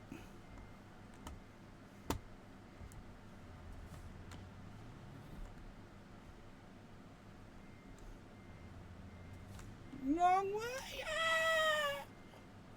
Woo. That was close. Sheesh. Sheesh. Sheesh. Oh. Hey, your engine malfunctioned. Shut up.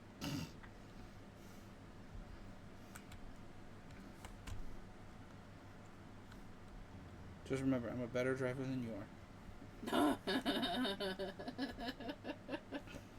Chat, who's the better driver?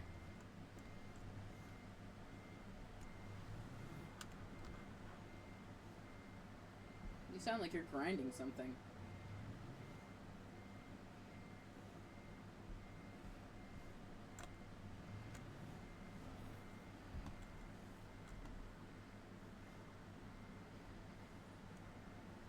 Six people permanently sleeping. 16 in the hospital, aged between 8 and 85. Damn. School.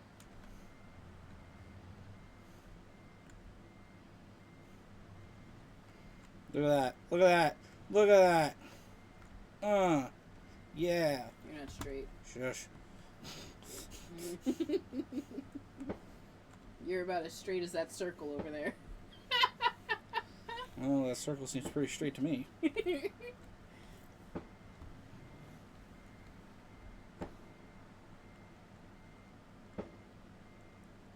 You're not.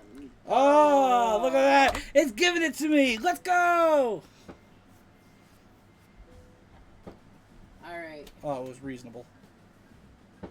Alright. I did $1,000 worth of damage. Yeah.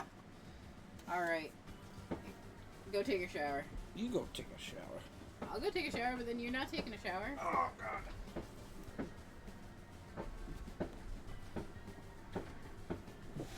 4th of July parade.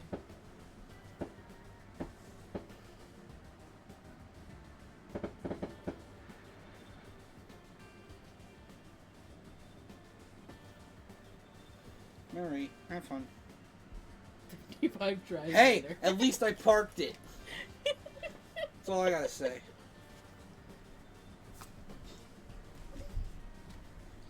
See you later, baby. Alright.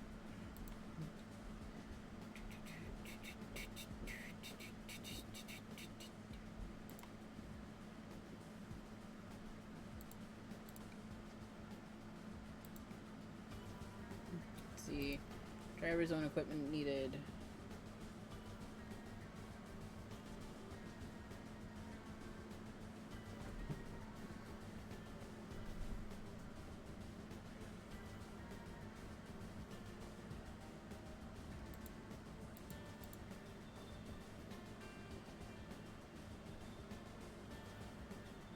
Some special, extra large, and heavy cargoes need to be hauled by a true professional. It won't be easy and it'll require some skill, patience, and cooperation. If you're interested, visit these cities. Oh my god.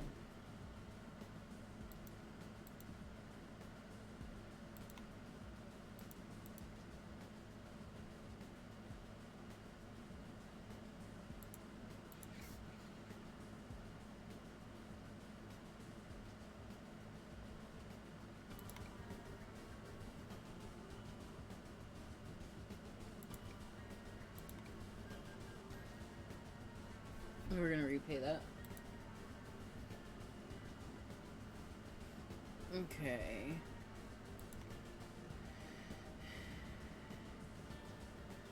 I'm glad that they caught him. He can answer for what he's done.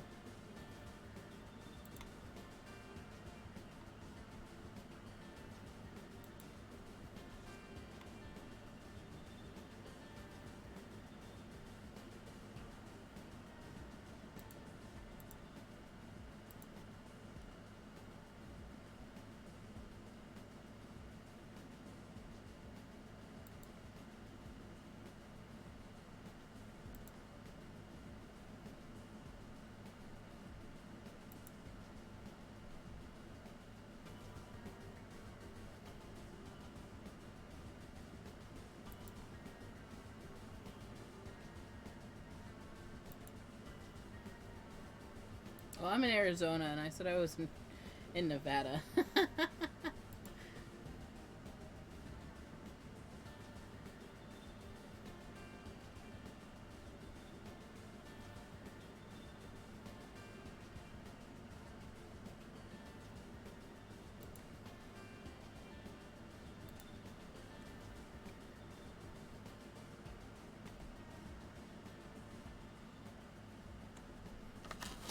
I should really rename the stream.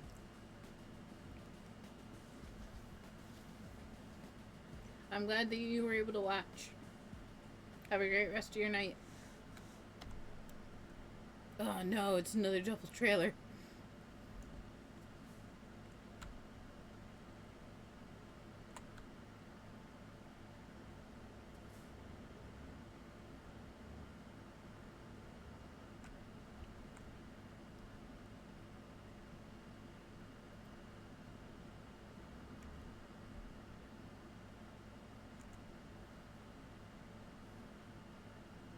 There was another truck coming.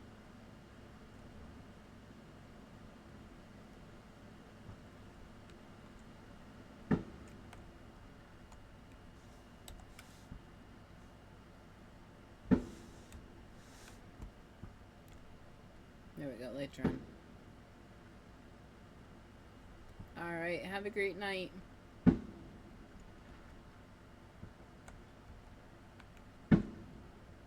The fireworks are starting.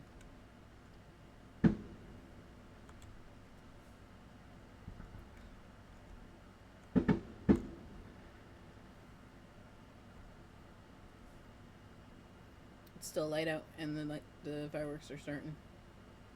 I took that corner way too sharp.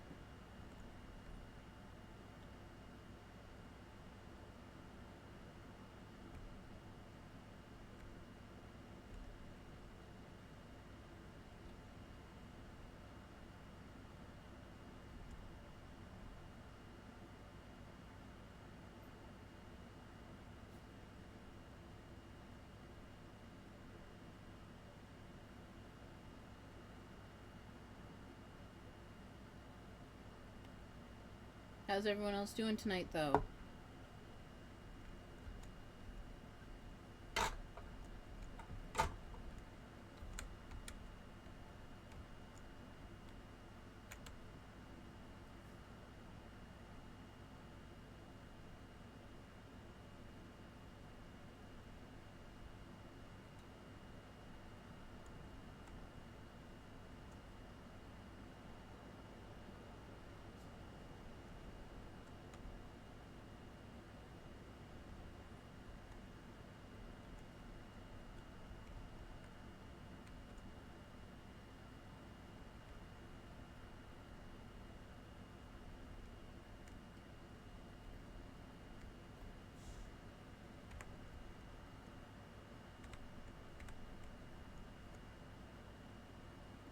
I even used the blinker this time.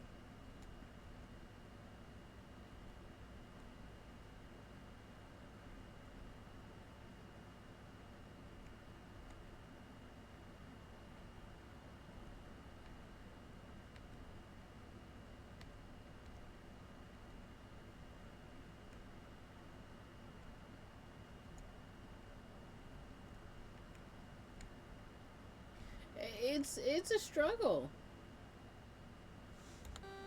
Nope, that wasn't it. There we go. Now I can see. I'm blinding literally everybody on the other side of the road. But like, it's dark.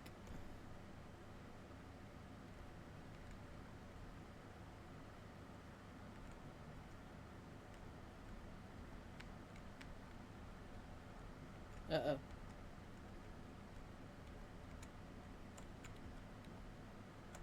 I'm not even going the speed limit yet.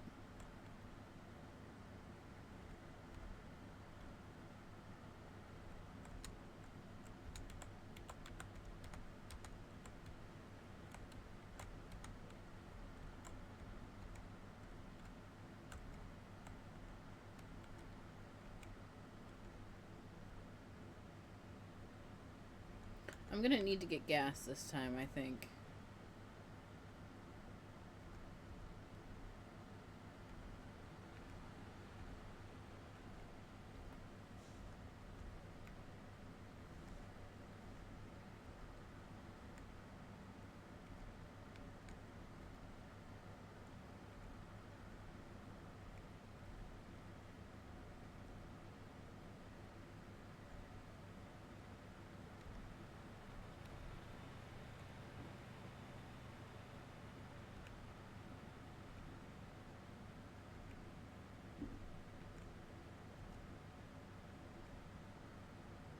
I'm doing it, guys!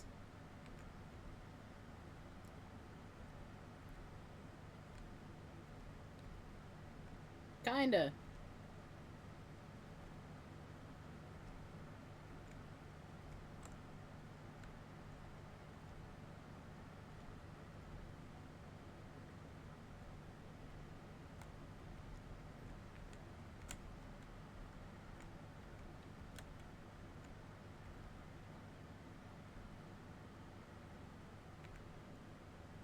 There's like no sound in this game though other than the menus. Other than that, all you hear is the hum of your engine, and I love it.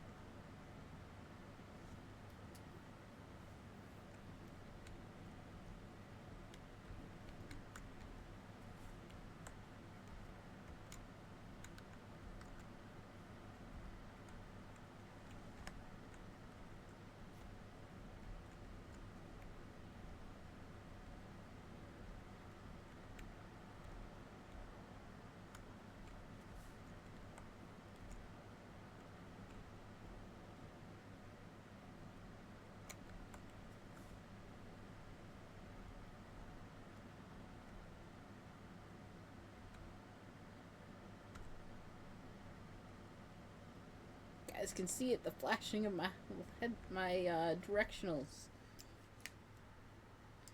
I'm doing it, I'm driving a big rig.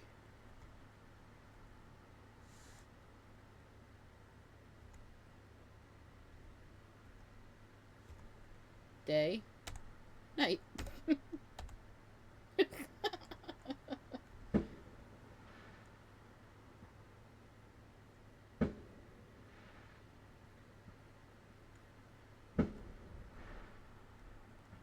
Still very bright out for fireworks.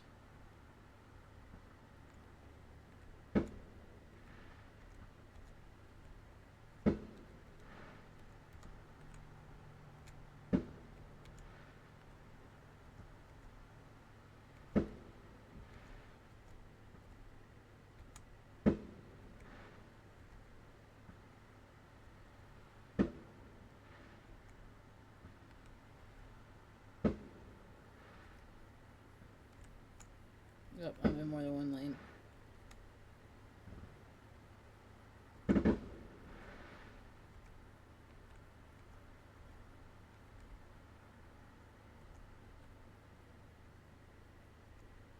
I don't know why this is so much fun, but it is.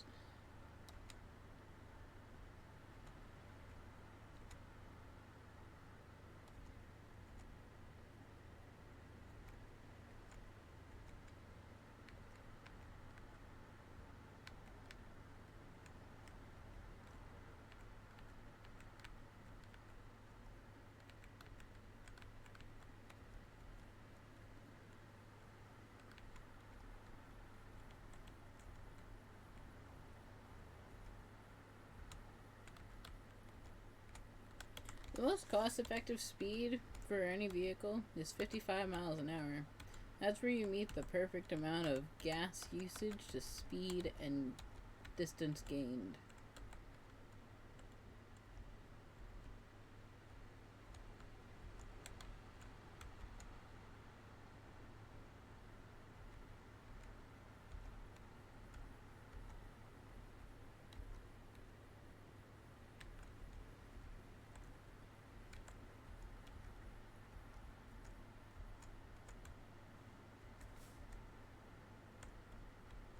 Okay, I need to get gas.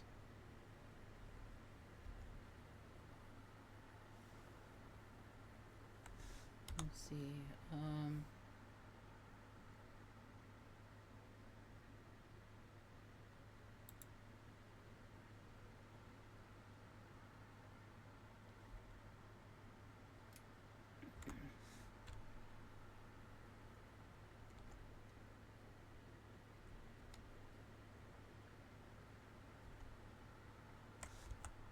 When does this have to be here?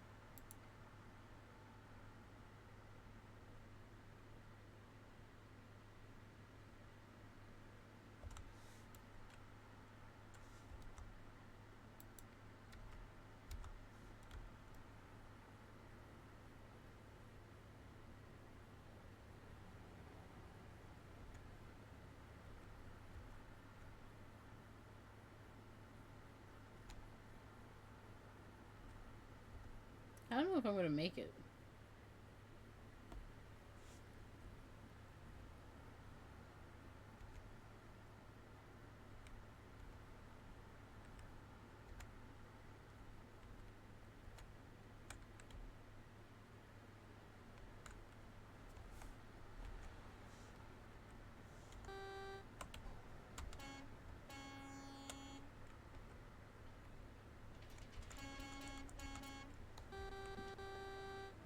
I got 2 types of horns.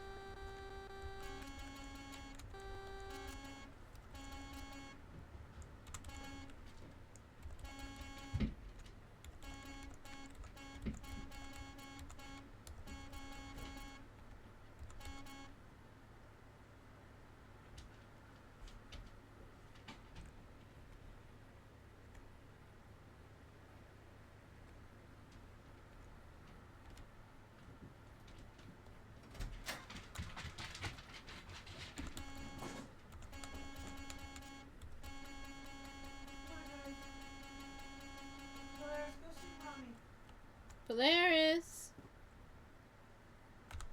Polaris, Bobby! Polaris! They're extremely scared. I believe it. I heard the fireworks going off.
Alright, back. Sorry about that, guys. The fireworks going off have scared my dogs.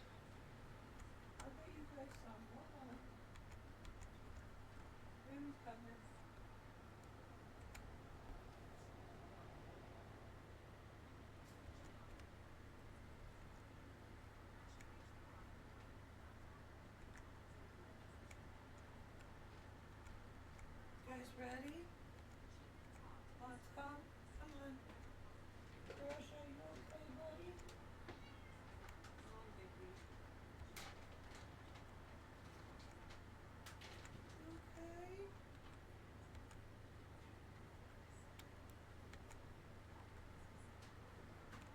You okay?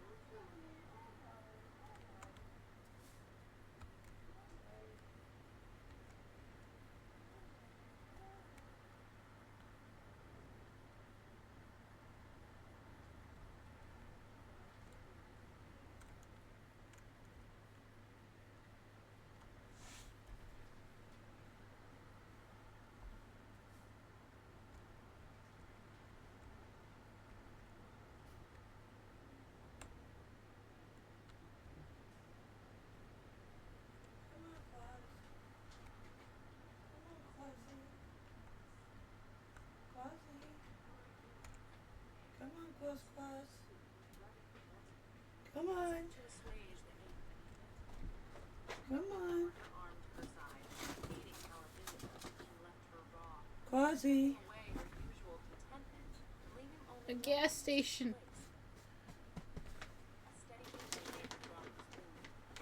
There you go, sweetie. All right.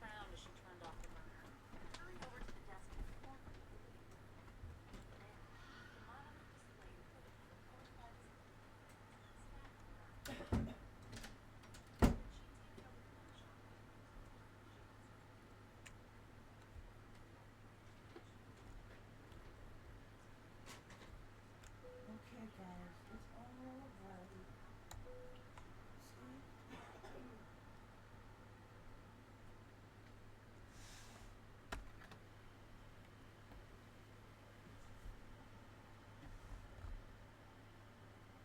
right. Ouch.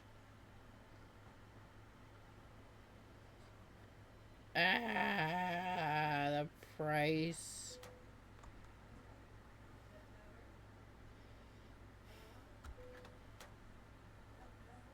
The price. $1,100. Okay.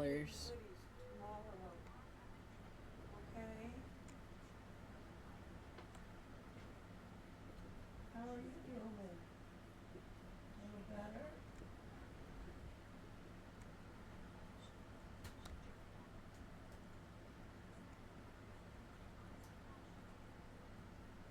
$1,100 for gas.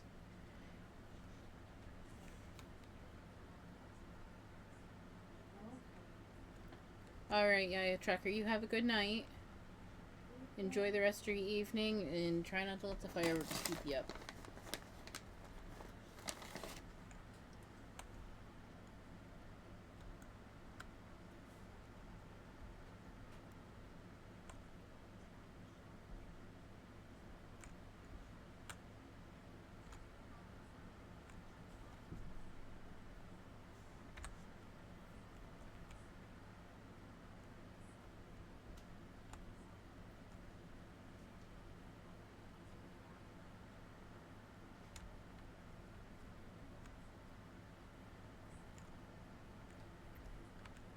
Have a good night, Tom.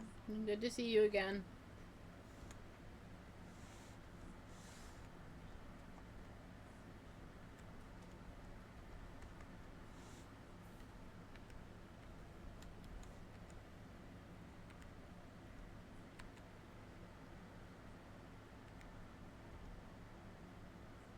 Always.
I got two types of horns.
We're almost there.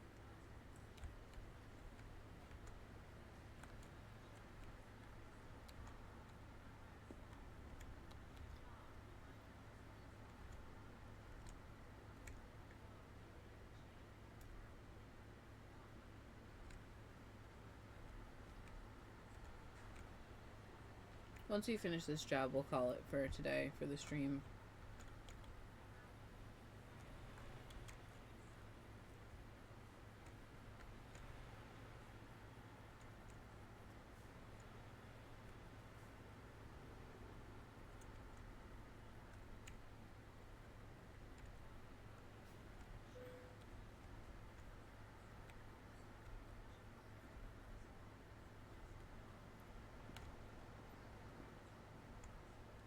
I have to go this way, I'm sorry.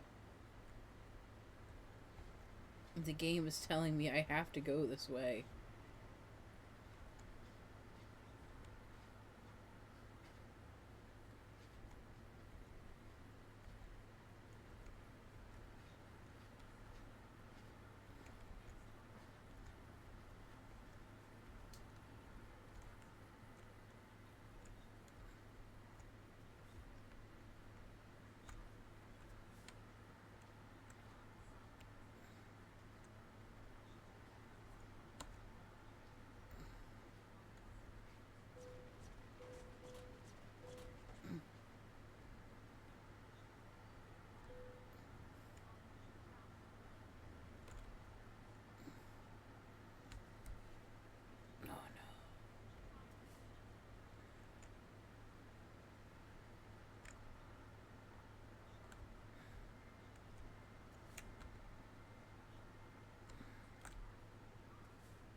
You know, I think I will take it. Minimal damage.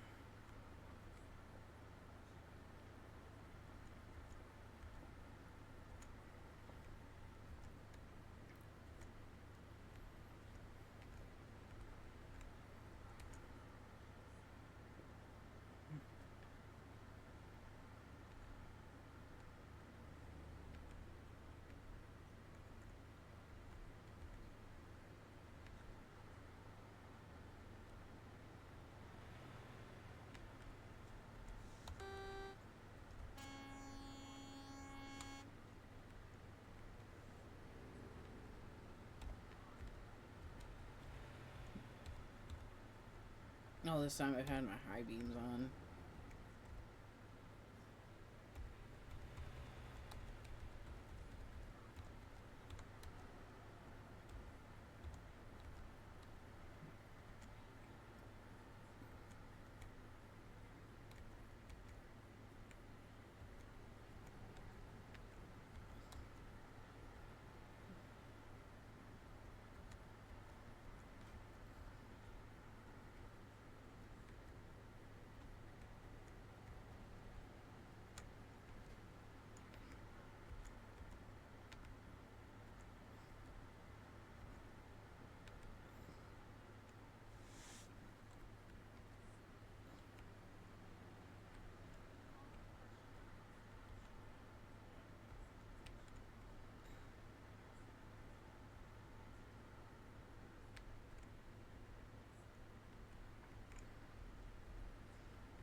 I've only got 36 miles to go. 32 miles to go.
This is really cool though, how the game has day and night cycles.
Barstow has been discovered!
Yes!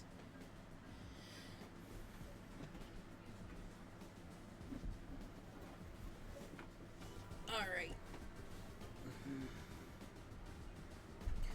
With that, we will be ending the stream here. Please keep a notice out for Twitter. That's where any updates are going to be coming. As far as other things, though, the Discord server is live. The link is in the chat. It's also on my profile page. You can find that information out there. I promise you, it is there. Other than that, we also have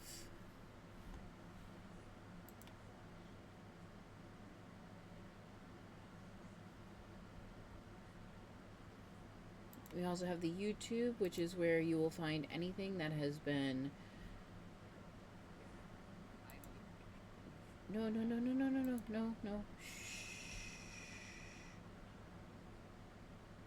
You can't be playing. No sound at all. Yeah, you have links to my Twitter, my YouTube, and my Discord. Twitter's where anything is going to be updated. Discord is how you can get a hold of me, my mods, and just kind of like have a great time talking with everybody. And my YouTube is where you're going to find a backlog of all of my previous lives. Thank you again for coming out, and we will see you all next time we are streaming.